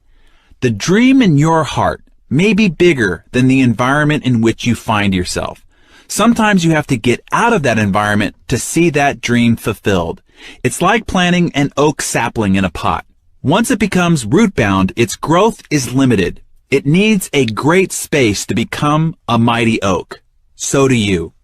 When I talk about your environment, I'm not just referring to where you live. I'm referring to whatever surrounds you. Creating a positive environment to support your success means clearing out all the clutter in your life. Not just the physical clutter that makes it hard for you to work productively and efficiently, although that's important too, but also the psychic clutter of whatever around you isn't working, whatever's broken, whatever makes you cringe. Each and every incomplete thing in your life exerts a draining force on you, sucking the energy of accomplishment and success right out of you as surely as a vampire stealing your blood. Every incomplete promise, commitment, and agreement saps your strength because it blocks your momentum and inhibits your ability to move forward. Incomplete tasks keep calling you back to the past to take care of them. So think about what you can complete today. Additionally, when you're creating an environment to support your goals, remember that you get in life what you tolerate. This is true in every area of your life, particularly within your relationships with family, friends, and colleagues. What you have decided to tolerate is also reflected in the situations and circumstances of your life right now. Put another way, you will get in life what you accept and expect you are worthy of. If you tolerate disrespect, you will be disrespected. If you tolerate people being late and making you wait, people will show up late for you. If you tolerate being underpaid and overworked, that will continue for you. If you tolerate your body being overweight, tired, and perpetually sick, it will be. It is amazing how life will organize around the standards you set for yourself. Some people think that they are victims of other people's behavior, but in actuality, we have control over how people treat us. Be sure to protect your emotional, mental, and physical space so you can live with peace, rather than in the chaos and stress the world will hurl upon you. Okay, I have to arc off here and share with you one of the greatest secrets to the success of the multi-billion-dollar producer Paul J. Meyer. He revealed it in one of our recorded interviews. Here's what he said verbatim. I'm kind of what you would call an inverted paranoid. I just believe everybody in the world is out to get me and out to help me do whatever I want to do. I think everybody wants to be my partner. Everybody wants to be my customer. When I walk up to a door, I visualize a big red carpet rolled out and 2 trumpeters standing on each side. And the person inside is wanting to do business with me because he not only wants to buy from me, he wants to be my friend. You know, there is an amazing power in positive expectancy, and I saw this mindset played out in Paul's life over and over again. I have used this model for my own life with equally stunning results. I recommend it to you. Okay, back to the text. If you want to foster a disciplined routine of rhythms and consistency so that Big Mo not only pays a visit to your house, but moves in, you have to be sure your environment is welcoming and supportive of you becoming, doing, and performing at world-class levels. So, while we're on the topic of world-class, in the next chapter, I want to help you take everything you've learned thus far and give you the secret to now accelerating your results. Getting greater results with only a little more effort may feel a little like cheating.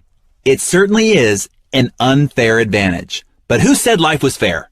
But hey, before you move on, be sure to go back to the book, look at the summary action steps, and apply those principles into your life so that you can get the results you desire.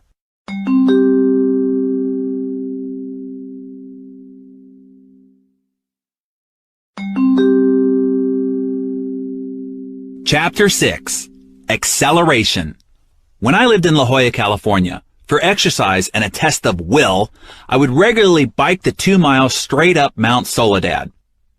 There are very few things you can do voluntarily that cause more pain and suffering than riding a bike up a steep mountain without stopping. There's a point at which you hit the wall and come face to face with your true inner character. Suddenly, all the projections and ideas you had about yourself are stripped away and you're left with the naked truth.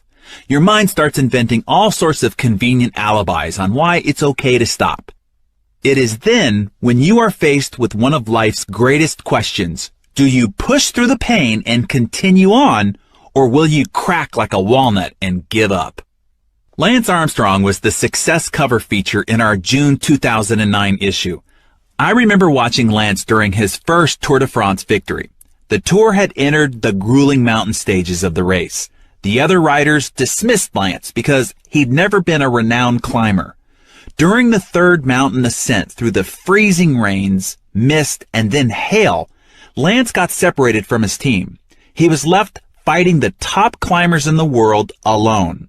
On the final ascent, 18 miles straight up the mountain, after 5.5 hours of climbing, every rider was suffering.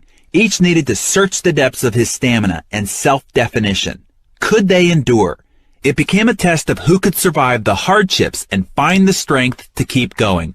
Who would crack and who wouldn't? With just 5 miles to go, Lance was 32 seconds behind the leaders, an eternity while climbing a mountain on a bike. During a curve, Lance stood up and surged ahead until he caught up to the 2 leaders, both established world-class climbers. Having expended almost everything he had in him, Lance then launched an attack and gained several lengths on the leaders. He later said in his book, It's Not About the Bike, My Journey Back to Life, when you open up a gap and your competitors don't respond, it tells you something. They're hurting. And when they're hurting, that's when you can take them.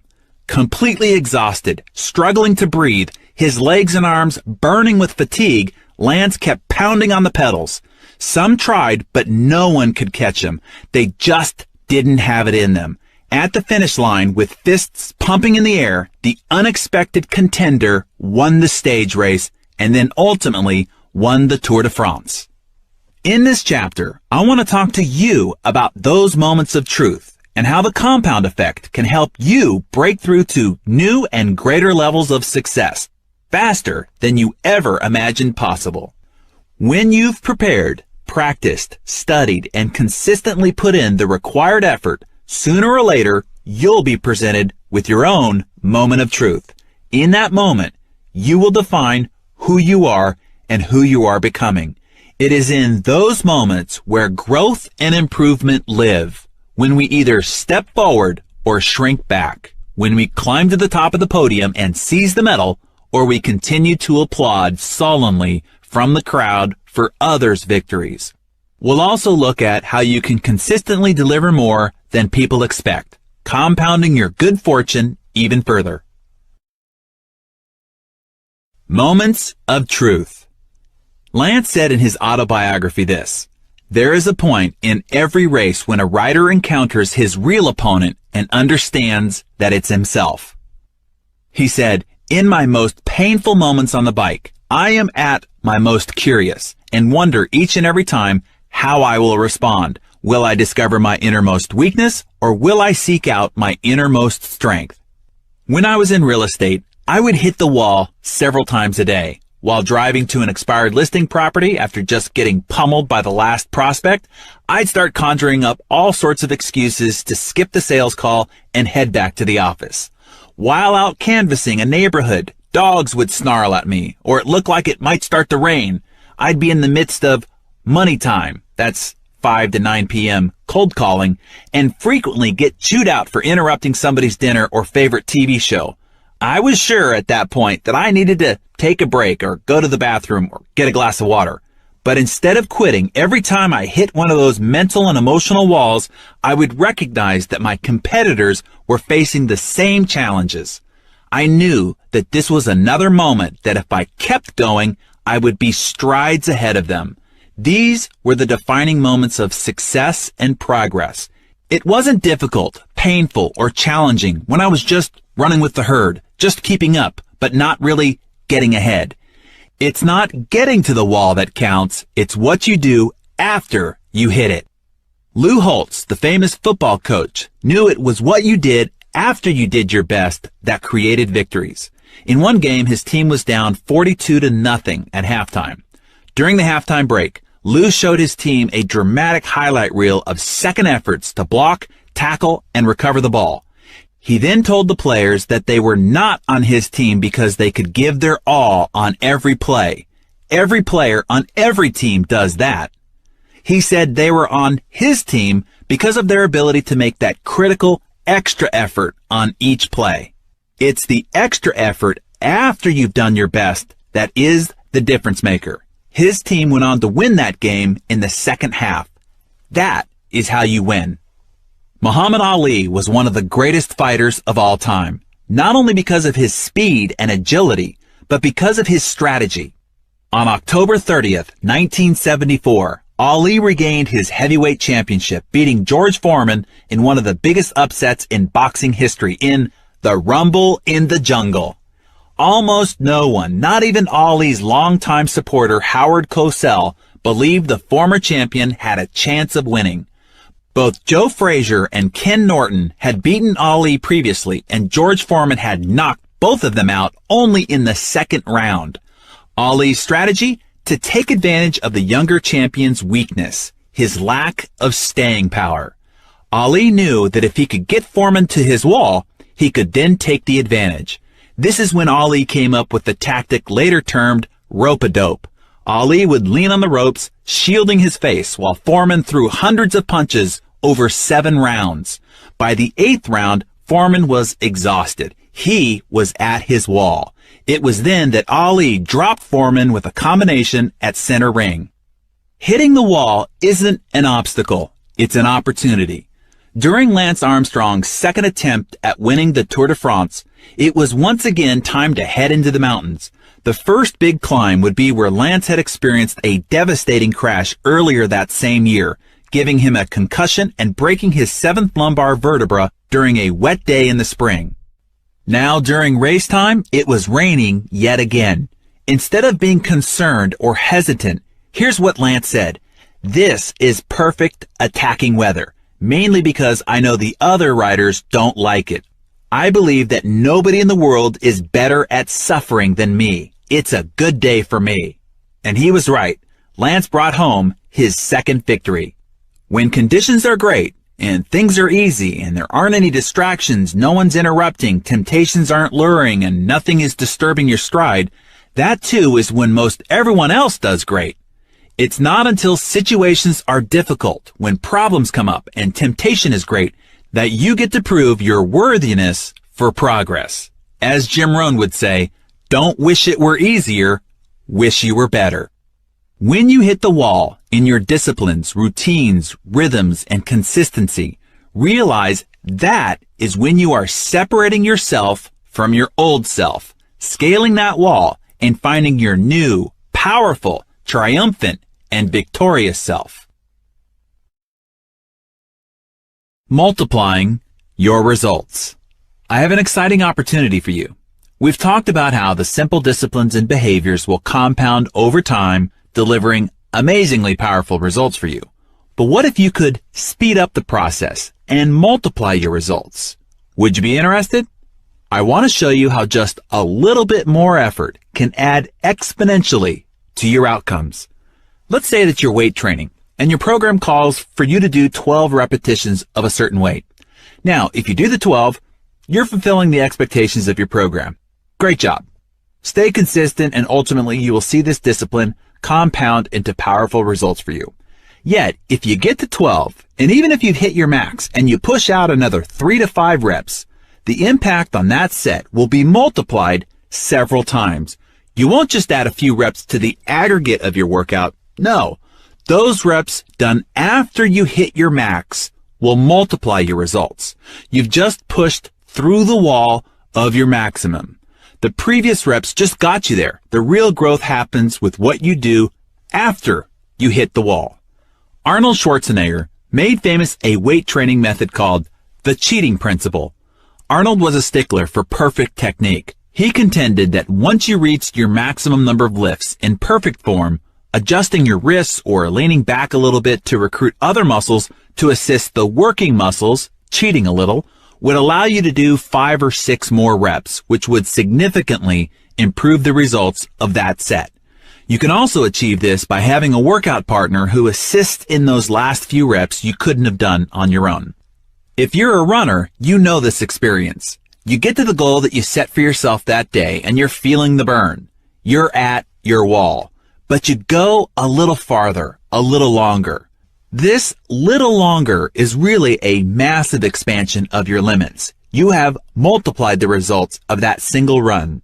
Take the magic penny we talked about in chapter 1, the one that doubles in value each day, showing you the result of small compounded actions. If you just doubled that penny one extra time per week during the 31 days, the compounded penny would result in 171 million instead of just 10 million. Again, just a little extra effort in 4 days out of 31, and the result was many times greater. That's how the math of doing just a little bit more than expected works.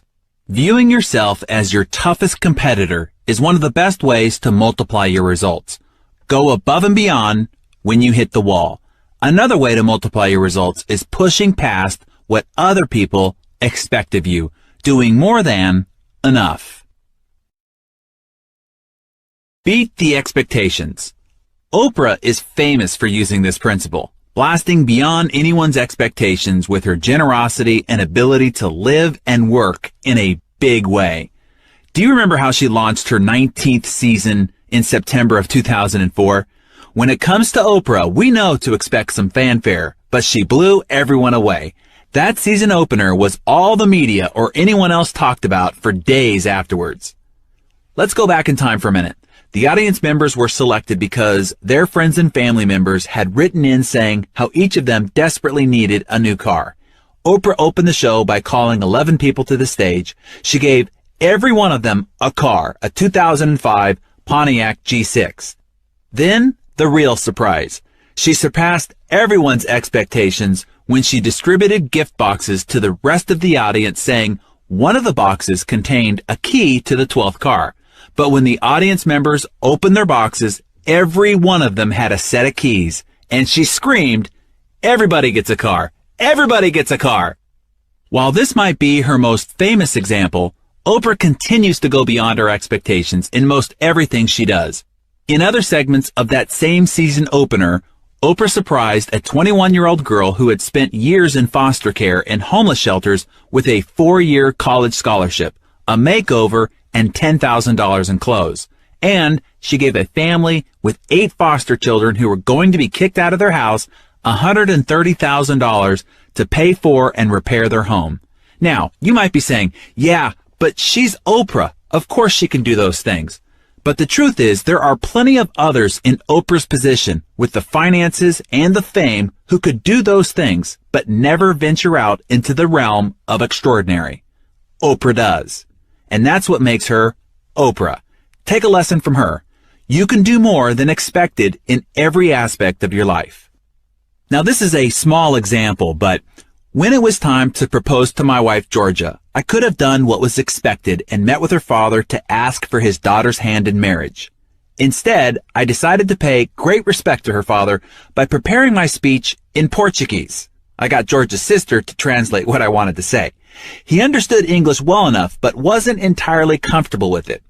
All the way up to Los Angeles from San Diego, I was rehearsing the words. I walked through the door, carrying flowers and treats, and asked for her dad to join us in the living room. I then delivered my prepared speech, and thankfully, he said yes. But I didn't stop there. On the way back and over the next couple of days, I called each of her 5 brothers and asked for their blessing to join the family. Some were easy to convince, others proceeded to have me earn it. The point is, she told me later that one of the most special aspects about how I proposed was how I had honored her dad and how I had called every one of her brothers and had her sister teach me Portuguese. That made the act extra special. The result of that extra effort paid off exponentially. Stuart Johnson owns the parent company to Success, Video Plus. Stuart put a lot of money and a 22-year reputation on the line when he decided to acquire Success Magazine, Success.com, and the other properties of Success Media. During one of the most challenging economies in recent history, and as print publishing was being seen as unfavorable, the move in itself was bold and audacious. But then he did even more than what could be expected. While the new business enterprise was still finding its legs, translation, still operating in the red, and his primary business was taking a couple of steps backwards like the rest of the world during the economic tsunami of 2008 and 2009, Stuart launched a nonprofit foundation dedicated to kids. If he was going to make a commitment to helping teach the fundamentals of personal development to the world, he wanted to be especially sure the information would reach teenagers. So he launched the Success Foundation. He had the fundamental principles of personal achievement compiled into a book called Success for Teens and is distributing it for free through responsible distribution partners and nonprofit organizations to help nurture young minds. Stuart personally funded the administration and management of the Success Foundation, and for the first year, with the help of a few good friends, he funded the distribution of more than 1 million books. Today, that number is far greater and growing. Now, Stuart was already in for a heavy investment and big risk without the burdens of funding the new foundation. But the additional contribution and dedication to the foundation multiplied the statement of his commitment several-fold to his partners, to the press, to peers, and to his own staff. He was doing far more than expected, and it spoke volumes. So, where in life can you do more than expected when you hit the wall? Or when can you go for wow? It really doesn't take a lot more effort, but the little extra multiplies your results many times over. Whether you're making calls or serving customers, recognizing your team, acknowledging your spouse, going for a run, bench pressing, planning a date night, sharing time with your kids, whatever. What's the little extra that you can add that exceeds expectations and accelerates your results? Do the unexpected. I'm a contrarian by nature, I know. Tell me what everyone else does, what's the consensus, and what's popular, and I will typically do the opposite. If everyone is zigging, I'm going to zag. To me, what's popular is average. It's what's common. Common things deliver common results. Let's keep in mind, the most popular restaurant in America is McDonald's. The most popular drink, Coca-Cola. The most popular beer, Budweiser. The most popular wine, Franzia. Yeah, that stuff that comes in a box. Consume those popular things and you'll now be part of the common, average pack. But that's ordinary. There's nothing wrong with being ordinary. I just prefer to shoot for extraordinary. Let me give you a small for instance. Everyone sends Christmas cards, but since everyone does it, it doesn't really have much emotional impact, in my opinion. So I choose to send Thanksgiving cards instead. How many Thanksgiving cards do you get? Exactly. It makes a statement. And instead of bulk printed, computer generated, best wishes cards, I handwrite personal sentiments expressing how grateful I am for my relationship with that person and what he or she means to me. Same effort, but a much greater impact. One of my favorite characters, Sir Richard Branson, built his career on doing the unexpected. I love to watch the guy launch a new company. Every stunt is bolder, scarier, and more unexpected than the last. Whether it's flying a hot air balloon around the globe or driving a tank down Fifth Avenue in New York City to introduce Virgin Cola to the United States, Richard always delivers the unexpected. Now, he could get by with the expected press release, a press conference or two, and some swanky party and call it a day. But instead, he goes for the astonishing. He probably spends as much money, and sometimes probably less, than other companies to launch a product. He just does it in unexpected style. The wow factor makes a statement and multiplies the impact of his efforts. More often than not, the extra effort doesn't cost that much more money or energy. When I was selling real estate, everyone else would call on expired listings when they came up. Instead, I got in my car and showed up on their doorstep and hand-delivered a sold sign. Take this, I'd say when they opened the door. You'll need it if you hire me to take over this listing.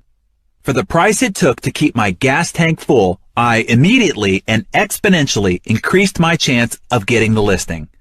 Recently, Alex, a friend of mine, was up for a big job. He lives in California and the job was in Boston. He was one of the final 12 candidates. They were going to interview the local candidates in person and those out of the area via video conferencing.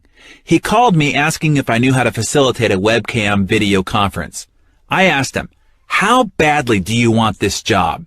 He said, "It's my dream job. It's everything I've spent 45 years preparing to do."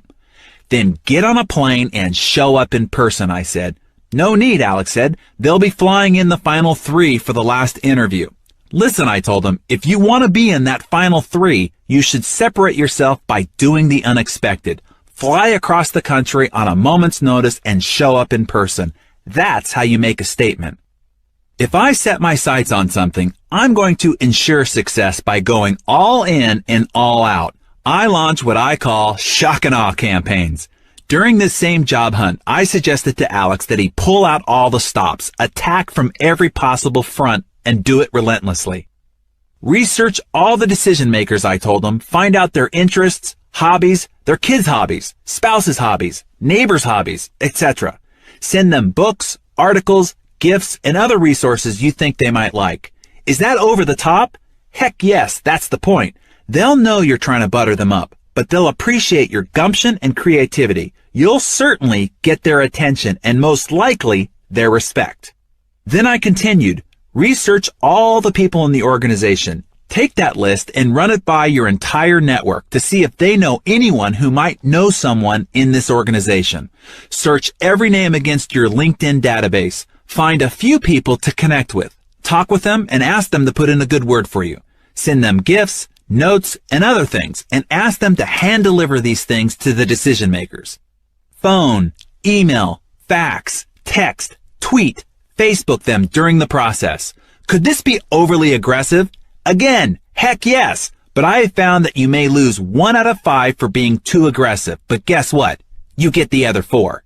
By the way, Alex did not take my advice, and he did not get the job. He didn't even get into the final 3.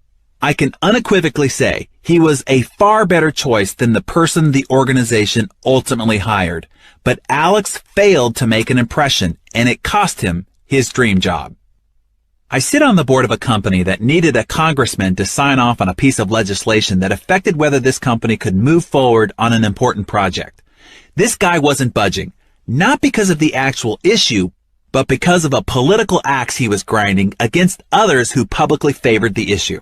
Instead of making any more futile appeals to sway him, I suggested that we go above his head and talk to his boss, his wife. We went through our network until one person led us to someone who was friends with his wife. Then we waited for her outside following a church service that she attended, and her friend introduced us. We explained our important case and cause, which was to build an after-school facility in an impoverished neighborhood that would affect the lives of hundreds of children if her husband would just support it. Needless to say, he signed on by Tuesday that following week, and the company got its project. In our attention deficit, propaganda-saturated society, sometimes doing the unexpected is required to get your voice heard. If you have a cause or ideal worthy of attention, do what it takes, even the unexpected, to make your case heard. Add a little audacity to your repertoire. Doing better than expected. Invisible Children, another nonprofit for which I'm a board member, helps rescue and recuperate children who have been abducted and made soldiers in northern Uganda and the Congo. To gain awareness for their cause, they staged a 100-city event called The Rescue, where more than 800,000 young people camped outside until prominent leaders of the community came to rescue them, thus gaining their attention and support. After 4 days, all but one city had been rescued, having people like U.S. Senator Ted Kennedy and John Kerry, Val Kilmer, Kristen Bell, and many others show up in 99 other cities. The last city to get rescued was Chicago, and it required Oprah. After 6 days, Oprah was a no-show. On the 4th day, they organized a march and went round and round her studio. The next day, they put up a singing and dancing presentation that went on all day, all night. Then on the 6th day, having endured harsh weather and sleeping in the rain, the more than 500 participants surrounded her studio and stood in silence, holding signs starting at 3:30 a.m. That morning, Oprah walked out the doors of Harpo Studios and spoke with the organization's founders and invited the entire group to participate in a live broadcast segment that morning to her more than 20 million viewers. That attention got Invisible Children on Larry King Live and 232 other news outlets to reach a total of more than 65 million people.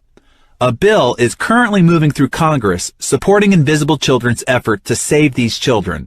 The organization had already pulled off more than expected with the rescue event, but the little extra gumption and steadfastness to capture that last city and the attention of Oprah gained Invisible Children its biggest advocate to date, multiplying its results many times over. So here's the lesson for you. Find the line of expectation and then exceed it, even when it comes to the small stuff, or maybe especially then. Whatever I think the dress standard is going to be for any event, for example, I always choose to go at least one step above it. When I am unsure of the attire, I always err on the side of dressing better than I suppose the occasion calls for. Simple, I know, but just one way I try to meet my standard to always do and be better than expected. When I do keynotes for large companies, I spend a considerable amount of time preparing, learning about their organization, products, markets, and their expectations for my talk. My goal is to always significantly surpass what they expect, and I do this through tireless preparation. Doing better than expected becomes a big part of your reputation. Your reputation for excellence multiplies your results in the marketplace many times over. I did some work with a CEO once whose philosophy was to pay people, including his vendors and suppliers, a few days in advance of the contract commitment. I was always blown away when I received a check on the 27th of the month from him for next month's payment. When I asked him about it, he said, "It's obvious. It's the same money, but the surprise and goodwill it will buy is immeasurable. Why wouldn't you?" This is also one of the reasons why I admire Steve Jobs so much. Of all the sensational people we've featured on the cover of Success, Jobs is one of my favorites. Whatever your expectations are about the next Apple product launch, Jobs always has a little, or a lot of, something extra to wow you. In the grand scheme of things, it might only be a minor addition, but even so, it's better than expected and multiplies the impression and response from his customers and deepens their loyalty. In a world where most things don't meet expectations, you can significantly accelerate your results and stand out from the pack by doing better than expected. I like the boldness of what Robert Schuller told us in his success feature. He said, "I say no idea is worthwhile if it doesn't start with wow." Nordstrom is famous for this standard. When it comes to customer service, they always strive to do better than expected. Nordstrom has been known to take back an item a customer bought more than a year ago, without receipt, and in some cases, purchased at a different store. Now, why would they do that? Because they know exceeding expectations builds trust and creates customer loyalty. As a result, they've developed an extraordinary reputation that continues to attract attention. After all, I'm reminding you of it here. The multiplier keeps growing. Now, I challenge you to adopt these philosophies in your own life, in your own daily habits, disciplines, and routines. Giving a little more time, energy, or thought to your efforts won't just improve your results, it will multiply them. It takes very little extra to be extraordinary. So, in all areas of your life, look for the multiplier opportunities where you can go a little further, push yourself a little harder, last a little longer, prepare a little better, and deliver a little bit more. Where can you do better and more than expected? When can you do the totally unexpected?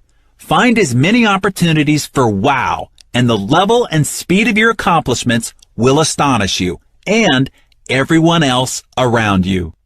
And before we conclude, one last reminder to go back to the book and implement the action steps from Chapter 6 into your life.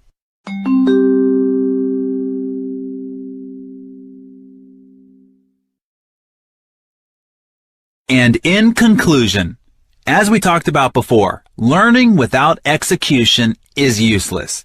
I didn't write this book for my own amusement. Hey, this is hard work. Or even simply to just motivate you. Motivation without action leads to self-delusion. As I said in the introduction, the compound effect and the results it will manifest in your life are the real deal.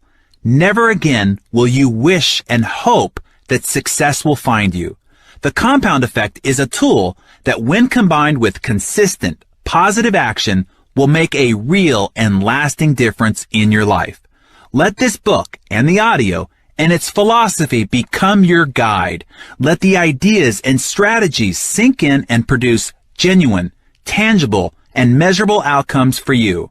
Whenever you realize small, seemingly innocuous poor habits have crept back into your life, take out this book. Whenever you fall off the wagon of consistency, take out this book. Whenever you want to reignite your motivation and bolster your why power, take out this book. Every time you read this book or listen to this audio, it entices Big Mo to pay a visit to your life. Let me jump off the text here for just a moment as we go through the concluding information. I wrote a blog post last year that stated how we needed to learn less, but study more.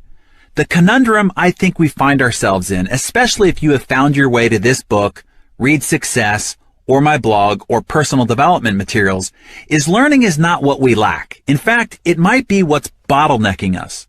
Beyond CDs, DVDs, and books, we also live in an age of e-zines, blogs, RSS feeds, personalized readers, Dig, Facebook, Twitter. We have a never-ending flow of ideas, tips, quotes, suggestions, and advice being continually pumped at us. We are swimming in a sea of infinite information. We paddle like crazy just to keep our nose above water, and it can be exhausting, right? We read an article and then we move on to the next. We listen to an audio and then seek out the next one. We finish a book and then start the next. Therein lies the problem. We are always reading a lot, seemingly learning a lot, but never really stopping long enough to digest, contemplate, act, review, and improve on anything we've just learned. As you know, knowledge is not power. It is the potential of power. What you do with knowledge is where the power lies. Never before have we had a society filled with so many knowledgeable failures. We do not lack for knowledge. It is everywhere, and most of it is entirely free. The problem is we expect to use all the ideas and get overwhelmed, thus becoming mentally paralyzed and are unable to act on anything. What we lack is real growth, improvement, and development. You can mistake reading and keeping up with the action as improvement. So learning is not the problem. The lack of study and implementation is. Please don't just read this book and put it down or listen to this audio and move on. Read it, Listen to this, summarize the key ideas, and then write out how you're going to implement those ideas into your life. Now act, review, and improve. Act again, review, and improve until those ideas have affected results in your life. I suggest a study and growth plan under these time parameters. First is 21 days. Pick a new discipline, behavior, or habit you want to form, and then commit to it for a minimum of 21 days. 21 days is a short enough period of time to give you hope of completion and long enough to form a new habit.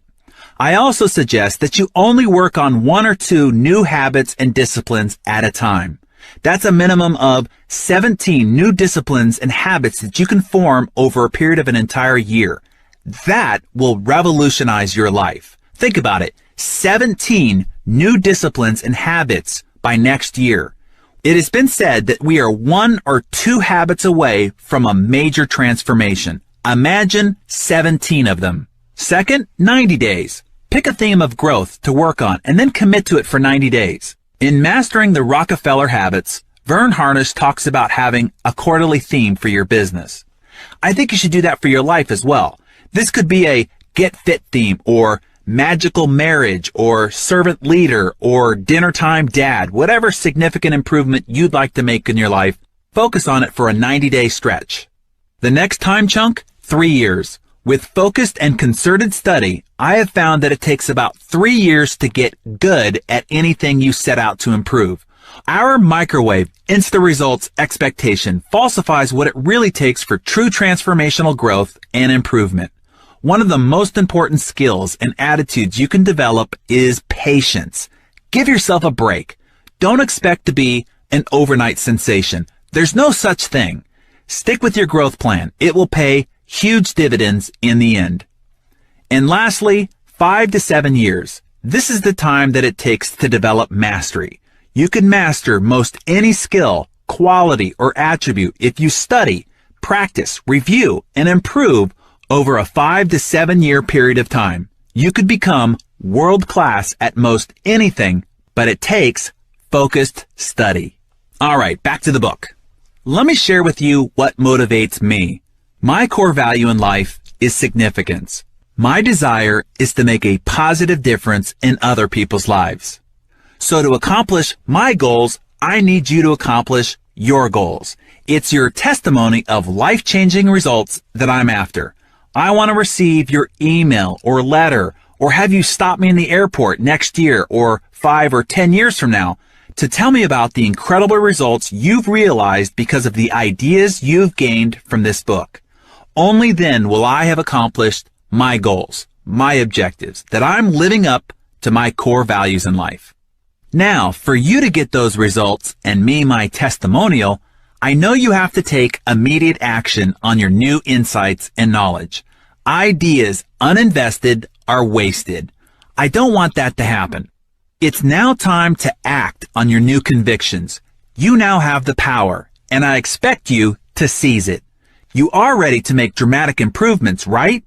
Of course, the obvious answer is yes.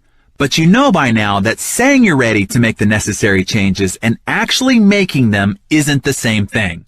To get different results, you're going to have to do things differently. No matter where you are or what year it is when you find this book, if I could, I'd ask you these simple questions. Look back on your life 5 years ago. Are you now where you thought you'd be 5 years later? Have you kicked the bad habits you vowed to kick? Are you in the shape you wanted to be?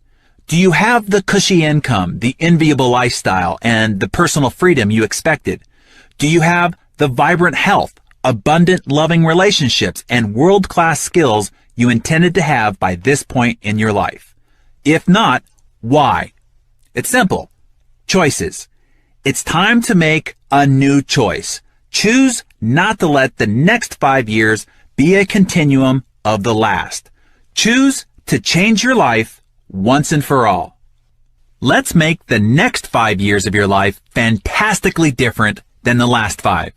My hope is that you've now removed your blinders. You know the truth about what it takes to earn success. You've got no more excuses. Like me, you too will refuse to be fooled by the latest gimmick or become distracted by quick fix enticements. You will stay focused on the simple but profound disciplines that will lead you in the direction of your desires. You know that success isn't easy or overnight. You understand that when you're committed to making moment-to-moment positive choices, despite the lack of visible or instant results, the compound effect will catapult you to new heights that will astound you, bewilder your friends, family, and your competition. When you hold true to your why power and stay consistent with your new behaviors and habits, momentum will carry you swiftly forward. And then, together with that momentum and consistent positive action, it will be impossible for the next 5 years to be more of the same. On the contrary, when you put the compound effect to work for you, you will experience a success I'm willing to bet you currently can't even imagine. It will be incredible. I have one more valuable success principle to pass along to you. Whatever I want in life, I've found the best way to get it is to focus my energy on giving it to others. If I want to boost my confidence, I look for ways to help someone else feel more confident. If I want to feel more hopeful, positive, and inspired, I try to infuse that in someone else's day. If I want more success for myself, the fastest way to get it is to go about helping someone else obtain it. The ripple effect of helping others and giving generously of your time and energy is that you become the biggest beneficiary of your personal philanthropy. As the first simple and small step I'd like you to take in improving the trajectory of your life, I ask you to try this philosophy in your own life. If you've found value in this book, if it's helped you in any way, consider giving a copy to 5 people whom you care about and want greater success for. The recipients could be relatives, friends, team members, vendors, your favorite local small business owner, or someone you just met that you'd like to make a marked difference in their life. I know this sounds like it benefits me. It does. Remember, I'm after success testimonials. My goal is to make a difference in millions of people's lives. But to do that, I need your help. But I promise you this, ultimately, it will be you who benefits the most. Your helping someone else find the ideas to gain greater success is the first step towards you exercising them in your own life. At the same time, you could make a marked difference in the life of someone else. This book could forever alter the course of someone else's life, and it could be you who gives it to them. Without you, they might not ever find it. So, write down the 5 people you will give a copy of this book or audiobook to. And thank you for joining me in helping make a difference in the lives of others, practicing the compound effect. I'd like to extend my appreciation and thanks to my team at Success Media and Success Magazine, who supported me through this labor of blood, sweat, and almost tears, particularly my good friends and colleagues, Reed Bilbray and Stuart Johnson. To my writing muse and collaborator, Linda Sievertson, who helped pull out the stories and references from my past and give my process order and coherence. To the editing wizardry of Aaron Casey and the always genius touch of our Success Magazine editor, Lisa Acker, and to our editor-in-chief, Deborah Heiss. And to my oh-so-patient audio producer, Richard Del Maestro, who put up with my wild antics while recording this audiobook and made sure that I delivered at my highest possible level for you every step of the way. To the many brilliant personal development experts that I've worked with and learned from over the past 2 decades, all the CEOs, revolutionary entrepreneurs, and extraordinary achievers I've had the chance to interview and glean new insights, ideas, and wisdom from. To all the readers of Success Magazine, my blog, and my other works, whose enthusiastic and appreciative feedback inspires me to want to continue to pursue the zenith of my potential so I can better assist others to find theirs. And to my beautiful and wonderful wife, Georgia, who sacrificed many late nights and weekends without me while I worked to complete this book. And to you, for honoring me with your time and attention, and for joining me on this incredible journey. Now, let's go do something extraordinary.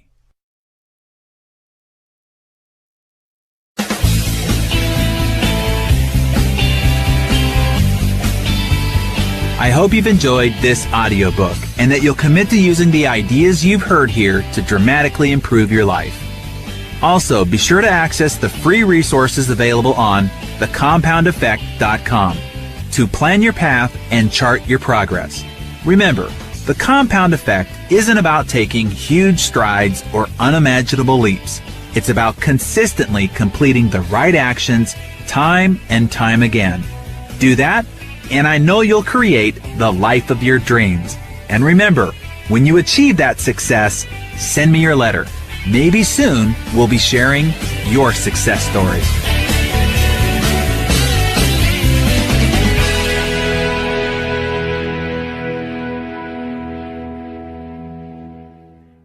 We hope you enjoyed this audiobook from Success Books. Thank you for listening.